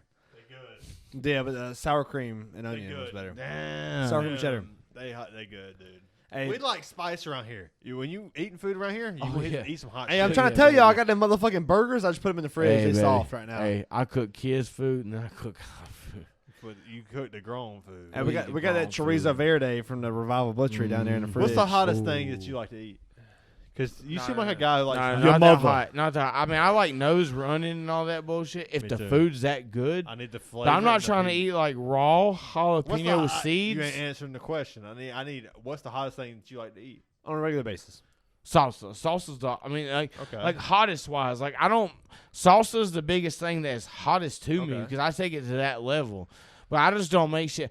I mean, I put cayenne and Tony Serrans on shit, and it has spice. Satries. Yeah, Tony Santries. Tony Serrans. Whatever you call it. Joe Satriani's. Yeah, call it what you want. Nice. Tomato. But potato. My salsas, I mean, I either make them because I have a garden. Here we go. Okay. Or I get them from people who make them. Now, how do you make your salsas if it's from the garden? Oh, dude, people underestimate how easy it is to make salsa. You take your fresh jalapenos. You take onion. Okay. You take garlic. You take people's very tired. Cilantro. You need cilantro. Look, man, you definitely need a little bit of that. Cilantro. You like cilantro? There, yeah. I'm cool with cilantro. You want to tell what cilantro tastes like to me? I don't favor it. Soap. Oh, I mean a little bit, yeah. I got the soap. I don't gene. favor cilantro. No, I got the soap. You don't need too much cilantro. No, it's very honestly, I need didn't know. Is cilantro the soap gene or no for you? Oh, it is, yeah. Me too. But I love cilantro. But I'm so diverse. I will take a piece. My wife don't want a fucking taste of it. But me, I would take. Oh man, I'm sprinkling that shit on my fucking taco like all the way across. I need a Maybe I would honestly because I've had a lot of it now. But I hate it because if it was heavy, it's soap to me. It tastes like soap, like Dawn dish soap. Honestly, but I will take it if your sauce is good and spicy and right, and the meat and the cheese is right. Baby, let's eat. I ain't going. Let's bitch. eat. Baby, I ain't a little bit. The sauce and the cheese and the meat. Yeah, baby, let's eat. But no, you take onion, garlic, jalapeno, tomatoes. People say Roman. Whatever you want to say. You put your own tomato and you put it in the pan. You want black on like a few sides. Get that bitch black. It ain't you burnt. Scrape that shit off. Oh no. Some people scrape the skin. I put it straight in the fucking blender, bro. We're not fucking 3 years old. We're not Chris Harris. We're not Chris Harris. We're not Heavy D. We're grown men and we fucking eat. We're doing tomatillos then and that shit. And that green salsa I had a little cumin, a lot of garlic powder, a lot of onion powder. You got garlic. Put a little salt and pepper in mine. No, garlic powder and garlic is different, bro. It's very obvious. So much different. And some people with bland ass, Karen ass taste don't understand, but that's definitely true. You put all that in it, throw it in the blender. It's gotta be in the blender. Pulse that stuff up. Motherfucker, go get a Dorito! Go get a Dorito and tell me that's motherfucker. Chunky.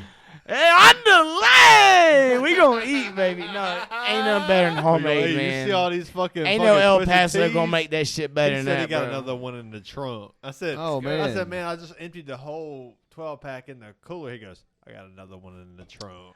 Let's go, baby. Another 12-pack in the trunk or another beer? Gotta keep the diesel in the truck. 12-pack in the trunk. Gotta keep that the was gas. for the home. You might want to go get that. Flowing. We'll get there.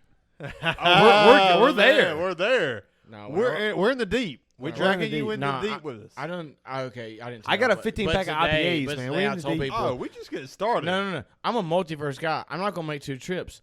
When I gotta go pee to get more beer, I do 2 in 1. Dude, what do you guys think about the multiverse? Like the legitimate multiverse. Sold on it. Sold on it. A lot of shit's got fucked up. I had to switch it up. Future is coming. I know you guys are asking because my opinion. What do you mean by the future is coming? You tell me. What the fuck's happened since COVID, dude? There's podcasters making $1 million a year. OnlyFans bitches making $1 million a year. Yeah, you know why? Because of digital. It's gonna be you making $1 million a year, showing your butthole to everybody. Sure, to the world. Dude. I have no problem with that. Why? Show it to us right now on the camera. Show it to them.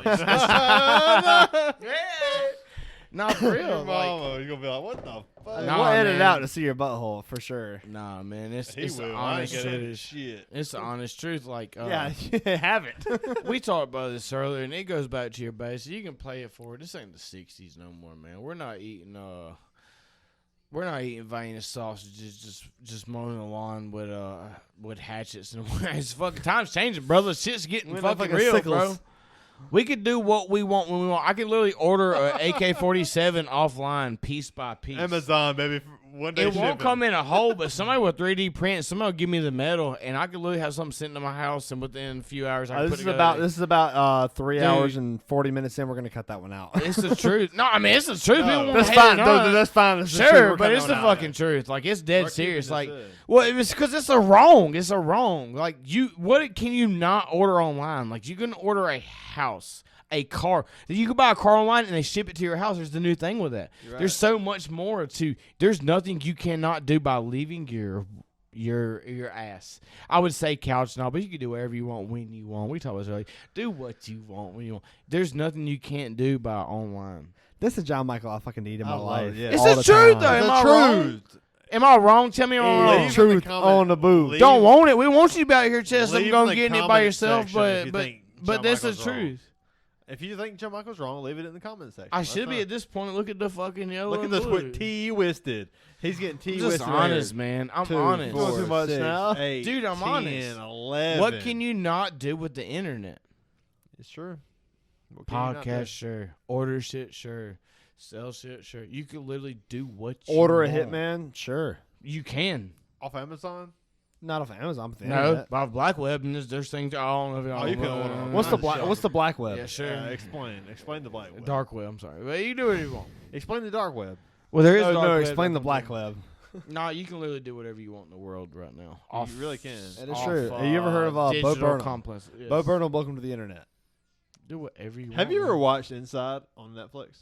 Inside what? Your mother. Bo Burnham Inside. That's what he's referring to. No, maybe I haven't. If you show me, I've watched so much shit, dude. It's insane. Like I just don't even keep. Dude, I'm a bad title guy. Chris used to joke with me about like shit like that. Hit us with your top 5 favorite Netflix watches. If you had to recommend 5 from Netflix that you've watched, okay, just off the top of the rip. It ain't gotta be no order. Your mother. Not in order. Yeah, just give us like five of your favorites. It doesn't have to be a top 5. Pissed off about this one. Pissed off. Okay. We're listening. Pissed off. Game of Thrones is in there. It's not on Netflix. Pissed off. Okay. Not on Netflix? That's okay. Okay. No, if it ain't. No. Maybe it ain't. HBO Max. Oh, fuck it. Let's just go shows, movies, anything. That's what I could do best for you. Perfect. Because literally, I stream. You guys know I'm a streamer. That's way more fun. I don't need nobody coming after me, but I stream everything. We'll come after the motherfuckers. How about I don't care where it comes from. Reddit. Okay. Game of Thrones was huge. Yeah, it was. Fuck last season. They fucking bitches depped out. You don't know something. This Sons of Anarchy. That's your shit. Dude, that shit. Yeah. That's a good fucking show. I haven't seen Sons Let me tell you of something Anarchy. right now. I'm a little ashamed. This is the majority of who I know, and this is probably going to go high on. Breaking Bad's there. Breaking Bad as it should be. Baby. I got a lot of good ones, but I will never. They're so good sometimes you try to float them around because they're so OG. They try to make up for the little bitches in the group, but you got to give them that. That right there, Better Call Saul. Put that on your fucking radar. What was the other show they made for Better Call Saul? They didn't. Yeah, dude. They for Breaking Bad, they made Better Call Saul. That was it. I'm sorry. Better Call Saul is literally. Yeah, I know. It's just as good. It's neck and neck with Breaking Bad. Neck and neck with Breaking Bad, man. Yeah, I'm gonna go Breaking Bad because it's the OG. It's the OG. Fuck, man. Better You're Call at 3. Saul. You're killing it on your picks. I mean, I'm a fan of all you're your dead picks, on, man. It doesn't get any better than Netflix wise and all. I'm not dude. I love Walking Dead and all, but I can't put it on the. I'm not gonna lie to you. It's so cliche. I'm not gonna lie to you at all. I've shit on Walking Dead since it fucking came out. I've hated on Walking Dead. But dude, I've been going back and watching clips. I can't get. Hold on, I've been going back and watching clips, and it's making me want to rewatch it. I watched the all two of characters that I care for was Shane and Glenn. And I didn't realize I cared for Glenn as much as I did whenever he got killed off. Spoiler alert, the character got killed off, and that's when I stopped watching. But there's some fucking phenomenal acting. They bled it dry, man. I mean, yeah, for sure. I stopped watching before they bled it dry. I get it. But there's some phenomenal acting in the show. Definitely. I mean, there's no discussion. Like the character development is fucking amazing. There's definitely with Daryl, there's great character development. Well, not necessarily because he is one of those characters that he was kind of who he was from the beginning. Daryl kind of didn't really develop. He didn't develop at all, but people loved him for who he was. But Shane, he did develop. I mean, there's no character development. The only Shane, character development that there was the little kid. I mean, and Rick and Glenn and I mean, there's a lot of character development. I don't know. That show wasn't for me. There's a ton of character development. They bled it dry. Did you ever watch it?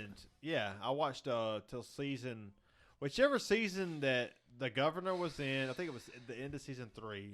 I'm sorry if I am ruining. That's right. We're 20 years 2022. You need to know. Yeah, we're 20 years in. Season 3 is it's the governor, basic, dude. The year that the blonde chick. What was the blonde chick? And yeah, you're right. It starts with. It wasn't Angela. I just keep thinking that because of The Office. Yeah. It's something. But it was the one where they beat the governor, but they trapped the blonde chick in the fucking room. Yeah. At the end, but she got killed with a zombie or something. Dude, sounds like you may tell you a show that was so underscored and so under budgeted their first season. Tell us. It looked rotten. It was like something out of a backyard. Me and Crystal found this show, and we fell so in love. By the time we finished the first season, second rolled around to us and gave it to us.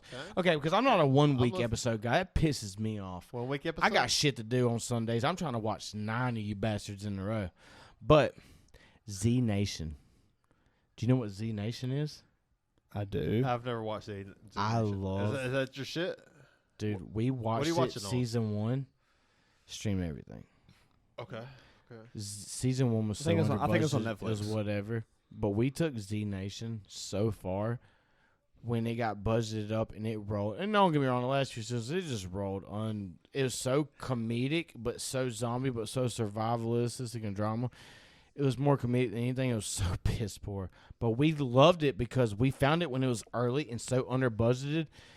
But Z Nation was our fucking thing, and we will. Maybe that's just mine and my special thing. We love Z Nation. Okay, JonMikel, what's your favorite? Z Nation was a shit. I'm a fan of the zombie shit too. I get it. What's your favorite go-to? Like, if you're going to show someone a movie or a film that like not necessarily describes you, but like literally me, but like in a way that you, like in a way when you give someone like, okay, check this movie out, it kind of shows a form of yourself of like, this is what I really enjoy. That poster's so fucking crooked. This is me. So is that one.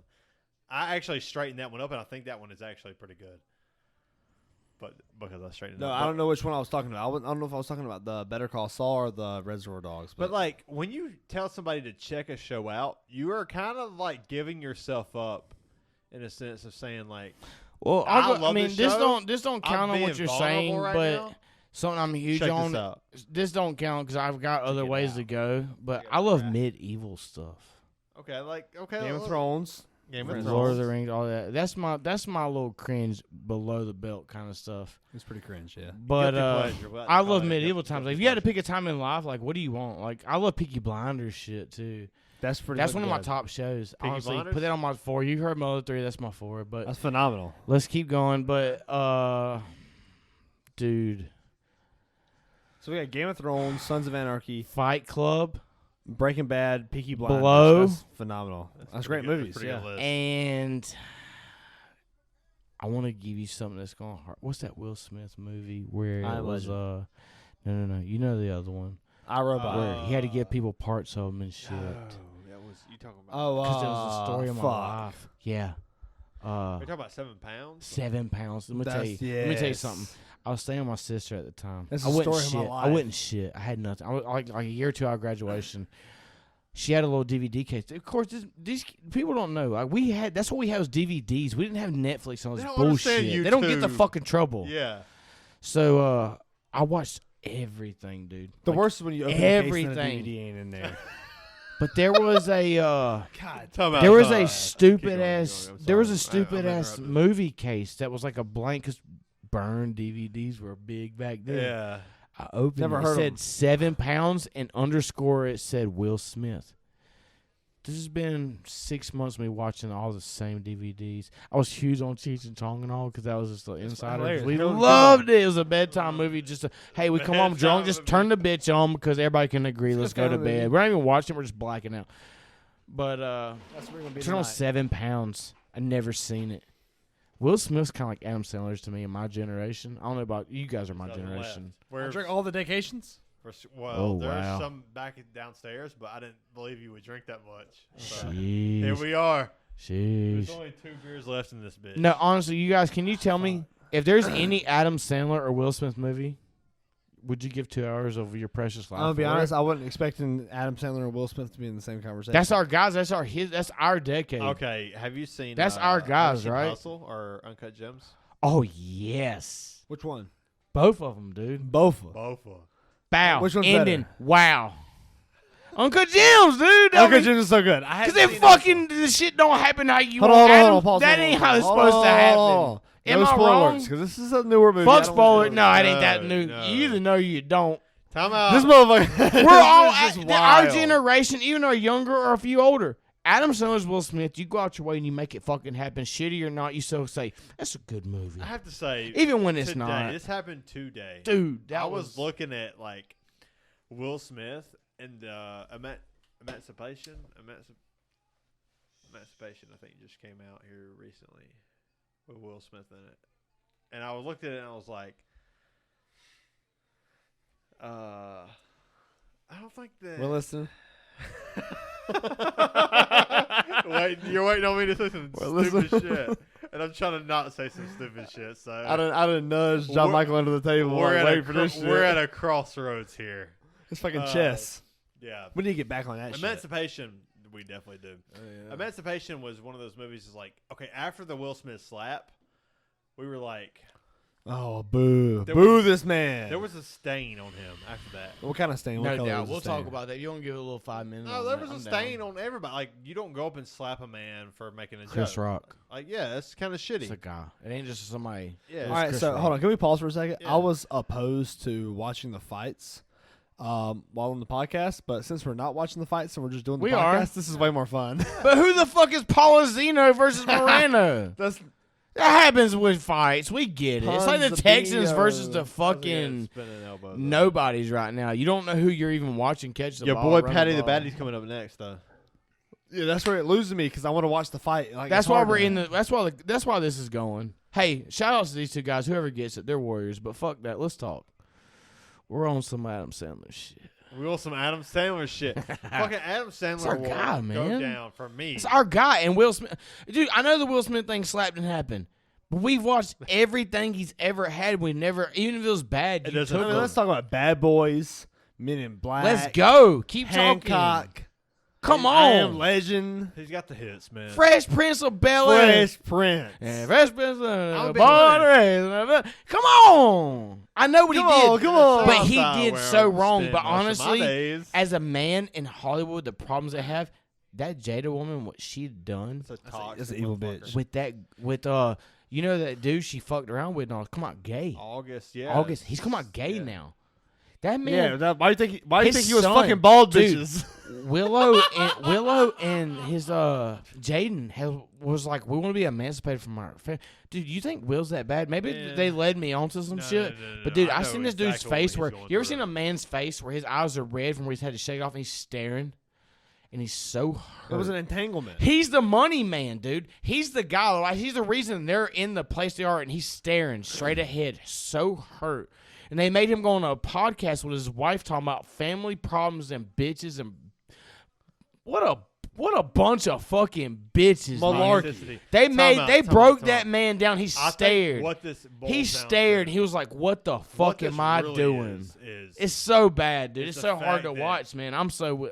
What this really is the fact that, like, okay, we all know that the left leans towards, like, that's shitty. That's what happened. Okay, we all know that, like, toxic masculinity is a thing. Huge, man. We know that is a thing, but I think that, like, the problem is like men don't want to step up for themselves. Like, we've got to the point. Step up. You really have to step up for them. Like, men have to step up for themselves and talk about toxic femininity. But you got to step up for a lot of other people, even when it's wrong. This is a legitimate thing. Yes. Toxic femininity is a real thing. Huge, especially now. I'm just proud that you pronounced that word twice in a row. Right. That's good. Good Cheers for to that. you. That's fucking impressive. Because I'm going to be honest with you, if you guys are listening, if you've been taking shots based on the game we were playing, y'all are slurring like we are. You got fucked up early, and then you really hung in there. Yeah, you really hung in there. Because we hadn't really said names for a while. Yeah, but there is, like... Men don't really stand up and talk about their problems and, like, terrible relationships and how women can manipulate you into the point to where, like, or how even other men can manipulate you. Like, there's a lot of men out there who are very submissive, but they feel the need to lead. So, like, they will lead a household, but they're very submissive personally. So, like, they'll take this, like, they'll lead a household, but a female will dominate them in the household. And they lose a little sense of, like, who they are and, like, a little bit of masculinity to those to those people. You know, it's big now, and it's kind of sad because those men don't really stand not up for nothing themselves. relative or nothing, but it's huge with the world and people. Yeah, and I'm here to stand up for those men who, 100%, man, who have kind of struggled in that sense of. Dude, if you're a good man, a good father, and you work, you might not make $100,000 a year. Listen, if you're not out here cheating, you're not out here hurting women, because if you wasn't even like lay a finger, you're gone, dude. A woman could beat the fuck out of you, and you'll still probably go to jail, and they won't. Don't get me wrong. If you're just a good man and all, whatever it is, and all, there's a lot of that problem going on. But you don't have to be the most powerful or whatever it is, but there's a lot of that going on to where it consumes men. Like, we are men. Like, it's what it is, you know. Yeah. And there's a lot of people and that leads to problems. It might not just be today, but there's a lot. But it's huge though. Like, it really, like people don't want to admit this. I said this earlier. And I tried to tinker around with it. There's a lot of men depression and men suicide. And men won't talk about and it. And a lot of hard shit. Like, and it's huge. It's something that people want to avoid around because we're supposed to be tough and strong. And the people before us were so badass and full of steel, dude. Like, but now it's really like there's a lot of fucked up shit. The way the world works and it rounds around. It's like I said earlier about the OnlyFans thing. I got more appreciation from them people because they can show a b-hole picture and make fucking $50,000 a fucking month, not a year. Some men work themselves to a bone 70 hours a week and barely make fucking 40. So these women do that, and their man has a job, and they just started doing it. So they got to realize the woman they love, is doing that. So who's showing their b-hole? I got a more important question than that. Shit, both if you can, if you're smart. But how much money does it cost you to suck a dick? That's way deep. I'm good right now. It's going to take a lot, like generational wealth for me. Yeah, $1 million. Because I'm no cash, straight cash. Nah, I would blow that. I'd blow half of that on bills and taxes. $1 million straight cash. You're going to have to add 2 zeros, not 50 or 80 million to even get me there. I'm pretty confident. Pre-tax, no. Okay. 80 million. $5 million. Nah, it's got to be zeros. Not even 10. It's got to be zeros. It's got to be $5 million is a lot of zeros. You could retire on $5 million right now. No, you could. I mean, you could if you were smart about it. Like, after tax. $10 million. Dude, if you make $100,000 a year. $10 million. You make $100,000 a year. That's 10 years. Can I ask you this? If you have $5 million in your bank and your job, you go into work on a Monday morning and they give you a hard time, you can go. Yeah, of course. Yourself. Yeah, you can. But you're talking about, you said generational wealth. You can provide your kids with that. I would spend my $5 million off of your. I would have $3 million within the first 6 months because I would buy properties. Okay, I would buy land. I would buy investments. Yeah, exactly. You could do that. Sure, I would pay for so many things. My yearly wealth, like people would be cleaning my house, and I would be eating healthy. I wouldn't buy like $1 million. $10 million. If I had $5 million, I'd be dead in fucking 2 months. $10 million. Too many drugs. I seen what the fucking $10 million. I seen what the Powerball was this year, like 200-something million. You're gonna have to give me hundreds of million. Nah, I don't think that's true. $10 million. $10 million? Is it videoed or not? That's the big thing. Say again, behind closed doors, and it's just a verbal. People talk about you. Why does it matter? It does a lot, dude. It's your character. Because if people was like, I seen this dude suck a dick for $10 million, and while you're driving around in a Lamborghini, you could be like, I've never done that. Everybody would be like, I would have sucked that dick for fucking $6 million. Sure. Oh, there's people who suck dick. But what could you $20. imagine? Could you imagine like your family, your loved ones, your wife, and not even that, but everywhere you went, they're rich. Like, you're the guy that sucked the dick for the money. But let's be honest, they're rich. They live with a rich person. How do you? Well, people carry themselves like we talked about earlier. Like, who are you? Like, what do you got? Can you shake that shit off? Can you be who you are? Or you're a little bitch that can't step outside your shell. Like, okay, if you didn't give 20 a million. Fuck, like, it's hard. It's hard to say. 20 million.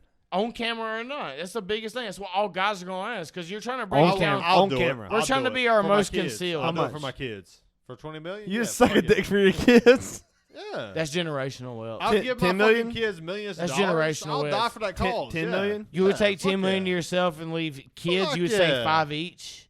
Put in investment bonds. Investment bonds. By the time they're 18, it'd probably be 10, 15 million. Yeah, I'll suck a dick to give my kids fucking $3 million a piece. $9 set them up. Fuck yeah, that's easy. $8 million. I mean, what? Put in investment bonds when they're 18. That's different. Yeah, so back to $5 million. Nah, man. Pre-tax after? Nah. I'll work for No, it's for straight $5 million. Straight $5 million. $5 million. Only reason I say this. The government ain't involved in this dick sucking operation. Only reason I say this because I watched a video on the guy that won a $2.1 million. It was 5.5 months after he won his money. He won a 3.5. He took 2.1 or something. Within 6 months, he was down to 1.4. And you go, how the fuck? What the fuck? 80% of the people who you know what he done? 50 grand, 100 grand, gave it to his people. His mom, his dad. He retired. He gave him whatever, put him on right. His brothers and sisters and his brother-in-laws and all gave him 50 grand, 80 grand you cars. Ain't drinking fast enough. Bang, bang, bang, bang, bang. He's down to barely over $1 million. Hell, I'm drinking as fast as I can. Or whatever it was over. I'm hungry. Dude, $1 million ain't shit to invest or whatever. You got to take that money right away, not touch it, put it in investments. Out of that money, give yourself 300 grand. Say you sell yourself for 60 grand a year for 5 years. You got to live off 60 grand. Fuck off. Stay home. Be with your kids. Grow a bond. Grow a life. And let that investment grow up big and hope that it explodes. Because $1 million don't do you shit. You can spend $1 million. Financial advice from because you think you want a big truck. You think you want a new house, 300 grand. But it's not just financial advice from dude, I promise you, you buy $300 vacuums, you buy a $2,000 refrigerator, you buy a $1,000 fridge, dryer, a $1,000 fucking washer, you buy a $250 fucking microwave, I'm with you. You buy brand new countertops. You know you gotta have nice clothes because American Eagle and Hollister, all that bullshit we grew up with ain't shit. You're spending fucking $40 a t-shirt. Your kids gotta have the best. You're buying a 100 grand car, a 50 grand car for the secondary. You got to have a fucking $800,000 lawnmower. You got to cut your grass. There's so many little mini things people fucking forget about fucking life and what your vacuum at that point. If you're that rich, you're not gonna buy an $80, $100 vacuum. You're gonna buy a $300 vacuum. That's $300 goddamn dollars to suck up your shit particles in life. It's true. You're gonna spend fucking $3 grand on a fucking $4 grand on a fucking refrigerator because it has fucking Wi-Fi and a touchscreen because you're fucking dumb and rich. Because there's your stove will have Wi-Fi and you'll buy it for $3 grand. Your washer and dryer will be $1 grand a piece because it's fucking what the fuck ever. It's the Sims. The next thing you know, you got fucking only 3 walls in your house. Say you got 2-3 kids and a wife. That year alone, you'll probably spend $4 grand on clothing and shoes because you're fucking dumb. You never had it and you will. Just say all the bullshit. Your mom and dad's got to go somewhere. You got to give mom and daddy something. I don't want them to work. $400 grand. So if you had $1 million, you're already at 100 and something. Hey, you're done, dude. So the reason I got here, that don't mean shit. The reason I went here, it don't mean shit, man, is because a guy. It don't mean shit. He sucked his dick for some money, bro. How much? We need to know because you question us. We're talking about sucking a dick for $1 billion. $1 billion. Billion. I suck top off. I don't care what people say. $1 billion. So then we said. So then we started breaking down numbers. Billion. So we're like, billion. I'm not for the cause of the. So then we said that's way too easy. Billion, I mean, everybody I know would be fucking retired. And I would still be a fucking 100 millionaire. Half them dudes are gonna come in 2 seconds, so I'm good with it. Yeah, he's saying he can suck a good dick. That's what he's saying. For $100 billion for my life, that's 1,000 million. I think we all know how it works. Oh, we going. So hear me out. Hold on. I'm not done. No, I'm not done. So you're putting like men's manhood on talking about this. 100 billion. If it was 100 guys, it'd be probably 94 that would. 6 would be like, fuck yeah. You know? But honestly, 100 billion. So here's what we talked about. Your kids would never have shit. Your last name would be so improvised. If you invested right, you'd be known nationwide. Yeah, I'll pay my kids just generational wealth. So we talked about what if What if they stood side by side to create dick suck on no. Dick suck? Yeah. Here's where I'm going with this. You ain't giving me nothing. So we talked about what if they stood side by side this way for a mile. Who? The people that are getting their dick sucked. It's more than one dick now. So now it's more than one dick. A guy at work said he would suck enough dicks to equal $1 billion, but it would be $1,200 per dick. Gee, that's a lot of dicks. That's thousands of dicks. That's like every day. Like so the funny thing you mentioned, it's actually I'm not down for the calls. Well, listen, as a man, we're all men. I'll do it once for as a man, let me tell you something. So we did the math. If you were to suck one dick, you're fucking there. You're a hero gay as fuck. You're fucking gay, and people are gonna judge you. You're gonna hate your life. So if you're gonna suck one, suck $1 million, but I don't think you can suck $1,200 a day. So here, hold on here. No, $1,200 per dick to equal. If you had to suck one dick for $100 billion, go for it. But if you got to suck 1,200 dicks a day to get to $1 billion, dude, it's gonna be a hear me out. Hear me out. Hold on, hear me out. You better get a chapstick ready. That's fucked up, man. That's fucked up. Chapstick. You're gay after the first dick. You're judged after the first dick. So $1,200 a day, bro. Just live it. No, hold on. Hear me out. Here's the thing. That's fucked up. $1 billion, $1,200 per dick. That's not no money. No, hold on. That's not money. How fast? He said 2 minutes. You're making $1,200 in 2 minutes. 10 dicks is $12,000. You just wore your jaws out for $12,000. That's not okay, dude. You can't suck 100 a day for $120,000 a day. And I know that's better money than what you can make at your job, but dude, that's fucking dick, man. That's not healthy on the protein scale. That's bad, man. That's not even close. It actually might be healthy. It might be. But think about how this not dick cum will keep you alive and protein healthy. That's bad, it's not dick cum that'll keep you alive. What do you gotta do? Just put your tongue on it and walk away? No, it's gotta be cum. Don't finish. Yeah, fuck that. You couldn't even get 100 a day. Fuck that. That's bad. That's bad business. So we, as a woman, they'll take it because, like we already talked about earlier, they can show a beat-hole for $80,000 a year. Hold on. We calculated it down to. Oh my god, dude! Y'all. If it was one dick per 2 minutes, then it would be roughly 7 years of sucking dick for 40 hours a week.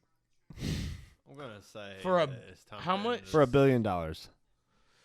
What? 7 years, dude. Let me tell you something. If one guy sucked one dick for $100 billion, or what we say? It was $1 billion. 1 billion. 1 billion. One dick for $1 billion. I'm all for that. That's a $1 billion. But if you got to suck dick for 7 years, 8 hours a day, 2 minutes every dick. Nah. There's so many dicks. That's like 800,000 You're probably going to have to buy an island in a foreign country where they don't speak your language and your family's gone. Because, dude, it's going to be 7 years of you being like, yo, dick sucking. Like, that's tough, man. Okay. One dick, 5 minutes, $1 billion. Dick talk. How do you guys feel about Paddy the Baddy in this fight? I guess he's got to win it, dude. He's got too much energy. I love the Jurassic change of fucking conversation. It had to be said. Yeah, I'm tired dude, you're of talking about fucking dick. Sucking dick for 7 years straight, 2 minutes a day. Yeah, That's I'm tough, good. Dude. It's a no. It's a no. I'm happy right now. No, man. You're already trying to sell my manhood and life for one dick for a fucking bill. All right, so hear me out. $1 billion. So hear me out. You've got. But you're trying to say no, that. No, we're not talking about the dicks anymore. A man. So this was actually. We assholes now. This was proposed. No. This was proposed. This was proposed. Not a man ass though. This was proposed to a buddy of ours. From a buddy of ours. Okay. And he goes, so say a guy comes up to your doorstep, knocks on your door, and he says, "I've got a gorilla here." Silverback? Sean knows where I'm going. Silverback? It's called a monkey. Any kind of monkey, a gorilla. Nah, there's a big difference. It's in a cage. I watched Joe Rogan. Hear him out. Listen. I watched Joe Rogan. It's a chimpanzee. It's a monkey. It's not going to hurt you. You heard this on Rogan. It's in the cage. It's not going to hurt you. Can't fight him. Regardless, yeah. Do I got time to prepare? No, he can't fight you. Yeah. He's in a cage. Hear me out, though. Listen. Does he got time to prepare? He hands you a cattle prod. Every time you shock the monkey, or the chimpanzee, or whatever the fuck it is, every time you shot the monkey, you get $1. How many times have you shot the monkey? Honestly, on a truthful scale, you can't kill the monkey. If it dies, cattle prod, metal handle, yes. bang, through the fence. Like cattle prod. Like one shot is $1, but if it dies, you can't keep shocking the body. I got two answers. If it dies, I got two answers. Okay, that makes sense. I'm gonna say two answers. Okay.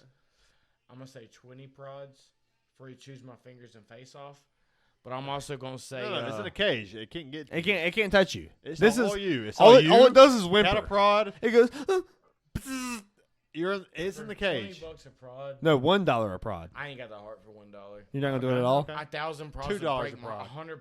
Dude, 5 prods. $2 a prod. Nope. 3. No, dude. 5. 4. I love animals, man. I'm in. Well, hold on. No, so hear me out. There's a price. No, hold on. Hear me out. There's a price. $5. You shock it. Sure. You get $5. Every time you shock that bitch, you get $5. No. Now you're not gonna go to jail. Every time you shock that bitch, you get $100. So look, hold on. A week goes by, and the guy comes back to pick up. If you gave me $100,000 for what I'd done that day in that time period, whether it's 6 hours or 24, It would break my heart because it's a defensive animal. When I was talking about, we were talking about if we were locked in this cage, like right here with a primate, and you gave me one shock tool, and I had to fight for my life, I gave you 2 options in that cage. I said I would try to poke him 20 times, and he'd probably chew my face and fingers off. Let me get the mic. Right. But honestly, I would try to be tougher than him, and I would try to choke hold him and just punch him numerous times. But I might try to choke hold you and punch you. And that's why I said I'd get 20 off. Are you talking about choking your monkey? Yeah, I would only get 20 off if he got me. But if I had a chance to get him, but honestly, I have no heart towards doing that to animals. No, but listen. Hold on. Man, there's no $100 per shot. There's a price, and I don't think I don't have the heart. I'm that dude. I don't have it. $1,000 per shot. A person. Bust their ass, dude. Imagine, okay, $1,000. Dude, I'm huge on animals, dude. I don't. Hold on, pause. Time out. Truly, $1,000. You shock it once, you get $1,000. Ianville's trying to bite me. Hey, no. You don't have to kill it. You can it's in the cage. Nope. You can shock it 3 times and get $3,000. $10,000. I'll per put shot. it down and I'll say who wants it, and I'll say come get me, and I'll just bust everybody's ass. Listen to me. It's an animal in a cage. It'd be like you in a cage and somebody trying to fuck you up. You'd be like, please stop, dude. I'm fucked up. I'm big against that. Now, if you told me there's a piece of shit pedophile in a cage, you said bust his ass, I'm going to zap that motherfucker until he fries. That's too easy. But listen, I got a heart for animals. We're not here for I'm an animal guy, man. I don't have the heart to, man. I really don't. And I'm a dude that $50,000 per shot. I'm a dude that hunts deer. I eat fish. I eat chickens from home, like at home. I have no intentions. I just ain't got the heart. It's rude and rough as I am. $50,000 per shot. I'm rough, man. I'll eat deer heart. $50,000. Hot deer heart that's bumping. I have no money. Don't do that for me. $50,000. It's just my moral, man. I just don't feel good with it. I respect it. I've sat around animals. I've sat around animals in the wild, or I've sat $100,000 a shot. Shit, give me 2 tasers, baby. Tough as I am, man. I'll fuck a person up over I will an animal. $500,000 per shot. Has no intent. One shot gives you $500,000.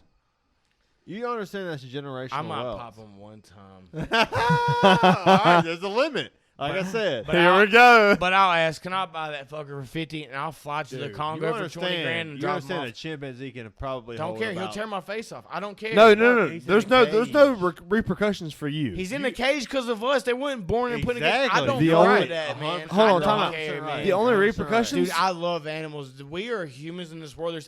We just passed 8 billion. Y'all know that, right? We just passed 8 billion like a month or so ago. The only repercussions are what you have to face mentally. Shit like that because you ain't drinking fast enough. Because no, I'm huge on that. I don't know. I know you guys are. Push it all you want, but I'm not. Look, man, deer's a huntable production. $1 million per shot. We don't fucking eat champions, do shit like they have nothing. They're like literally closest to humans. I have no reason to fuck up their shit in their tribe and put them in cage. I'm shot a chimpanzee 3 times to make 400 grand. I'll zap them once, and I'll literally go send them to the Congo if it took me 100 grand to fly them there and pay the fees and transport. That's your answer. I just don't have that. That's my moral, dude. I'm huge on that. You asked me to go, can I go shoot 10 deer? Who would fucking smoke them in the heart and they'll die within 10 seconds. Why? And I'll eat their warm shit. Because that's what we were meant to eat. We weren't meant to eat chimpanzees unless it was a survival death situation. We weren't meant to torture them. Why not, though? Maybe we wouldn't, but where I'm from, deer is so productive, it's unreal, and that's fine. Like, rabbits the same way, fish are the same way. Like, we're not going to kill. We are in a sense. What's the difference with monkeys, though? Dude, they're not. You don't eat claw finger. You don't eat claw finger animals. Like you don't eat claw cats. Like you ever heard that? You don't eat a claw animal. They got some fingers, right? No, you don't eat claws because they only eat proteins and all. Their meat in them. It'll fuck monkeys you up. Have claws? I'm saying it's gonna fuck you up, but it's bad. In a sense, they have different phalanges. It's a different paw setting. You're not supposed to eat a claw animal. That's bad. Phalanges is the word. You don't eat lions. You don't eat mountain lions. Now, if you're hungry and you're starving and dying, sure, in Africa, then you know them guys do it. But it's not what you survive your diet on. It's bad because you. I could be wrong 100%. This is what I've heard. It's just what I fucking believe. I just want to call a timeout. It's not a harvest animal. If I'm hungry and I'm on an island, there's only monkeys. I'm going to eat you, but I'm not going to sit there and prong you. I just won't do it. 100%. This is I'm a dickhead, bro. I'm a fucking asshole. But there's something like animals they're just here like us, dude. I don't fuck with that. Wild. There's no way. I know maybe you wanted it, but I can't do that. Joseph Gordon-Levitt versus Patty the Batty. Who you got here? Patty the Batty or? Oh, we're all Patty, dude. He's from Liverpool. No, I gotta go pee before I do this. God, I hope this ain't a 10-second knockout. It's not. It's gonna be a 10-second judo throw for an armbar. Marco, like 2 months ago, I come back. He's the male Ronda Rousey. Who is? Paddy the Baddy. No, don't shit on him like that. Damn, I wish I could be the greatest of my time. Wouldn't that be amazing? Well, I think the male Ronda Rousey's in the WWE right now. Well, I mean, Ronda Rousey is in the WWE. Oh, yeah, okay. Oh, you mean male Ronda Rousey like all time? Yeah. That'd be fucking great. That's like Conor McGregor is the male Ronda Rousey. That's pretty good comp. Because they were at the same time. They were on the same UFC cover relatively. It makes sense. But if I was a Paddy the Baddy, he seems like a judo throw him down. Like, I kind of doubt his striking a little bit. He looks drained. He looks like he's on meth. He looks skinny as fuck. Let's see how Joseph Gordon-Levitt looks. What's the guy's name?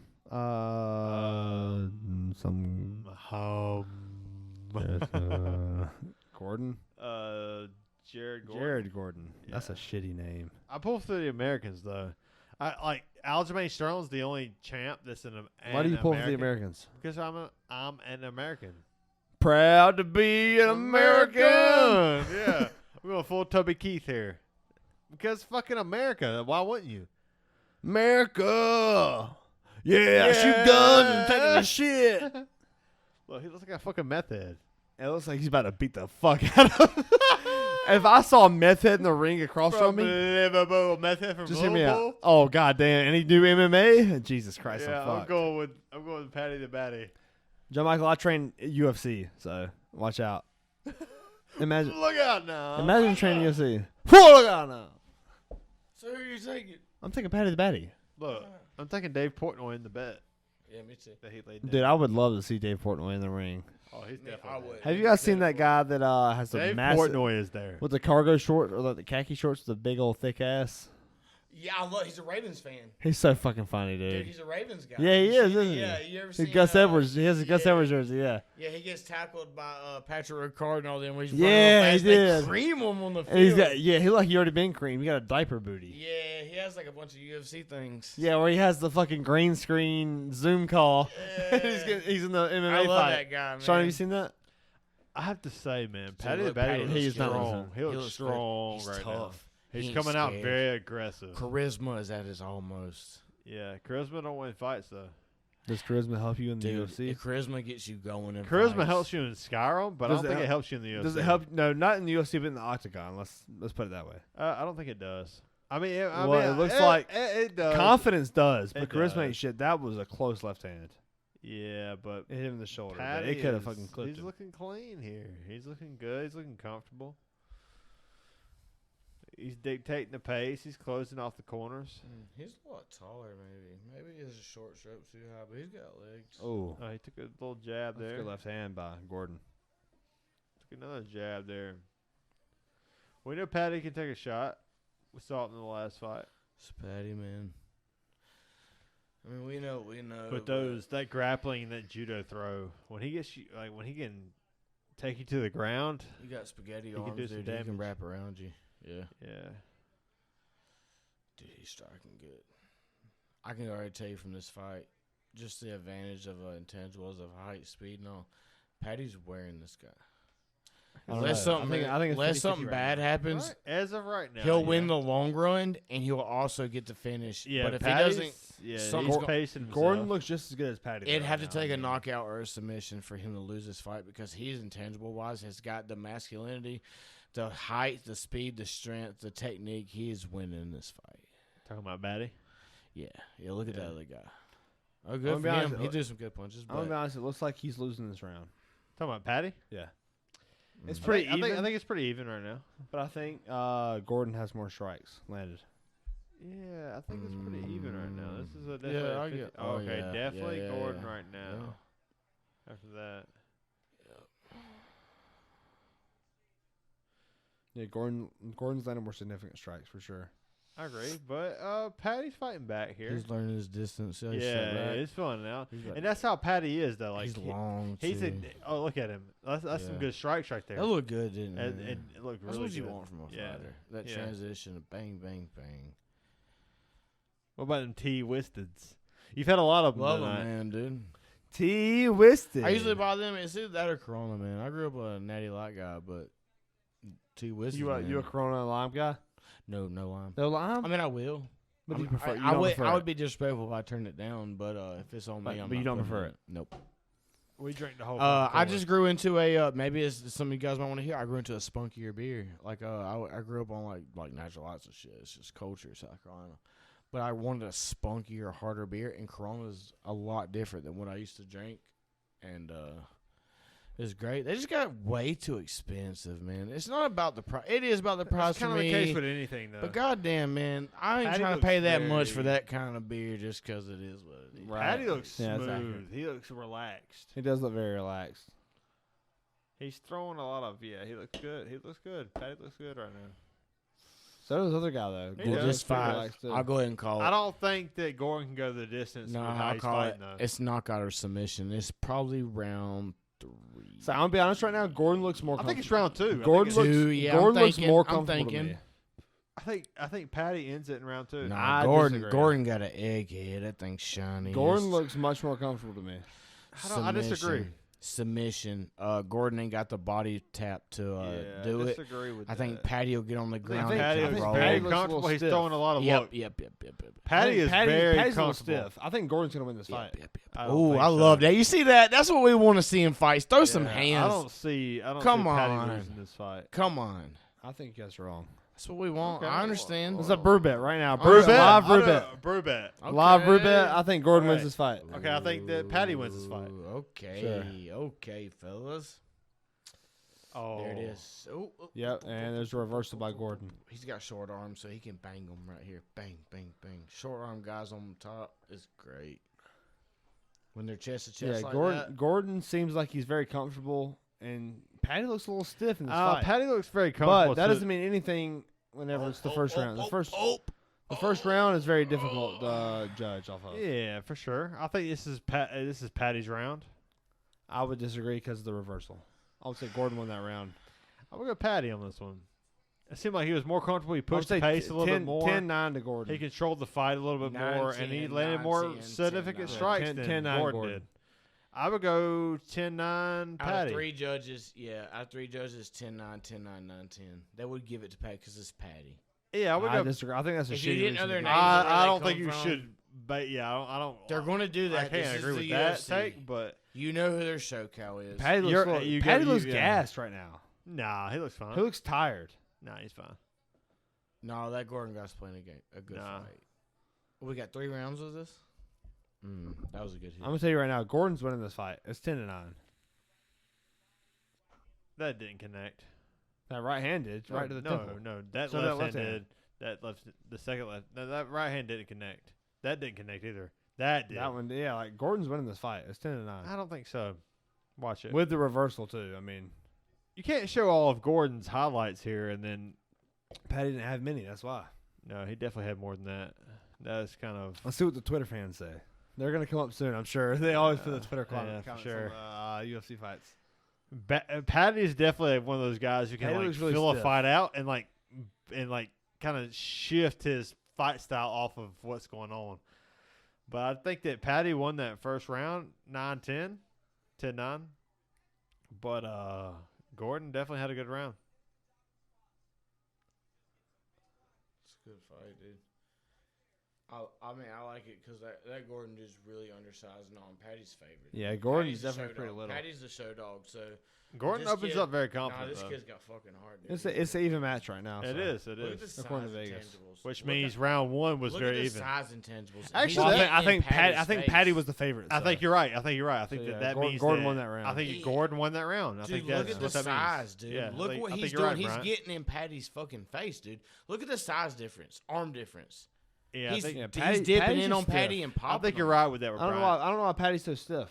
I think that look at the percentages right now, dude. He's got pressure on. He's got to win. Yeah, he's got Dave Portnoy with probably $100 million. Oh man, I still believe. Have you ever watched the One Bite Pizza reviews? Brew bad. Dude, you gotta watch those. Those are so. Yeah, I did too. Bryce Mitchell lost tonight. If he ever has like an 8.5 over, I'm like, I still believe in Patty the Batty though. Yeah, Patty's got knockout potential, and he's got phenomenal grappling decision. skills, so. Do you want to go no decision on our Sure, bet? I'm good with that, okay, yeah. Meatball loss. The only reason we love him is because we talked about him. Tell me I'm wrong. But I would say that. No. It looks good for no Gordon because right there's now. no money on the line. So brew bet is just win or win. Him and Meatball really Brew bet took is on a who big thing. Whoever wins. Whoever buys the next. Oh, I just said brew six-pack. bet based on nothing. A brew bet is the next 6-pack for the next show. Well, that's not what we discussed before our podcast. I think throughout the week we said brew bet was nothing. No, we said water bet was nothing, but a brew bet is who buys the next 6-pack. I thought we were just calling it a brew bet because that. Is that that's it? Oh yeah, that's it. I don't think it is. That's ugly, but that's it. He's cranking. What is that called? What is that? About a buzz. Do you know what that's called? Well, it's like anaconda. I want Joe Rogan to tell me what is that. Oh, it's like an anaconda. He's loving to lose his back, give his back. Yeah, brew bet is a 6-pack for the next show. I thought we can do that. Yeah, I thought that's pretty. We gotta at least let it mean something. You can't let it be like a water bet. Water bet. Water. To the back of the head. Yeah, dude, Patty the Betty is one of those guys who's very polarizing. Like, he brings a lot of crowds in. You know, Dana White's going to try Gordon's got to get cut on his head right now. Gordon, he definitely has a good cut on his head, but I'm very interested. This isn't where Gordon wants to be, though. He's winning the striking game. You don't want to, like, grapple. You don't want to clinch with Patty, man. Patty is one of the best clinchers in that division. He's very clinched, very tight butthole. He really is. Look at the size difference. Gordon's been in his face all night. He has. A step away, and he's been landing them. I'm not going to stop him. He has nothing to lose. Look. He has nothing to look at that. He has nothing to lose, man. Go in there, Gordon. Play your game. A Scowls has never been knocked out. That's true. A Scowls never been knocked out. I'm a Scowls. Dude, you can't hate this. The uppercuts. You can't underestimate the uppercuts. Watch. And just the great thing is Herb Dean officiating too. That's amazing. Yeah, somebody's getting killed. Yeah, people hate on Herb Dean, but I don't. If fights happen fast, that's what he said in the interview. He's like, "Do you know how fast these people are compared to your TV?" He's like, "Shit happens so fast." And I try, and it just happens. Oh, that's a good fight. Not to mention you're in the fucking ring, like trying not to watch the fight. He's like, dude, you might He's not watching the fight based on who he thinks is winning. It's a good fight, dude. He's just trying to protect the fighters. He's working. Dude, he's like side dancing through the ring, and something might happen, and he's in process of trying to jump down. He's not spectating the fight. They're so fast and so strong, they can land 3 hits for a time. He dives down to stop it, dude. I mean, he's not spectating the fight. He's working. You know, of all people, this is so much faster than what this TV shows. Oh yeah, go get in that fucking ring and tell me to stop it. You put yourself in Herb's shoes. Tell me you're gonna stop it, right? You're going like a fucking sloth falling flat first in your belly to fucking stop him. And you got a guy that's so fucking jacked up and has been through a diet and a sweat treatment for so long that you're going to make him stop after one punch. It is. Ooh. Oh, that's good right hand. It is. Bob. Patty's dominating right 25 seconds. Let's go, baby. Let's go. Oh, yeah. And Scowls has never been knocked out. Ooh. Come on, Gordon's still winning the round, though. I don't know. I'm going to go Patty this round. I poke now. This is definitely Gordon's fight. Yeah. This is definitely Gordon's round too. It's Gordon's fight, but I'm going to go Patty this round. I won 2 rounds, Gordon. Look, Patty's fine. There's 14 seconds left though. That's fine. I'm going to go Patty this round. I would say whenever the start of the next round, Gordon will have the favorite, and Pimblett will be down. If that's the case, then he definitely won the second round. But I'm going to go Pimblett. I think it's going to be that again. I think the favorite's going to be Pimblett. Right now, Gordon's won this round. There's 13 seconds, though, so it's not over. Oh, he's looking ugly now. Yeah. Pimblett's definitely dictating the pace. I think Gordon still won the round. I'm going to go Patty on that one. But Patty, I go Gordon round 1, Pimblett round 2. It's got to be close. I think it'll probably sell the same Vegas odds. I'm very interested. Oh, nice, the wigs.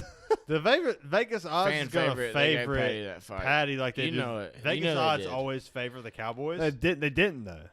I haven't seen that first round they didn't. Yeah, but the reason why they favored it 50-50 was because they favored it Patty. That's what I'm saying. Like they favored Gordon. Gordon won that first round. Yeah. But I think that he probably won it. 10-9, 10-9, 9-10. And this one was the opposite. It was probably 10-9, 10-9, 9-10. It's that close again. They're going to give them on this one. It's 10-9 Gordon. So it's 18-18. 9-10 Patty. It's 19-19. I think it's very fucking I don't know. I think Gordon won that round. Look, man, at the end of the day, it's last round. Figure it out. Somebody's winning knockout or points. Somebody's got to go away. You can't judge off the last 30 I think it's 50-50 on points 1-2 rounds. They're going to do that. You know they are. You know how scoring is. 19-19. I think it's what is it? Is this Vegas? Yeah. Yeah. They're going to do 50-50 right here. Like that's just what it is. Like right now, this last round is what they got. Patty. It's either points, knockout, or submission, or DQ. Should show it now. Okay, whatever it is. I think the money's flowing Patty right here.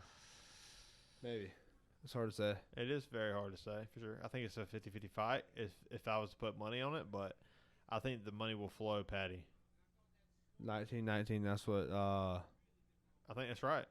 And then 20-18 is what somebody else said. 20-18 is another one. I think it's a little favoritism there. To Gordon or to Patty? Most people favor Patty. Yeah, I think it's a little favoritism towards Gordon.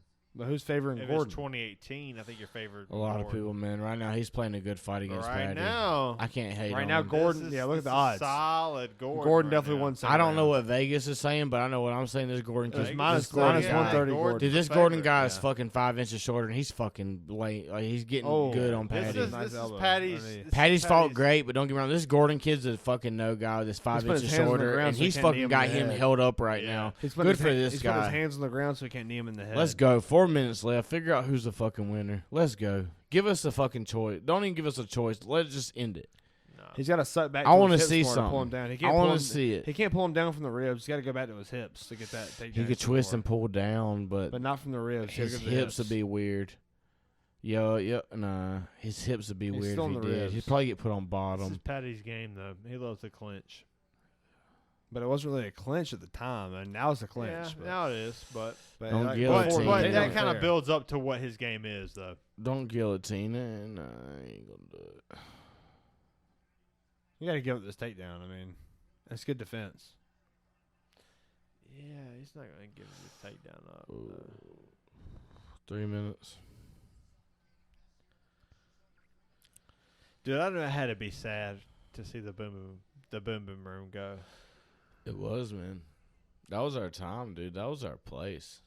It really was. But, it was at that point where everybody was kind of... Well, we really wasn't. I'm trying to talk like we were, getting back around. We were so really young, but we all had a due diligence there to take care of and represent. Even if it was just me and Matt, or if it was Josh and his friends, or just... Everybody has a goal, and it just got to where we just couldn't, and we, joked about it, and we was like...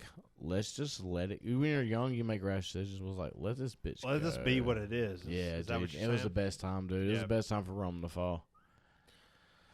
But it had to hurt to tear it down. Yeah. Yeah, honestly, if it was still standing in the condition it was at its peak right now, it'd be rented out for $800 a month.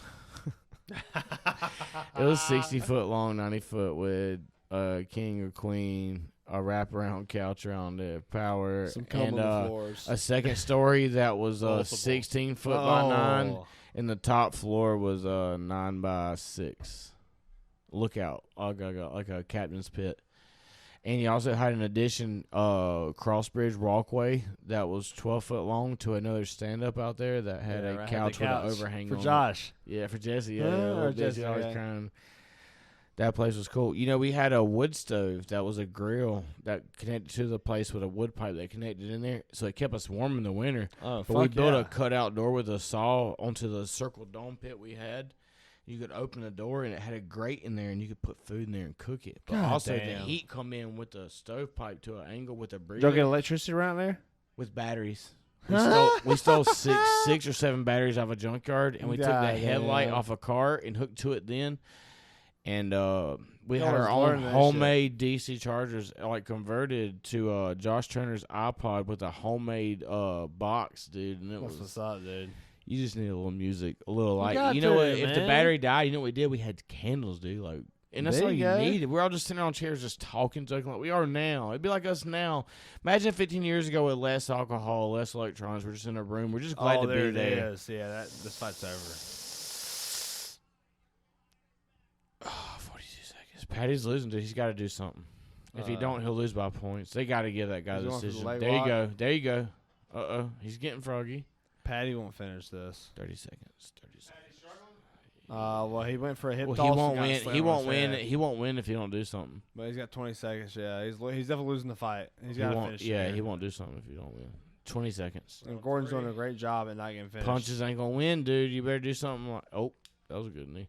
Yeah, he's out. 13 seconds. 1, 2, 3, 4, 5. Yeah. Lock it. Lock it. He's out. Gordon. Gordon won that fight. Unanimous decision. Gordon won the fight. Yeah. Okay. Yeah, Gordon just won that fight, dude. He took the first in that last round. He barely could give it to Patty in the second. But if they give it to Patty, that's crazy. Yeah, I can see that. Boom. He lost. He never got. Scalzo never got knocked out though. He lost 9-10, then he won 10-9. I kind of like to see those guys who again. It was close. Yeah, I kind of like to see those guys who like win against Patty and Bryce Mitchell, those big name guys, because there's talent in the division. Yeah, in those divisions, but I mean, these guys just ain't all show. They're good. They just for sure. Before we end this podcast, Joe Mike, let me know who your Super Bowl favorites are right now.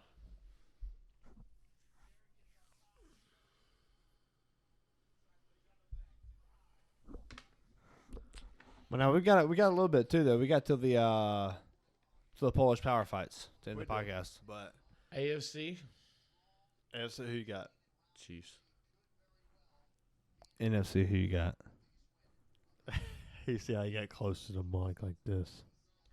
Talked about it earlier. I'm worried about a trap game for the Eagles because they haven't had it early on. I'm worried about the playoffs, but I'm honestly going to bypass that because they were so well rounded that I'm going to go Chiefs and Eagles. And if that's what I got to fucking drink to at the end of the year, I have no fucking problem getting drowned. Chiefs are the Chiefs. I don't know why people count them out every year, like because they lost something or done something. But Patrick Mahomes and Kelsey, and you know you can say what you want about that defense, but the Bills, Josh Allen them's there, but they're not. It's because Patrick Mahomes is in front of them. I got a new take here, but I'm honestly now I could be wrong, and I just like I said I bypassed something. I think the Eagles got a trap game, and I told Bryant the grocery store that I'm worried that their trap game will be a fucking early playoff game. But the thing is, though, it just don't work. I know you don't want to hear it, and I get that, hold dude, on. My only argument but it happens, dude. It happens so often. My only argument is that the Eagles will get a bye, and they'll have home field advantage. That's they can have whatever, but dude, the way they've started off this year and done this year is phenomenal.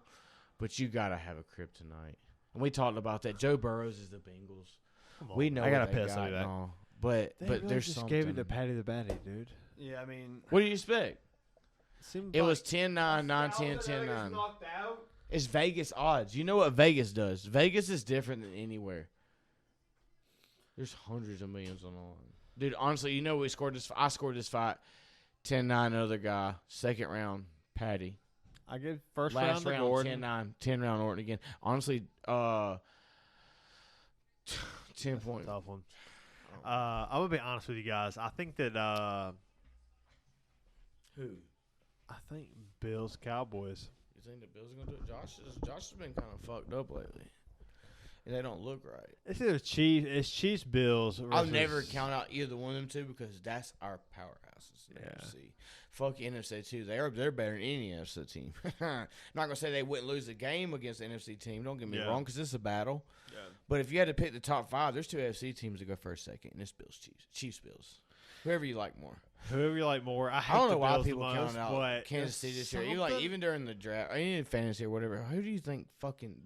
They're like that over there in Kansas City. There's something about the versatility of Josh Allen that just makes me want to pick him. He just goes and gets it, don't he? Fourth quarter, big man getting a third down run. Yeah. Gets that crowd going. The power. All of a sudden, the quarterback power. Goes out there and snaps it with a play action, hits Stephon Diggs on about a 16, 18-yarder against a top-tier corner, and they start cussing and fighting. Oh, yeah. Now the energy's rolling. Let's run a little Singletary run for 6. Motherfuckers, yeah, you think you do? Yeah, I know you do, but we're still competing. Patriots fan. Yeah, we're still competing, dude. I want to see the Chiefs over the Bills. We're still a playoff team, and I got to deal with those fuckers. If I ever want to fucking as Baltimore, y'all done this back in the day. What's Baltimore's record right now? 8-4, if I'm not mistaken. 8-4, 8-5, 8-4 or something. Yeah, we lost to the Bills by one score. I need to we lost to the Bills by one score. The Dolphins got us. We lost to the Giants, and we lost to the Jaguars. So that's 4, but I thought there was another one in there. It just happened like that, man. We went on a 4-game win streak. If y'all are 7-5, we're 6-6. Y'all are like 2-6. We're 6-6, straight up. Yeah, we only lost 4. We lost to look who we lost to: the Bills, the Dolphins, the Giants, the Jags. Yeah, because they're gonna be in the fucking playoffs, dude. They do matter. No, listen. Who'd you lose to? 6 teams. Give me half that don't mean shit. Then I'm not trying to say that we exactly. are. We lost to the fucking fucking Bills. That if you lose to all those, whether you like teams, the Dolphins or not, dude, the Dolphins are fucking dangerous. Oh, for sure. I'm trying to say that you guys are not. The Giants done some weird shit. The Ravens are not going to win a Super Bowl this year. It's not happening. Probably not, dude. I'm a look at me. There's nobody that believes more. You talking to? I'll never count my team out. We have a guy out. We have a lot of guys out. But our offensive coordinator is so bland and so stuck in certain ways. You know what's even fucked up though? We don't give Lamar his confidence to get the plays, get the 10-yard, just get him going. Get that shit going. All of a sudden, we'll hit a play. He'll be like, we're in so down a call. We'll get the play action. DeMarcus Robinson deep. It was Rashad Bateman deep. We got a guy. Lamar's so flustered from getting fucking beat on, he overthrows the guy. You know what? It is Lamar's fault. And I'm not defending him. He overthrew the guy. He does it often. But you ever seen Lamar when he's comfortable? You ever seen them games where he had 132 yards rushing and 415 yards passing? You go, oh, this dude's fucking dangerous. Like people, you know, let me tell you something people's doing. You know the people here lately with Justin Fields. Where the fuck's that been 3 years where he's rushed? You know what they've been doing?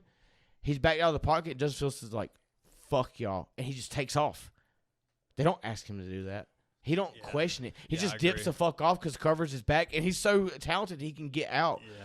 Baltimore, you know what Lamar does? He don't just dip out because he can. He dips out because he's fucking got to because he's fighting for his life, or we call a fucking RPO or something. I'm going to be honest. I love Lamar. Like, give us a coordinator. He has a hard time with the he's not what you want as a top grade passer. Wait, are you talking about Lamar or Lamar? He's not a top grade passer. No, he's a great passer. In my opinion, I don't think they'll ever win a championship with Lamar. I really don't. I honestly think so. believe they could. I believe they could. I think that they not can. being biased. I think they can. I think we're just as equal as the Bills. I disagree. What running games they got? What do they do? Like, if you get Josh Allen on his toes, you see the games he loses. People don't want to admit it. Like, you look at the games he loses. He's a fourth quarter. If you want him to drive down there and you beat up on Josh, he gets so fucked up and so beat on. You can only defend one guy. I don't care if Stephon Diggs is flying. You think Devin Singletary's going to run you? No, that's fine. Like Josh Jacobs did the other night? No. But I think that the Bills have a much better receiving core than the Ravens. No doubt, dude. Gabriel, and that's the difference. Gabriel was one of them guys. He couldn't go anywhere, but he's built there. We have the worst receiving core in the league. Who's taking the Super Bowl this year? I already said it. Chiefs, Eagles. Chiefs win. What? Okay, other than Eagles, what NFC you want to talk about? Niners, Cowboys, Eagles. That's all. Exactly, yeah, Eagles. Who are you picking? Yeah, I said it. The Chiefs, Eagles. Okay. Now, don't get me wrong. If Baltimore's there, I'm going to regret what I'm saying. I'm trying to be a non-biased guy. I'm not trying to be a non-biased guy. I want to say Ravens, but dude, I'm an AFC guy, dude. We got a lot of fucking problems. It's the 49ers, Cowboys, and the Eagles. Sure. 49ers got no QB. 49ers are out. Brock Purdy is not going to lead a team to a I agree. I was a 49ers guy even with Jimmy Garoppolo, but now I'm not. But now no. So now it's Eagles, Cowboys. Yep. Eagles are more than likely win the division. What about them weird games where defense wins and Christian McCaffrey and other guys catch screen passes and score? That's a good fucking argument. This shit happens. You ever had a bad game? You ever had a bad game? I seen it like literally every week. They've never Garoppolo ain't putting up 5 touchdowns and winning games. He has 2 touchdowns, 1 pick, 238 yards. But he's guys are winning. He's not playing against like the Cowboys, the Vikings, or the Eagles offense. Dude, he's AFC, man. So you got. What about the Vikings? I don't know why everybody's that quiet about the Vikings. It's Cowboys versus the Eagles in the NFC. On, what? And obviously, I think Kirk Cousins prime time for multiple weeks. No, but I believe in Dalvin Cook and Justin Jefferson and that fucking not defense. That much. There's one person who do you believe in the Cowboys more than that? There's one person who handles the Cowboys ball. Beat the Vikings like 40-7. There is one person on that team. Seen it happen all the time. So what, Listen, man? Stop. You don't believe in the fucking Vikings more than the Cowboys? I do, The defense of the Cowboys is way better than the Vikings. And the offense is just as good. If not better. If not better. Who we fooling here? I'm taking Dak Prescott over Kirk Cousins. In prime time, I'm taking Dak. I could agree with that. We know what Kirk does in prime time. He's a bum. Way better defense, better offense. Yeah, way better defense. So we go Justin Jefferson over CD. Yeah. T.J. Hawkinson over Schultz? Or y'all trying to say it's equal? I can say equal if anything. We'll do an equal thing. I'll go Hawkinson over Schultz. So Cook, we're not doing two guys. Well, Cook over Elliott, but I mean, that's not how you need two guys to run the ball, or you need one. We're going two guys because we're using two guys. Sure, but what's it matter? Is it Elliott and Pollard? Why not use one guy? I mean, I'm going Cowboys as far as the backfield. I'm going Cowboys. So who do you think wins the matchup? Trayvon Diggs or Justin Jefferson? Oh, I think primetime with Justin Jefferson with that one-hand catch a few weeks ago. You better tell me real. But you also I know Trayvon Diggs is a fucking beamer. Fuck. You also got to consider that it's Kirk Cousins throwing the ball. Come on, man. You really gonna bet? It don't take hard. You gonna put your money on Kirk Cousins against that Dallas defense? You're not gonna do it. I'm not that sold on that Dallas defense. You're not that sold on. I love it. I think they're great. I think they're great. Don't get me wrong. I think they are great. But what's wrong with that Dallas defense is because of that Cowboys offense in the situation. Let's do a brew bet. I think the Vikings can get up, and I better hope that the fucking Cowboys can get up. The Vikings got a defense, dude. Hey, time out. Let's do a brew bet. Pat P got a couple picks out of the week and won that bitch. Harrison Smith's bat there, dude. You and me. Let's do a brew bet. If the Vikings played the Cowboys in the playoffs, if that happens. If it happens. I'll take the Cowboys straight up. No over under. Let's go. No over under. Just whoever wins the game. I'll take the Cowboys over the Vikings. I'll go Vikings. I got to, man. Okay. That's been the tables. The playoffs. The tables in the playoffs. This is playoff on the YouTube, on the Spotify. No NFC. No under, over, no nothing. Just straight up. Look, we can argue about the NFC about this because tell me who 3 AFC guys. Oh, I mean, there's no 3. There's 2. It's the Chiefs and the Bills. The Chiefs and Bills. Maybe the Dolphins though.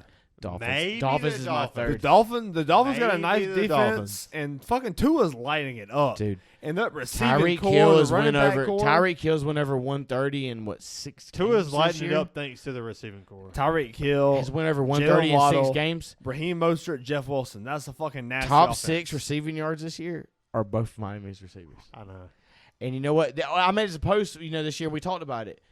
Patrick can live without Tyreek, and Tyreek can live without Patrick. Yeah, it's pretty they're obvious. both great. That's a great take this year. Good for both those guys because it's hard because Pat was just so magical. And you thought, man, because he's got a guy that runs a 4.2. We thought Tyreek, he's got a guy's got an arm. Could you imagine Tyreek Hill back at fucking Kansas City? Let's finish this. Let's do it. We got one more fight left. Let's go watch it downstairs. Hell, we already up here. Let's finish it. I guess it's up to y'all, man. We already up here. Let's finish it. We might as well finish it. Last fight and put her to bed, boys. Who you taking right now? You taking I'm not going to bet against the Smash guy or what? It's hard to bet against the Smash. I can't bet against the Smash. I want to see Jan Blachowicz win, but I just can't bet against Those guys are different, ain't they? They're different. They bleed different. Yeah, they bleed different. It's the whole culture. They dude. drank different. They pissed Magomed and Kalev. If you hear a name like that, you go, he's probably gonna fuck me up, man. Yeah, Dagestan. Yeah, that's not like John Smith. You're not fighting John Smith. You're fighting. You're fighting the Smash. Fuck. You better be fighting Abe Lincoln. You better be able to defend a takedown. Yeah, if every guy was like Abe Lincoln, they're from. Where they're from the hills, where the water bleeds purifying energy, dude. They live up there like where water's so pure. Welcome to the Brew Collar Podcast, where the beers flow like wine.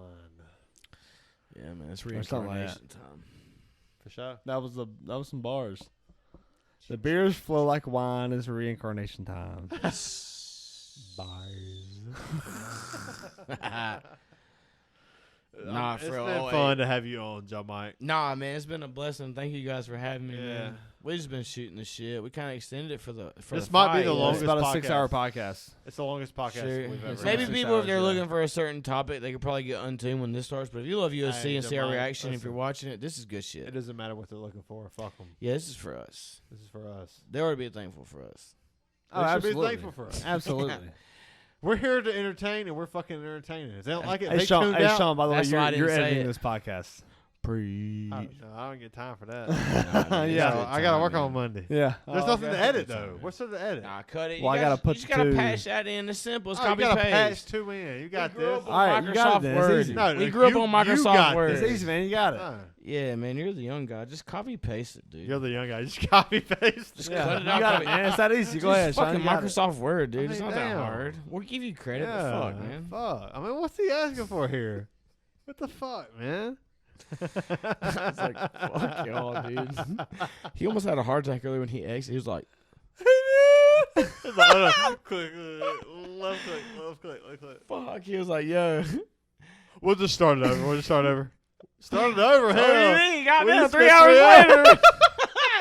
It was good. You know, we could do better. I mean, like, it's fine, but it's not fine. Like we could get some more of that footage, but it's not what tonight was. Like, don't do that. It's just still recording, man. We going live still. Yeah, we're still live, but nobody's making this deep. No G's made it this Bryant deep. got it back. He copy pasted it like 3 times. Yeah, I got you. Maybe. I don't know.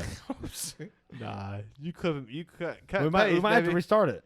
Let's start it back right now. We're Shit, gonna let's redo bust it. out the liquor. Let's get real with this shit. Let's redo it. Let's do it. We got 3 hours in us. Ain't nothing to Them redo. burgers, we're going to be eating them like sushi. Fuck it. Yeah, for real. Burgers. Who the fuck doing that? Shit, put You them in the said. oven. That shit going back in the freezer. This is why I told you I wasn't grilling, because I knew what time it was gonna be. We could have done like 5. Nah, honestly, you guys said 12 on Sunday. Don't ever ask me to come that early on Here's the Sundays. problem. I'm so hungover. Honestly, I would want to come on Sundays, but expect me with like a Say different Sunday ain't song. ideal for a guest. Dude, Sunday I'm super hungover. As a family, we got to clean clothes. We got to clean the house because it's I that got shit fucking- to do, and I'm still decompressing because I got to Let's get up. get your shit together. Every today. Monday, I got to get up at Brian, who's the 3:50. next guest? Dude, y'all got to get That's Jay all on. fair. Well, That's all fair. It's all fair. It's all fair. Yeah, I like that. If you guys didn't know, Sean's drunk right now. No, he's I feeling know. good. I got a buzz. I'm feeling good. We're But on I'm we're not level 5, but we're all I'm feeling fucked up. fresh, man. He's pushing. No, I'm not really not pushing like that. He Why fell not? over. He's pushing. He's spilling beers. I tell you one 20 thing. minutes in. I tell you one thing I'm proud of. Oh, is that this- was I tell you fucking one 6 thing. hours ago. How does I'll that tell you one thing correlate? I'm proud of is this can count on the table. I It's appreciate looking fucking y'all. nice. Oh, we knew it was gonna be like this. Yeah, I just didn't want to see like 5 cans, 3 cans in front of everybody. No, that's 3 crazy. cans. Shit, we can make this fucking 40 cans in front of You everybody. goddamn And the best part is we've thrown some in the trash. I know. This ain't even all the This cans. ain't even all the cans. Man, all I'm saying, I'm proud of y'all. Just hit the compliment and be like, yeah, you're right, JonMikel. Good for us. You're Okay. right, JonMikel. Good for us. Thank you. Thank you, man. So, Yeah. so I didn't bring. I should have brought that whiskey on. But You should have. We need to get like a little. I kind of want to put it like a little. Sean be sleeping right there. You be there, and I'd be belly sleeping first under this shit. table. We'd wake up like 9 and be like, I'm willing to die for the cause. Fuck no, man. will I gotta say. edit this bullshit. I gotta stop it off and fucking save it. If I don't, I I'm will gonna pass say out. this. I'm gonna accidentally This- exit out no. again. Your problem with this shit is that it's going to take probably 6 hours to come out, and we needed to come out before Monday. On Monday, that's fine. Yeah, Yeah. that's not really a problem. So as soon as we can get it, I mean, there's no cuts. There's like 12 cuts. start from the Well, beginning. At the like end where 3. it crashed, There's like patch 2. this in. I mean, I can only think of But one honestly, that's something you guys could honestly think about in the future. Is like big playoff games and big fight things.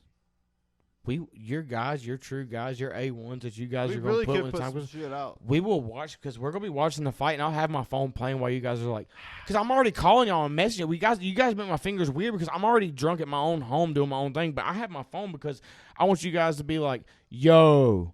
Did you see that shit? And this dude, Yeah, you for know them sure. knockouts where everybody in the house, like, even Oh! Crystal and them, yeah, Crystal, they don't even know what's going on. They're just like, holy shit. When you got 5 people on their feet going, what the fuck? That's sports, dude. I don't That's watch sports, UFC dude. for like decisions. I want to see fucking bangers, especially heavyweight guys. Don't fucking lay it. You know who I love? Sean, I you get love some more Derek beers? Lewis, dude. I love that guy just You wanna get some more caking people, We man. can, but we're out right here. Yeah, you want to get some more beers? Yeah, go ahead. Get him, man.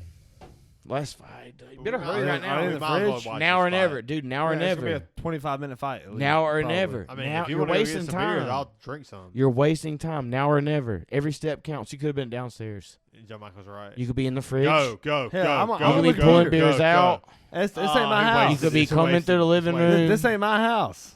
I told you. It basically, you're a little dude. That's fucking A. Yeah, I know. Tell this you little brother. Tell him. Ration what you got then. Go now, right now.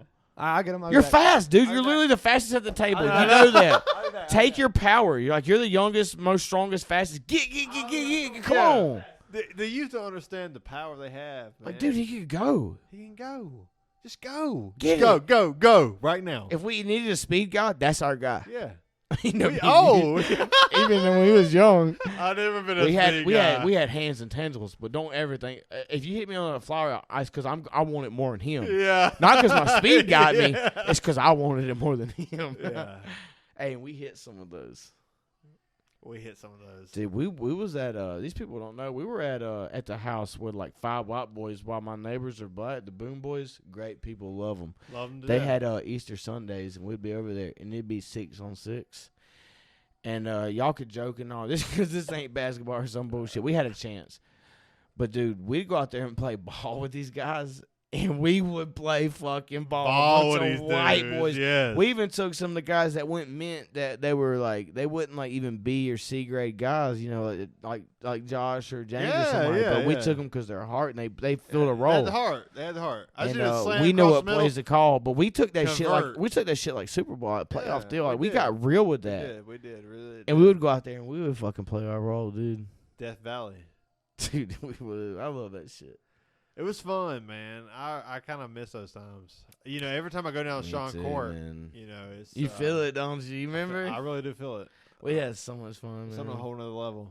I love everything about that down. Like I said, everybody invite one friend over, and whoever's out there, and so we can burn. We were blessed in the neighborhood. That's what I'm talking about. Like we were blessed that we had a few guys. Like we wouldn't load like all these girls on, but in a small tight neighborhood like we did with 26 houses, if I'm not mistaken, it's close. We had like 5 guys our age that was close, and we played ball, dude. Like I said, we all invited one over. As 9 guys at that point because Josh Jesse shared a house, and if Boone and them come out or whoever, like we had guys that played good ball.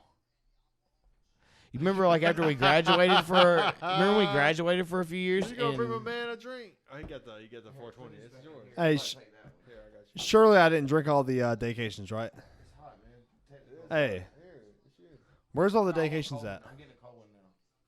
There's nothing cold. Hey, the one in your hand's cold right now. Yeah, that right there. It's the coldest thing you will have. That's him. That one right there in his hand is him. Hey, where's the daycations at? You taking that? I'll drink. Listen, man. Open the cooler on your own, man. I was trying to see. Is there any daycations? 3 beers between us. I'll let you. There's nothing, dude. There's nothing but pride in this podcast, and we're on the last I fight. took all 15 Let's of those go, daycations. baby. I don't know anything about daycations. I drank all 15 of them. There's 17. You probably did, dude. But I haven't touched. God damn.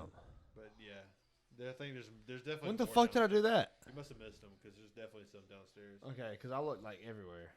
I got cheese in the truck, but I got shit, dude. I got poppers to make when I go. Oh, dude. It's about to be 1 o'clock in the morning.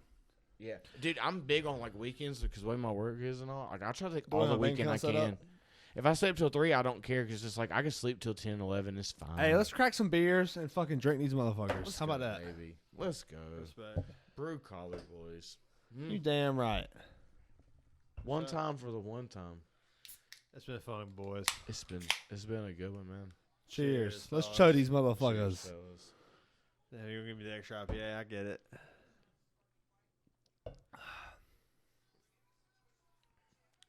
That's good. I can fuck with that. Hell yeah. That's a good old classic craft beer. Yeah, it's been fun, guys. Jan Blahovich. Thank you guys. Like nothing special, but I'm glad we carried this over to the UFC one because this is like, I mean, the big TV is good, and I wanted to watch it. I even said I was like probably gonna leave because I got food at home and like everybody's waiting. But like, this is good. Like I'm here. Like seats planted and nothing to the back home. We in this thing, man. We in this bitch. I was trying to end it, but you know what? Fuck that shit. That's some bullshit. Hey, sometimes people we in this motherfucker. Sometimes people cut the fucking sunflower too early. Let that bitch grow and get bigger. Yeah. Right now we're at a peak. We're at a. Thank you. Sometimes people cut the sunflower too early. Man, let it gotta grow. Sometimes it's gonna get a little bigger, dude. Oh, we could go downstairs. We're yielding more off this. We could go downstairs and watch the last fight, but you know what? We could also sit up here and drink beers. Energy's here. Oh, won't we? Energy's Let's here, ride dude. it out. This is what we want. Let's finish it out. So, Mike, who you going with in this fight? Abe, dude. I can't argue against the dude. I can't argue against the smash. Which that guy, he's just done it, man. Has he not? Who he been here? Like, you know what's funny, though? All these wins, nobody talks about him, right? He's quiet. He's not marketed. Oh, no. They're talking about him. They do. They are. No, we been know. Talking about him like 3 fights I ago. know. The Daniel Cormiers and all them are. Like, but there's no marketing. He's not on the commercials. He's not on the promos. Neither is he's not on Twitter. He's not on product of the Smash. Well, neither is the Polish Power. They're not talking about him. The Polish Power has been. You know, when I want to hear information on guys, he's been a light heavyweight champion. I go to Joe. I go to Daniel Cormier. I go to those fucking guys because they go. Daniel who? Who's Joe? Joe Mama? Joe fucking Mama. Joe Mama. Hey, X. Showing the fuck, man. Hey, you. You the tech guy. Bryant, X. That's his fucking computer. Oh, shit. I thought it was this computer. I was like, come on, man. What you want me to do, man? You're the computer guy, my bad. I was like, come on, man. I thought it was this computer streaming. No, I'm a streamer, dude. I'm a streamer at home from laptop to TV. He got his BattleNet pulled up. I'm laptop to TV, so if you got a laptop in front of you, like you're on command. Steam. He got Steam pulled up and shit. What the fuck you doing, man? He about to play Zoo Tycoon.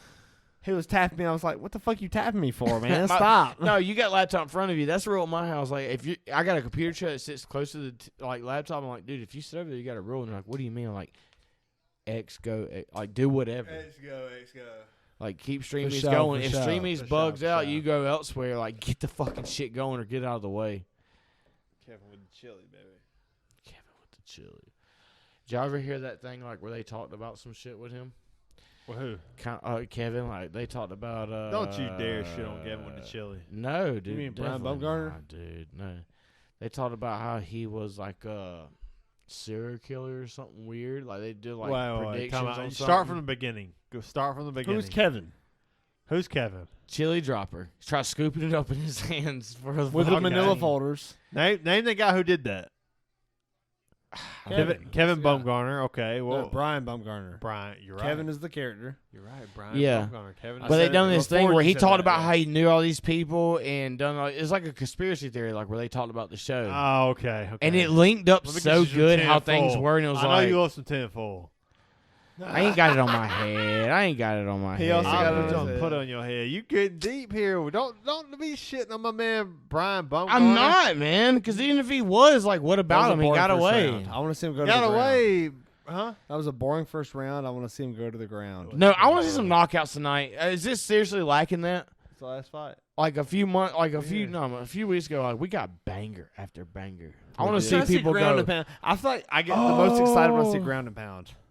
When people start going limp, when their hands come down and they go bang, bang. I want to see side control, hammer fist, bow, bow, bow, and the ref's like, no, stop it. I'm very interested in that Patty I want to go back and watch that because I didn't think he won it. No, he won it by fan favorite in Vegas. I immediately got a text saying that's the worst decision I've ever seen. Nah, I don't think it's the worst, but what's the worst? Nah, I think that it was clear that.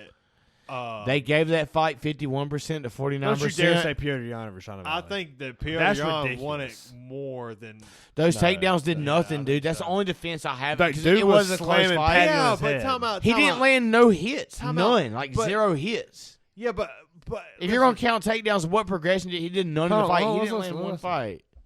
No, I mean we know that round one was tight.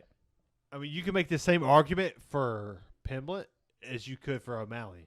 Sure. Round one was very close. You kind of round one wasn't very close for Pimblett. He got ragdolled. He got out. He had 0 strikes. You could say the same thing for O'Malley and Yan. No. Round 2, Yan Pimblett. Round 3. You can't say no. That's a shitty argument. You're just basically when O'Malley hit Yan, he was banging off his face. That's fake recollection. Took him down so much though, dude. He won the wrestling game. You know that's O'Malley's weakness, but he didn't progress the fight. We all know that's just wrong recollection. We all no, that's know wrong. That Dana White favors the guys who's going to make him money. And that's what clearly won with Yan and, it was close, and O'Malley, and that's what won with. If you think takedown points won it, I'm not going to give it. No, you're basing that off of a fake recollection. You didn't even watch the Gordon fight. You went to pee. Yeah, I said that Gordon won the fight. So how was it that close? Oh, I mean, I'm just trying to make the argument because the people who made the decision. Just Vegas odds and all. That's why I asked who won this Vegas. Exactly. Does it. But we know what Dana White's pulling here. Petr Yan Same thing they pulled. Petr Yan was Vegas odds. Dude, Petr Yan won the fight. I'm saying that I think that I would go Gordon in the fight, and I would go Jan in the fight. Because he was an underdog and laid it on Patty, and Patty but didn't finish. I think that Dana White is going to go with what makes him money, which is Sean O'Malley and Patty Pimblett. It's 49-50. Oh, shocker. Who won the fight? Yeah, but Sean O'Malley won the fight, and Patty Pimblett clearly got dominated. Oh, yeah, I guess he did. Well, yeah, according to the scorecards. If you're comparing the two, Patty fight was closer. Patty fight was closer, dude. Dude, I understand. Like, if you I think the Patty fight was closer than the fucking it was Jan because the takedowns did nothing, dude. He had no landing strikes on takedowns. Clearly won the. And when he hit hard. You seen heads get racked back and feet got wobbled. That fight with Patty, nobody got wobbled. Way closer fight. Nobody got wobbled in that Patty fight, dude. No one got wobbled. But that Gordon kid, I already said it starting out. He's so much shorter, so much smaller. He banged out, but Patty done what he done. I think it was a closer fight. And Vegas gave him the 1 point. It's never a 50-50. I think Jan and O'Malley was a much closer fight. Gordon clearly won the. Gordon clearly won the O'Malley or the. Look, Patty dude, Pimblett fight. It's not far off. What I'm saying is, O'Malley won. O'Malley won 53-47. That Gordon Patty fight, I would say, is 51-49. I think it was pretty clear that because it's so close. Y'all gotta go back and watch those fucking fights. You're not gonna give 50-50. You're not allowed. I don't know what the fuck y'all were watching. No, I mean, I think Sean O'Malley won, but it wasn't by far. But I think because he got took down 8 times, 7 times, 8 times. You got to get. If there wasn't an octagon, Sean O'Malley would have got dominated. Dude, he popped him though. If it was pure, like if you put him in the center of the football field, Sean O'Malley would have got his ass beat. Little strong guy, his neck. The guy who didn't get hit much, or the guy with the fucking busted face. The guy who used the cage to get up from every fight. His hits landed hard, dude. When you got dominated and you got taken down from every aspect of the fight, dude, I think that Jan would have dominated that fight if you had put him in the 50-yard field, like a pure take anything from getting up. From the cage, being able to get up, you put him in a Who's winning this fight right now? Oh, I haven't watched. Let's watch it. I've been watching it. It counting as points. It's nothing big. Yeah. No, honestly, if Jan's 8 takedowns would have been took away because they were pointless and he never capitalized. That was nice. That was a little Yellow Jacket action, wasn't it? Bang, bang, bang. They don't come in one. They come in tens, baby. Yeah, I thought Patty lost that fight, and I thought Jan won that fight. He only lost because he's superstar and didn't put what he wanted. Yeah, and the younger guy, the other shorter, smaller guy, fought his round and he held his shit and he won it. After that but fight, Vegas has got to give it to him. After the fight with Patty the Batty, I thought Patty lost that fight. I thought that Dana White is pretty clear on who he wants to progress. No doubt. And that's why I said it's in Vegas. Vegas does it big, dude. They got the biggest So UFC's rigged. Dude, I think that they're showing pretty clear Where's the most signs. betting going in the world? Vegas, dude. That's why I asked. I was like, this is Vegas, right? And I was like, I hate to be that guy, but if you got Drake just betting $5 million on fights, if you got Drake, just one guy betting $5 million, what about the other well-lords in the world and celebrities and athletes? And not including the mini parlays, guys like me and you that bet 50. There's hundreds of us, thousands of us. Yeah. I'm just saying that if it's close, I think Dana White has told the judges to lean one way. Always been that way. That's rigged. I mean, that's rigged then. Dude, fair. Look at it like this. When it's Vegas, it's going to go that way. If there's ever an Abu Dhabi fight with the rich people there, they don't care about that bullshit. Here we go right here. They're going to get down to the dirty, and it's going to be truthful. This is it. Madison Square Garden's that way like that, too. Okay, that's why I asked you, because I believe in this, that Vegas does something different. There's no 50-50. And they're going to give one, and it's to your guy. You're going to bet on the bigger dog, right? You're going to bet on your dog. And the dog was Patty, right? In my heart, that was a 50-50 fight. I can't decide. I can say this guy Gordon. No, I say Patty could win. At first glance, but I'm favoring Patty because it's Patty. How do you feel about that? What is Gordon's first name? Jared. Okay, Jared Gordon. I understand. But I'm gonna be honest with you guys. I haven't watched a fight before the Patty the Batty fight. No Patty fights? I haven't watched. No, I've seen plenty of Patty Pimblett He's fights. never smoked everybody unreally like Kamzat has. A single Jared Gordon fight. He hasn't Kamzat went through people. Kamshot.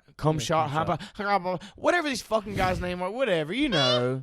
But he hasn't. That guy's blown through people, right? There's no decision. You get it? Yeah. But Patty's always had close ones, and he's won them and all. But Gordon clearly dominated the fight. But to argue with the you, guy. He slammed him on his fucking head. You can make the same argument. The same argument you just made for Gordon. You can't. You literally can't. How many times did he slam Sean O'Malley on his head? 0 times. Dude, all 8 times. So he slammed him on his head all 8 times. He never landed no strikes. No, he slammed him on his head 0 times. We didn't talk about strikes. We're talking about slamming somebody on the head against the cage. 0 times. He had him against the cage like this. How many Sean O'Malley hits landed to where his head racked back, dude? Show us. Never hit none of them. Never hit none. He never slammed on his head once. We are not arguing strikes. He threw them. No. He never slammed on his head once. Got 8 points for taking down. Not on his head. Never on his head. It don't matter if it's on his head or his back. Dude. You wasn't watching. You went to the bathroom. No, dude. How can you say? It don't matter if he slammed on his back. I on fucking Gordon's side. You ain't listening. I am. It don't matter if he slammed on his back or his head. There's no differential point. There was no damage done. This is the same fight, but then when O'Malley landed his, Jan's head went back and he's pouring blood. Look at the guy pouring blood, getting racked in the fucking face when he landed. He did got the take. He got a lot of takedowns. Jan was pouring blood, by the way. Yeah, he got. So was O'Malley. No, he didn't bleed at all.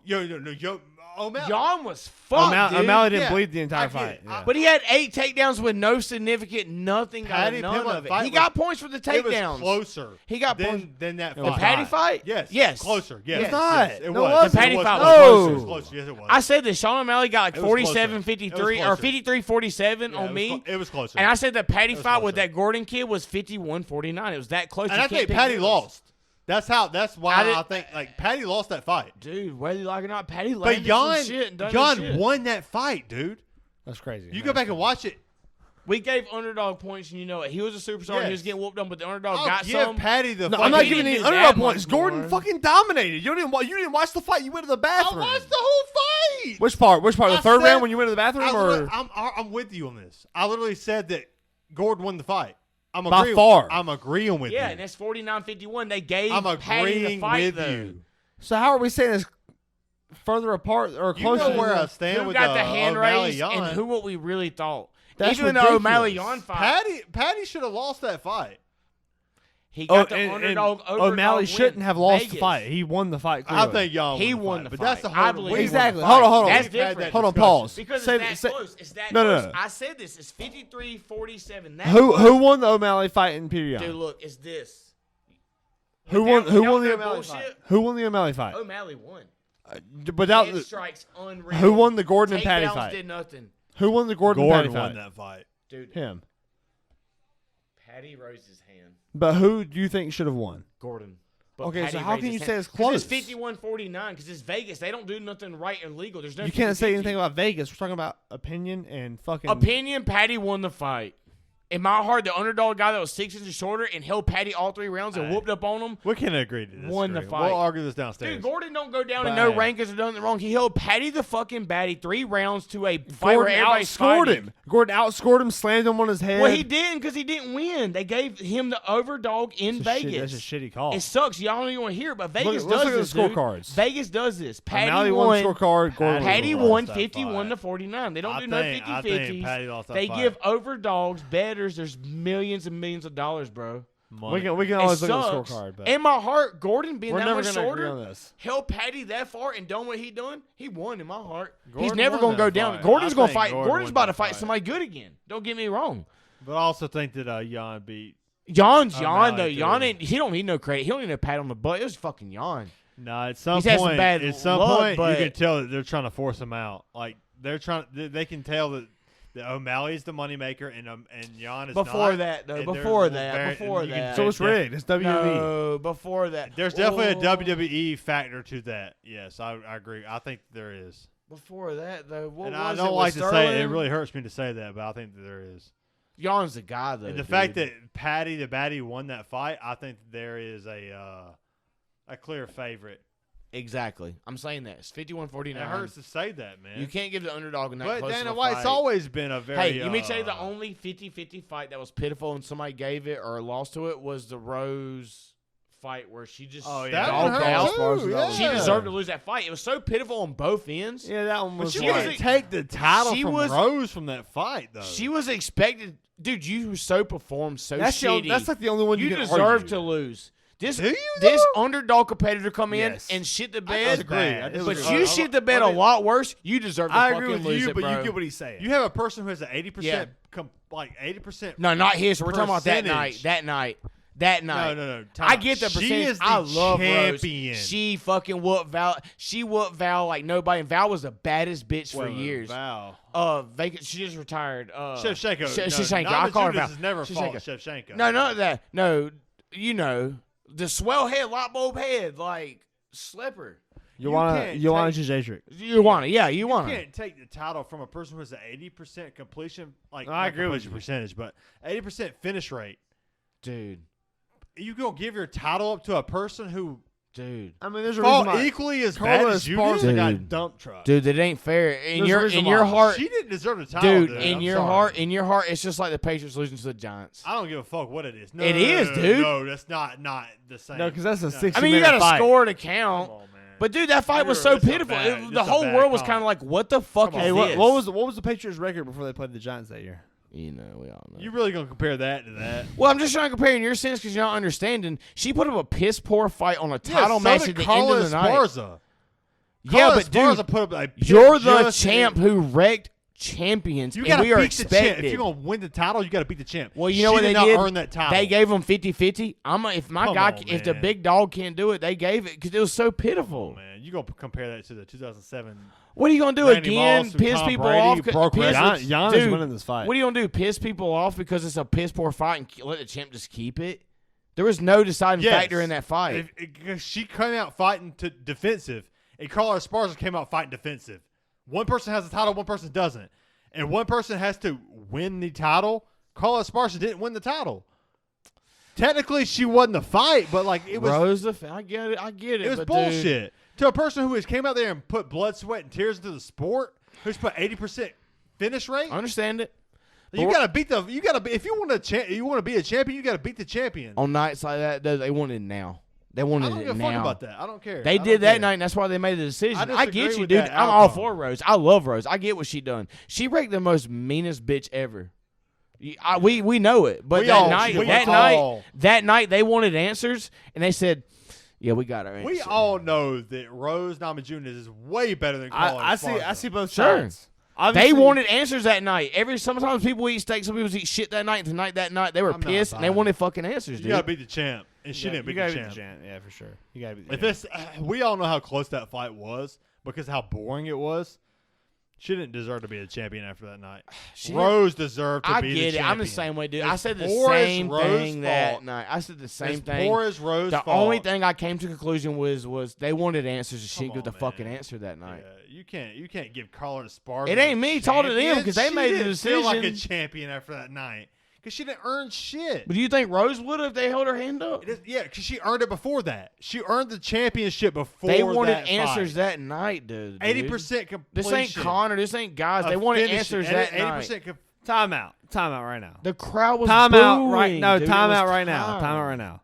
Carla Esparza didn't deserve to be timeout. It's time to hack a head, and they hacked that head, man. You know I'm right on this. If Thug Rose goes out and beats, dude, you don't have to tell me. No, listen. She goes out and fucking dominates Zhang Weili twice, back to back. And Zhang Weili, it shouldn't be. And Zhang Weili's running from her already. She's already admitted she's running from her. No doubt. Rose is clearly the best fighter in the division. Yeah. Before she fights Weili, what about Weili? She's beat her twice in a row. And Zhang Weili is running from her now, saying, "I won't defend my title against her because I feel like I need to defend her." I know she got passed before Zhang Weili and Rose and Carla Esparza fought.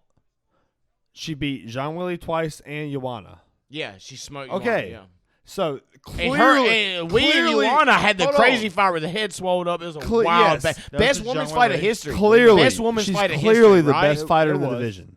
Yes. And Rose is coming around it wherever it is. No, Rose is clearly the best fighter in the division. Dude. She fights Carla Esparza. Neither fighter does shit. It really shocked me they took the title from Obviously, Rose is still the champ. She's definitely the champ. I can go into the ring and just fucking bounce there. I get it, dude. I'm taking it. But they wanted answers that night, though, dude. They done it and they made the decision. They always give it to the favorite, but they wanted answers that night. That's why it felt so wrong. If you're gonna take that's why it felt so wrong. If they you're wanted gonna take answers. the title from Rose, why didn't you take it from Stylebender when he fought Whitaker? 100%. When Whitaker took him down like fucking 10 times. Shit, dude, honestly, and dominated. You can say that a few of his fights. Why didn't you take? You can say that for a few. Why didn't you take it from Paulo Costa, but Yoel Romero? No doubt. Why didn't you take it from fucking Stylebender when Whitaker dominated that fight? They make the calls from takedowns and domination. I don't like it, but I'm telling you what, I know what they do. That's why they wanted answers, dude, and they cut the fucking head that night. They made a statement. It was like, if you're gonna be a lead person here, you better fucking give it all out, not play defensive all night. You better fucking swing, and that's what they expected. Like really, that's what they done. I agree. I 100% agree, dude. But they made a Carlos Esparza had no business I get the pick, and I said what I said, but I know why they done is why I'm saying I agree. He's getting smashed. Jan's winning the fight so far. Is he? I haven't watched any of this. I've been talking too much. Understandable. I get it. It's juicy, man. It's a good so juicy. We're in round 3. We know that fight round that night was more controversial than some of the most round 4. bangers, dude. It's just what it is, man. Right now, I think Jan's dominating this fight? I think it's 28-27 right now. Okay, so it's close. So if you give this round to Ankalaev is winning this round. If you give this round to Ankalaev, then it's about to be 37-27. He's definitely 37-37. But Jan can grapple for sure. He can roll with the best. And that's why his takedown defense has been very good this round or this fight. Jan won first round, Ankalaev won second round, Jan won third round. Ankalaev's winning this round. Okay. It's very interesting, man. It really bothered me when Collar Esparza won that title because I thought that like it didn't bother me that much. It was so fucking boring after the that was the Michael Chandler Tony Ferguson fight too. Yeah, right? It was. So it was like it was such a letdown after that. It was People like, don't want that. It was like who the fuck cares who wins this fight? But it just shows you that like that these. But in live time, we were all like, need to leave these championships in the hands of these judges. It sucks, don't it? It leaves. That's something I'm should never about. be even said in the fucking prestigious UFC. Dude, that's what I mean. And Vegas is the worst with this. I'm telling you, I'm not kidding. Vegas is the worst when it comes to something that close or whatever it is. They're going to pick the lead dog. I guarantee you, if you go back and look, I guarantee it favors Dana building a brand. If you got to. Dude, this is what it is a brand. They got to. Yeah, but he didn't want to build one around. Like you said, it's WWE. It was John Wheeler to be the champ. That's what it is. John Cena ain't going to lose the edge. John Cena's going to win the fucking fight that night, and they're going to play. You know how it is. See me, yeah. Yeah, but I guarantee you that if you I felt like that night they asked for answers. It favors Dana White building a brand. Dude. Israel has some. There's a lot of people that had questionable fights. I think that night they made a fucking statement. It was like, "Fuck you! You're not going to come here and defend. You're not going to come in here to defend and backpedal and get away from this." Hey, they made a fucking statement. Look at every split decision that Conor McGregor's ever had, and just look at look at Dana White building the brand of Conor McGregor. Think about how many just split decisions did he have? Think about it. Zero question, and he probably won those. I don't think he had any. That's a good question. I don't think Conor McGregor had a single split decision. There's definitely some questions in between those. Conor McGregor might not be the answer there. Did Conor McGregor have any split decision fights? Definitely had some with Nate Diaz, but I think those were pretty obvious in those fights. I don't think he had one with Nate. I mean, honestly, the other fight, it's Nate. It's Conor. It was fucking Conor. He had one split decision with Nate, I think. That's your big dog, and the shit got wiry at the end of the round. Shit got wiry at the end of that round. Trying to build it. Oh, shit. Shit got wiry at the end of that Nate Diaz fight, and y'all know it. It got wiry, dude, where shit could have went either way. And they won it. You know what happened, though? They never got the third. It's dude. Like you said, you understand. You got to build a brand, but something that's hard to understand. Dana White's building a brand. He got to understand. Have a dude. Aljamain Sterling done some shit. Israel Adesanya was flattening out fights or whatever, playing defensive. He made a statement, said, "No, go in here and fucking swing your fucking fist out, or fuck that. You're not just going to take your fights off playing defense and winning on a scorecard." Yeah. He made a call. There was a couple of fights that night that were great, but it got really stale. All I'm trying to say is this: they got money, dude. They got hundreds of millions of dollars in that shit. That's what it is. We're back to that. Just hear me out. I thought Jan clearly won the fight. Okay, I went Sean O'Malley. I was very willing to go back and watch it and possibly see a route for Sean O'Malley. And then I saw the Jared Gordon versus Paddy Pimblett fight, and then it went Pimblett, and I was like, wait a minute. Why are we teetering towards these big time? These guys who are like trying to build a brand. It's WWE. Dude, I think there is an aspect to that that's maybe between the two fights. Maybe between the two fights, my only interpretation between the two fights is a thing like this. Say Sean lost, Jan won, right? Yeah. Jan sells cards. Yeah, I think O'Malley sells. And O'Malley sells cards.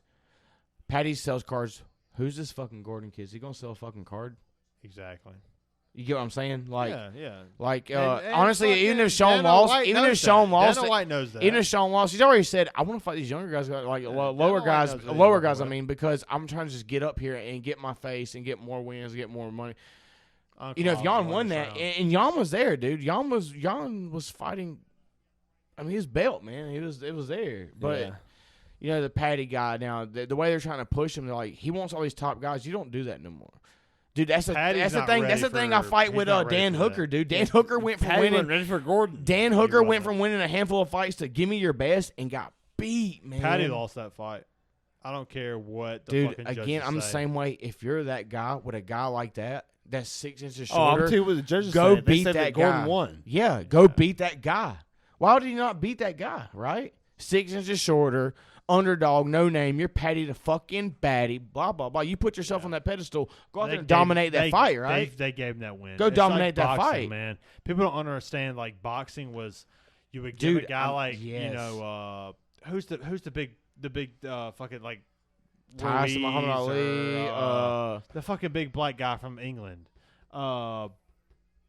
Fucking Anthony Joshua. Yes. Anthony Joshua, they just feed him stepping stones. What a turd. Well, look what he's done in his last 5. Oh, well, he's just knocked out everybody.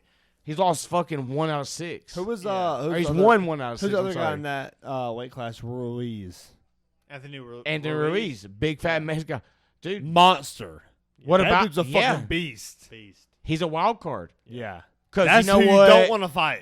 His family, all this. But when he lands a hook. That's Anthony Joshua, the prime time. He's the one that put him on his downfall. His ass. Yeah. Anthony Joshua was on the highest of high mountains. The most freak athlete, apparently. Wow, better than Wilder, because Wilder sadly people hated on Wilder. 157 total strikes. Dude, Tyson Fury is fucking unreal. Y'all get that right? Tyson Fury is probably the greatest fucking boxer heavyweight. of all time. Heavyweight. He's like 6'6", 6'8", you can't 6'8", 280. Yeah, he's all one of the smoothest movers. Fucking power, Fury, dude. Fucking take a jelly rolls rolling in the wind. He He's took just a dodging. shot from Deontay Wilder. We're talking about one of the greatest knockout artists of all time. It wasn't a joke. When he talked in the interview, he had a fucking purple titty bulging. And he was like, fuck. Even this year he talks to it. Wilder's like, he cheated. No, dude, you're just so wild like the world was that you didn't fucking kill him with that hit. Yeah. He rose from the dead like Undertaker on WrestleMania, stood up, and they drawed that fight, and he come back and beat you twice with hard hits. Dude, he's got fat rolling in the wind, and he hits Deontay Wilder ripped like an ancient god grease and smokes him. Right. You know what I'm saying? Yeah, dude, it was ugly. I'm trying to see UFC fighters do the gritty. It'd be so ugly.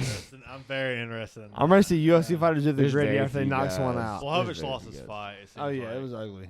It was 157 to 77 significant strikes. The Smash is taking over the fucking UFC right now. Dude. Look at the share. Dude, discipline and just long game whooping. Dude, they drag you out. Baller. What an OG. He's a fucking OG. What an OG. Wow. Nah, them Danglish guys, they wait. They're not trying to get you in the first. Guys. Crazy. That's a good clip. They just drag it out, dude. And when there's time to kill and eat. I mean, Islam showed there was a fucking time to eat. Sometimes you play with your food. Sometimes you just fucking eat the even bait. Khabib for so long. I got a question for you. You seem to favor these Dagestan guys, but you don't seem to favor Khabib, who is the... I used to not favor the Dagestan guys. Yeah, you used to not, but now you seem to favor them. After Islam beat Oliveira, so it's the first time I've favored. What about the first time? It's one out of. What about five? The cousin? What about the cousin in Islam? The other fight league? Islam Hamzat. Something. What about the other fight league? He's a champion over there. Bellator. I don't know. That's their guy. What's the guy's name? It's Islam's guy. Like out of the four, there's four guys. Islam Hamzat. One guy has like 3 losses, and they're kind of like, fuck him. But the other guys are champions and winners, like all champions. There's a Bellator kid. Is Hamzat? I don't think Hamzat's Dagestan, is he? I don't know. I don't think. To be honest, who? Hamzat's not Dagestan. I don't think. God, that's ugly. Bows, throwing bows at his head. Oh God, damn! Put a bow on his head. You don't want a bow on your head. Yeah. That's ugly. That's ugly. Yeah, the total strikes hurts. I mean, control time probably hurts a little bit. We're going to give this to Jan Blachowicz. Why? Because it seems like what Dana White wants to do. Does it? He seems to go against the guys who want to, who seem to lose the fight here lately. What? Give me an example. We just went against 2. We just talked about 2. We just talked about 2 fights. Can we talk? You want to talk about the significant strikes and total strikes? Oh, Ankalaev definitely won this fight. Okay. I meant in the previous fights. You want to talk about those significant strike totals? There we go. Okay. Yeah, because Piotr Yan won the strike totals. He didn't. He won the. He definitely won the control. He won the takedowns. That's it. And he lost significant strikes and total strike totals. Okay, yeah. So okay. I understand what your point is. I mean, he didn't score any points after a takedown. Here it is, right here. Yeah, Jan Blachowicz. Which then again, guys, it's been a lot of fun. Has been. It's time to end this bitch. Hey. So, JonMikel, who's your Super Bowl? I already said it. Chiefs-Eagles. Chiefs-Eagles. If Baltimore comes and wins it, expect it. We were talking about earlier. It's too much to get into now. It's going to be a long topic. Well, just finish with that. Bryant, what you go? Chiefs-Eagles. Bryant, who you got as your Super Bowl? I'm going to probably say Chiefs-Eagles. I'm saying Bills-Eagles. I'm going to say Bills-Cowboys. Shout out Heavy D. I hate to do it. I really hate to do it, but the defense is carrying them. It's a good thing to end on. No, so and I hate the cheat. You know, actually, I want to talk about that. Fuck it. We got plenty of time. We got all the time in the world. I said this to him in the grocery store. Look, I don't believe in the Eagles. I'm honest. The Eagles. They got a trap game. The Eagles are going to win their division. They're going to be the number 1 seed in the NFC. They're going to have home field advantage all the way through. The Cowboys cannot beat the Eagles in Philadelphia. It won't happen. They'll beat them in a division game in Philly is definitely a 50-50 game. That's ridiculous to say. Is it? It's a 50-50 game in Philly? Dude, that point of the year, that's like saying it's a 50-50 game in Dallas. It's not. Tom Brady went 7-9 against the fucking Dolphins in their worst time in Miami. Anything can fucking Miami. Dude, yeah. I'm not kidding. I said this in the grocery store to him. There's a trap game. Which game is the trap game? Which game is the trap game in the NFC? It's not here yet. I asked you in the grocery store. I was like, "This is a new offense with a new. This is a new league. Where did y'all come from last year? Nothing. Like this is something new. We made the playoffs last year. Yeah, that's fucking. Yeah, sure. Oh yes, bullshit. Look at you now. You're the number 1 team a brand in the new league. coach. You don't understand. It's coming, dude. There could be something football. there. Like there is a weak. Like I said earlier, there is a Patrick Mahomes hasn't beat fucking the Bengals. Like you don't understand playoff football, dude. It's different. He just said he's arguing against me like he didn't just say Eagles Chiefs. You know, I'm saying that I am, but I'm telling you, I said earlier, I still believe it. Don't get me wrong, but I don't believe in the Eagles. I got a in the playoffs. cryptic Be honest thing that I said was like, there could be a trap game where you go, what the fuck went wrong? Why the fuck is this? Why do you not 17, because 20 Jalen Hurts has never had to come back from a deficit. Trap game. Something weird happens. I guess a good Fumbles, defense. Kickoff return. The Colts defense is good. Kickoff return. Fuck the Colts, dude. That's so weak. Jonathan Taylor ain't really well. That whole team, whatever. It's a good defense. Yeah. The Colts ain't making the playoffs. Dude, they're not making it's not a good defense. The Colts ain't making nothing this year. I don't you really care what want to make say. your arguments against the Colts? You just said he's never had a good comeback against a good fucking defense. I just made an argument. The defense is not that good. Shaquille Leonard's on the I'll field. stand corrected. He made a comeback against the Colts. And won by 1 point. Stephon Gilmore's the only guy on that team. Stephon Gilmore's a bum now.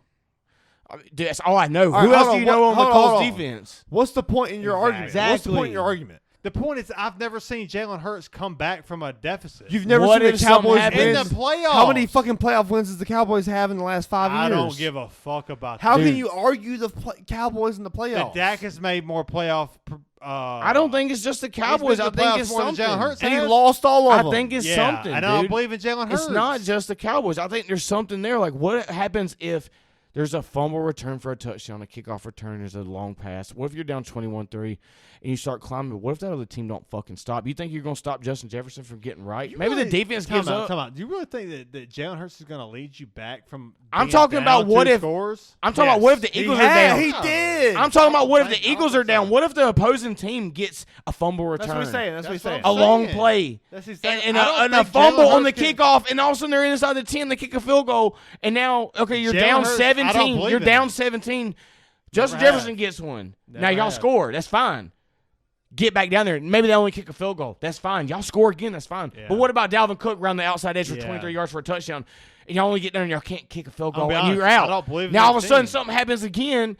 And then here you go, Kelly Osborne in the end zone for a 17-yard touchdown. Holy shit! Now you're down fucking. Who's the two teams that's going to beat the Eagles? The Vikings and the Cowboys. Oh, we beat both of them this year. Anything, dude. We beat both of them this year. From a guy who had an MVP. We had an MVP team that went unfucking real with stats and numbers, and Derrick Henry literally touched us and said, bam. Bam. I watched so many bad things happen, dude. Listen, this year's just funny. But like, you can't. Y'all just don't have the background. You're not 4 years in a row going 14. That's fine. It's a new year, new turn, new team. That's why I said your trap game could happen. The Titans are making the same That is fine. Our trap game happened to us, and that was the fucking Titans who had nobody. AJ Brown wasn't that guy that year. He had fucking 700 yards receiving. We fucking lost. You can't argue. We're talking over each other. You can't argue the Dallas Cowboys when they don't do shit in the playoffs. You cannot argue for the Cowboys when they're in the same boat as we are. I won't, because they're never in the playoffs. They're always 7-8. It's retarded. It's so fucking stupid to argue the Cowboys. Yeah, but I'll say this: it's not retarded to argue the Eagles, fact that what I'm Jalen saying Hurts is has never I'm worried that there's a back game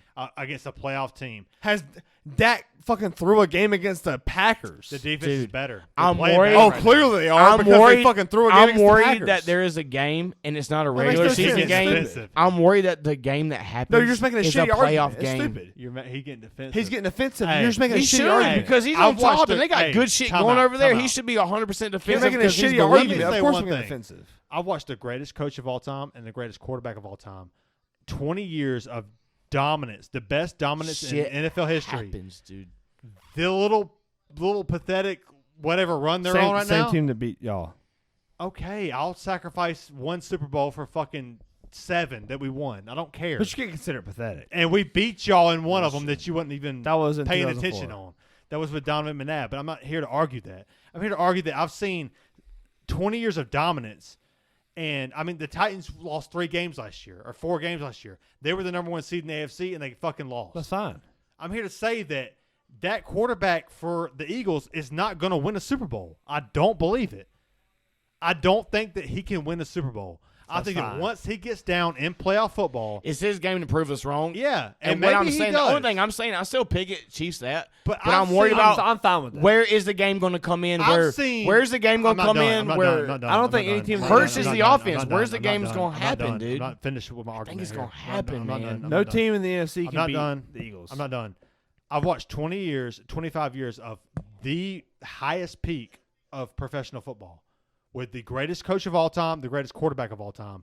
And I've seen some of the greatest fucking teams, the 07 fucking Patriots who went undefeated, lost in the Super Bowl. To sit there and say that Jalen Hurts, who has never done anything in the professional sports, just because he had a good year, run the football, for one, there's never been a Russian quarterback like Jalen Hurts that's won a Super Bowl. Pull them up. Michael Vick, Lamar Jackson. It's his game to lose. Pull all those fucking running quarterbacks up. It's his game to lose, though. It's his game to lose. Pull all the top 10 rushers that Jalen Hurts fits into. They've never won a Super Bowl. I understand. Pull up the numbers.